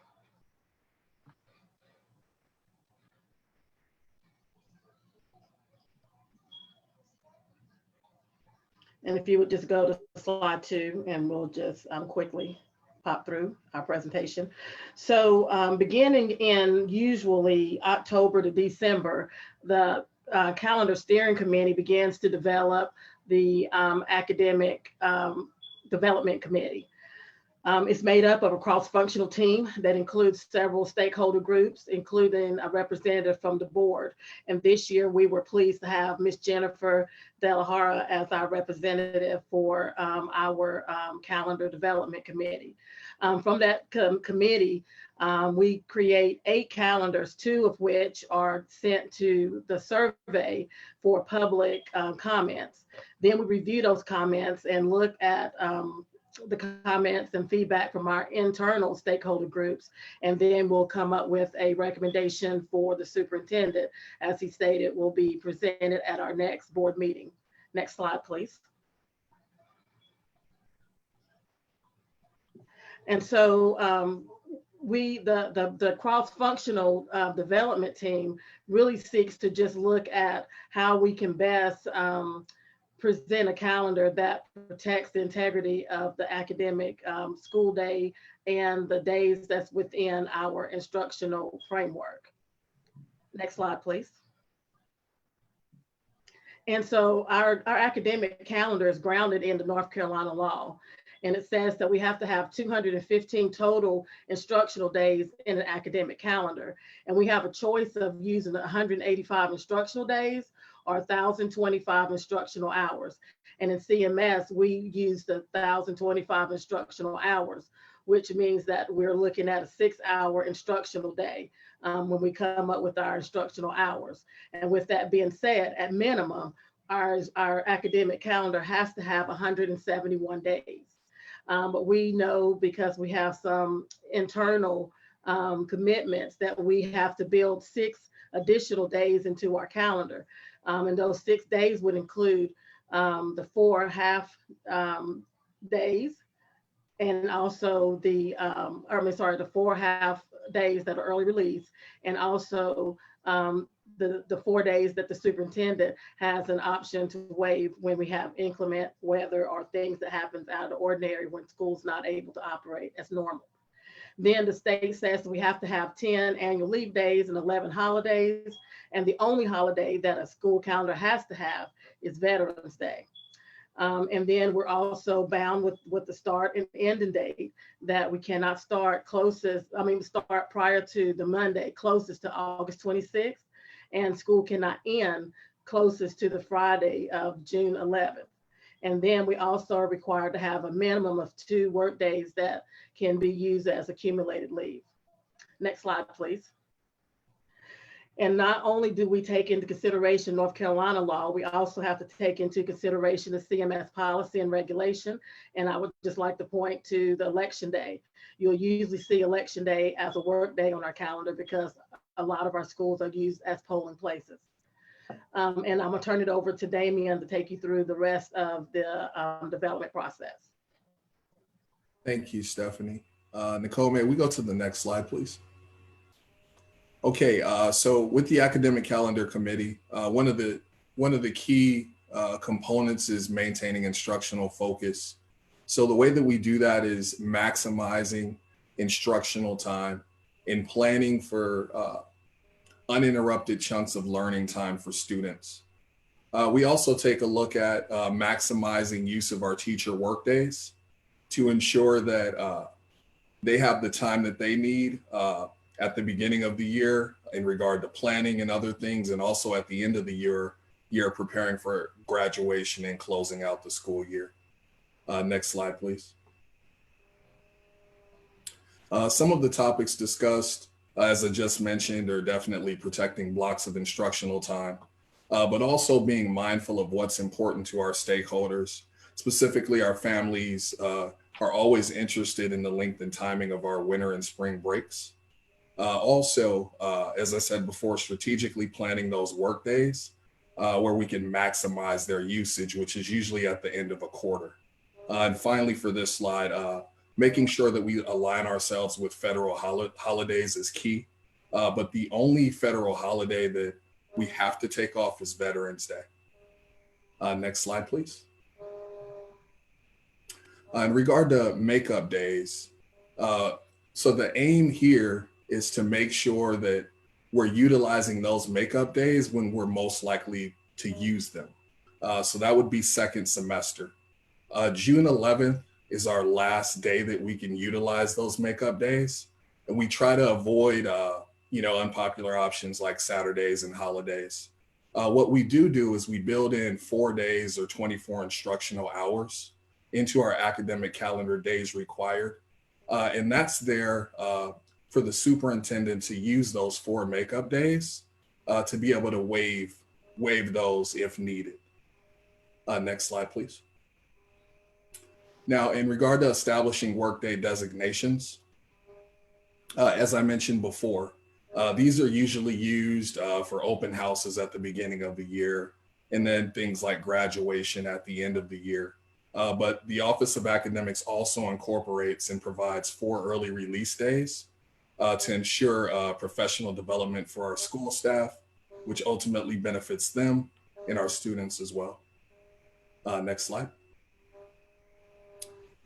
Some other considerations in regard to the Academic Calendar Committee are definitely to recognize major religious holidays in the spirit of lifting up the diversity of our community, but also minimizing staff and student absenteeism in regard to those special holidays. Next slide.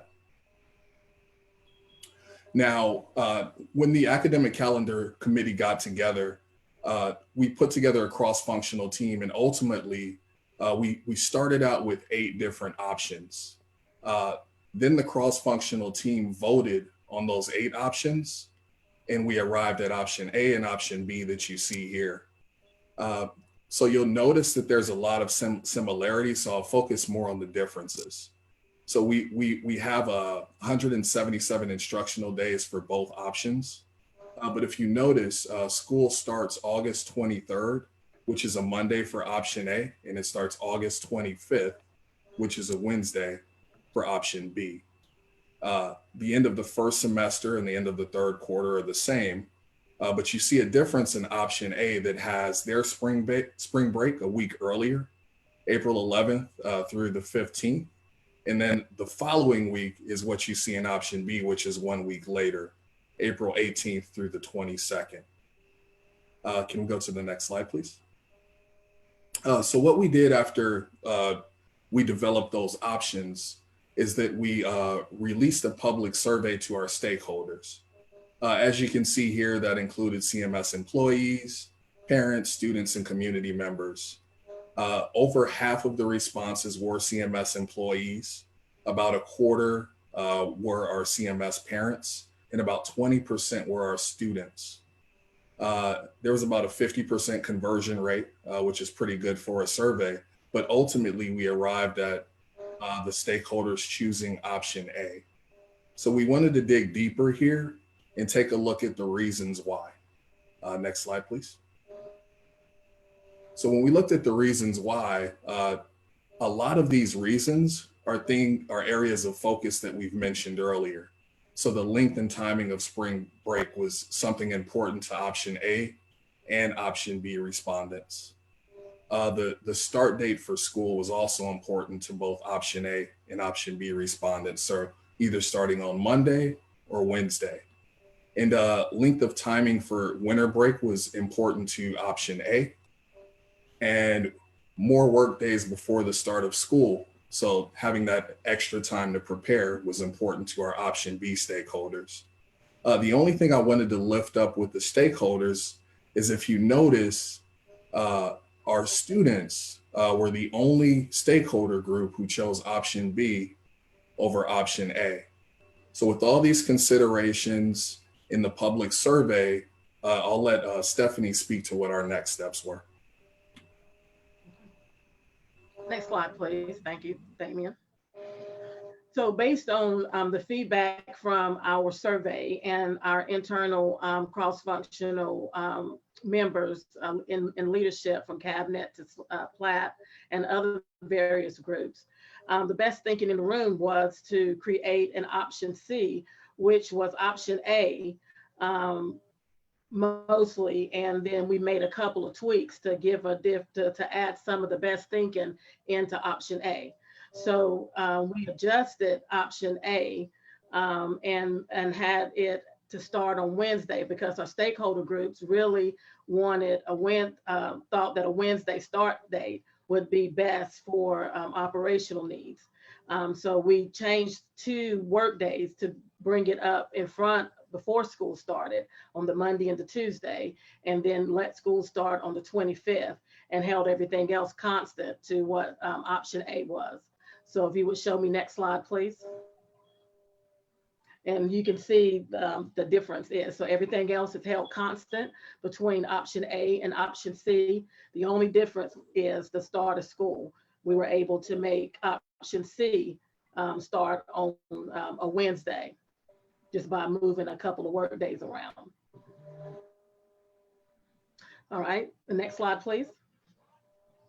So does anybody have any questions based on, I know that was a quick run through of the calendar process and development, but are there any questions that we can help you with at this point? Any questions? Ms. De La Hara? Just a quick question. Are these 3 calendars already available on our website, or will they be soon so that we can see them laid out like in a calendar format? Those options were already in the survey that's already happened. The survey launched February 28th and it ran through March 6th. So that's how we got the data that we was just showing you. So once it's gone to public, we don't send it back to public again. I'm sorry, I misspoke. I filled out the survey. I'm talking about with option C. Like, I'd really like to look at option C compared to option A. So option C I've not seen. So that's what I'm asking about specifically. Yes, and we will have that for you, I think, in the next board meeting. Before it happens, but we can get that. Okay. All right. Thank you. We can do that, Ms. De La Hour. Anybody else? Mr. Strain. Thank you. We've long talked about and advocated, obviously, for calendar flexibility, largely to align our winter break with the semester break. How many days off are we with this from being at a point where we can align winter break or Christmas break with the semester break? How many days in the first semester do we have spilling over past our winter break? In this particular calendar, it's about 20 something, because first semester is over like January 24th or 25th, if my memory holds me correct. Okay, so so that's a fair few. That's 4 weeks, right? I mean, probably three weeks or so, right? By the time we get back in school, probably 3 weeks or so. So if my memory serves, 15 LEAs this year started earlier than the state law allows, in order to align, because that's in the best interest of their students. So so I know it's long been on our agenda, but has anybody spoken to the Senate and said, look, we're going to go for it? Why? Because it's the right thing for our kids, right? And look, I fully understand the laws. I'm in the first in line saying we've got to live within them, yada, yada, yada. But we've been advocating for this. There are a number of LEAs who have leaned into this and given notice. It's not like they just told the Senate or the broader General Assembly. It's the Senate that's been the issue, but told the General Assembly, we're going to do this on the first day of school this year. Their calendars were passed 2 years earlier as well.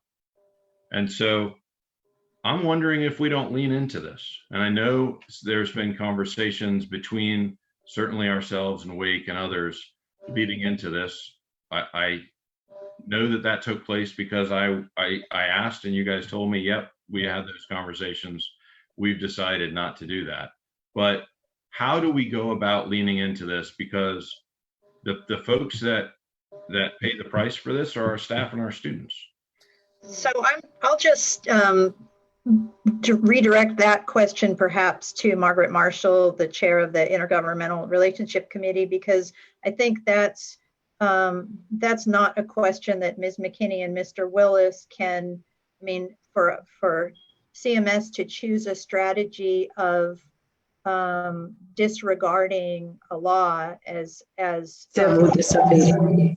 Pardon? No, I got all that. Yep, I got all that. It's a discussion, right? And here we are in public. I think we need to have this conversation. Now, do we defer it? That's fine, but we need to have this conversation. I don't believe there were any penalties or implications for the 15 that started this year. I could be wrong. Somebody might have done that work and studied and gone and found out there were. I don't believe there were. And so I think we need to think hard about how we lean into this.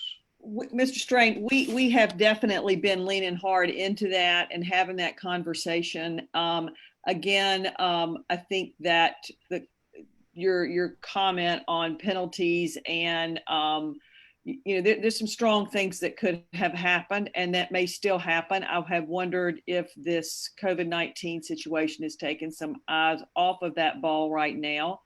And this may be an opportunity as we are going through this to really get some folks to look at this calendar in a different way. And so we have been working to lobby Senate and House for this. This has been a high priority for a number of years. And we're going to continue to do that.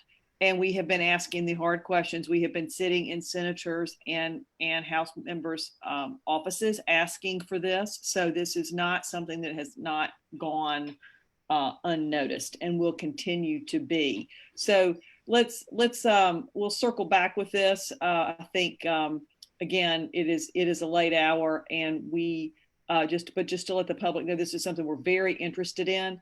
But I'm also very concerned about what would happen if we broke state law. So that is a big factor here, and we need to have the discussion on what's going forward. I think there's going to be a lot of interest in this, and now may be the time to really be able to make some progress.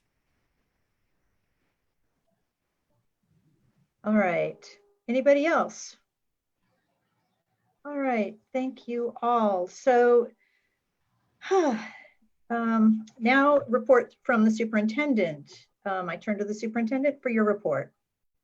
Thank you, Madam Chair. I will be very brief. There are three things that I just want to touch upon. Earlier during the public request section of the meeting, there were a lot of concerns expressed by families to the fact that their students did not receive the actual graduation survey. And I've already asked Derek Root, our Chief Technology Officer, to look into that. So he is on it.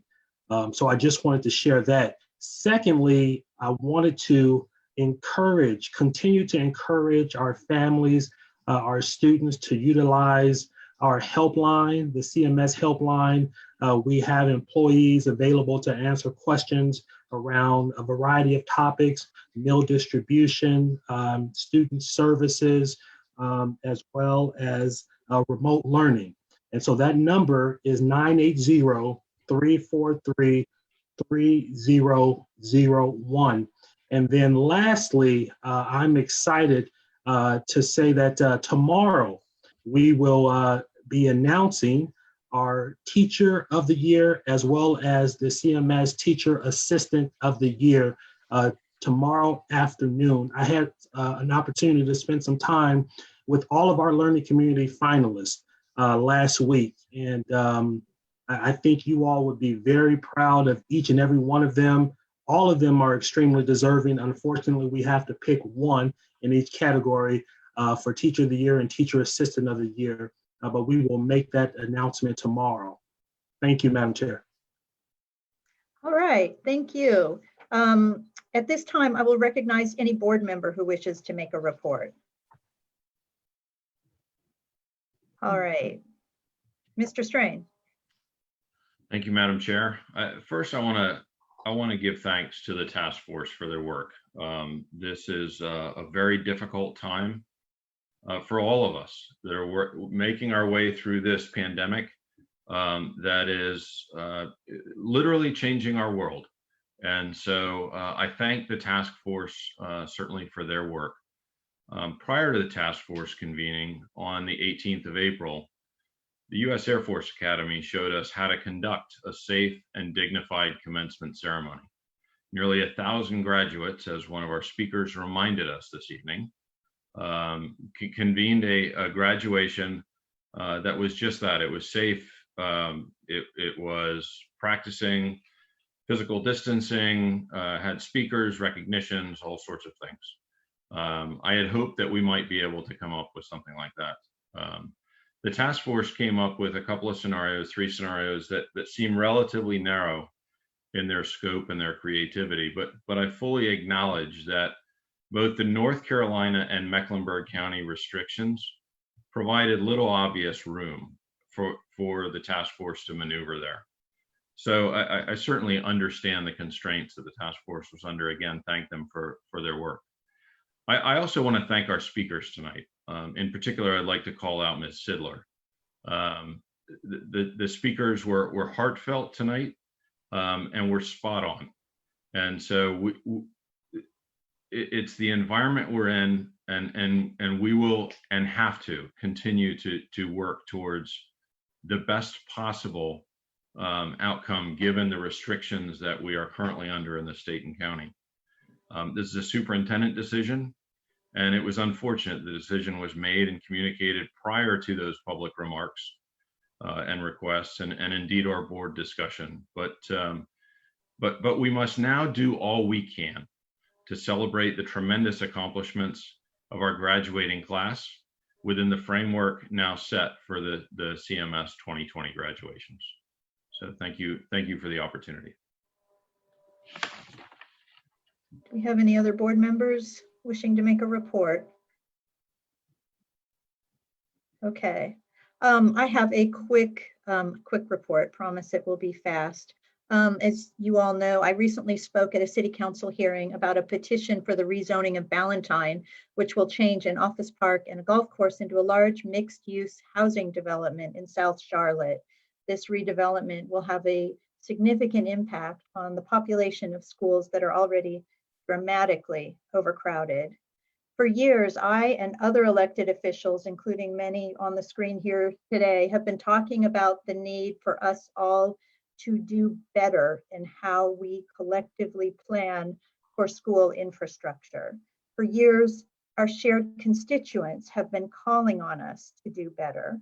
And while I was not speaking at the city council hearing against this particular petition, I did, and I do feel compelled to point out the increased urgency of the school infrastructure challenge in our community.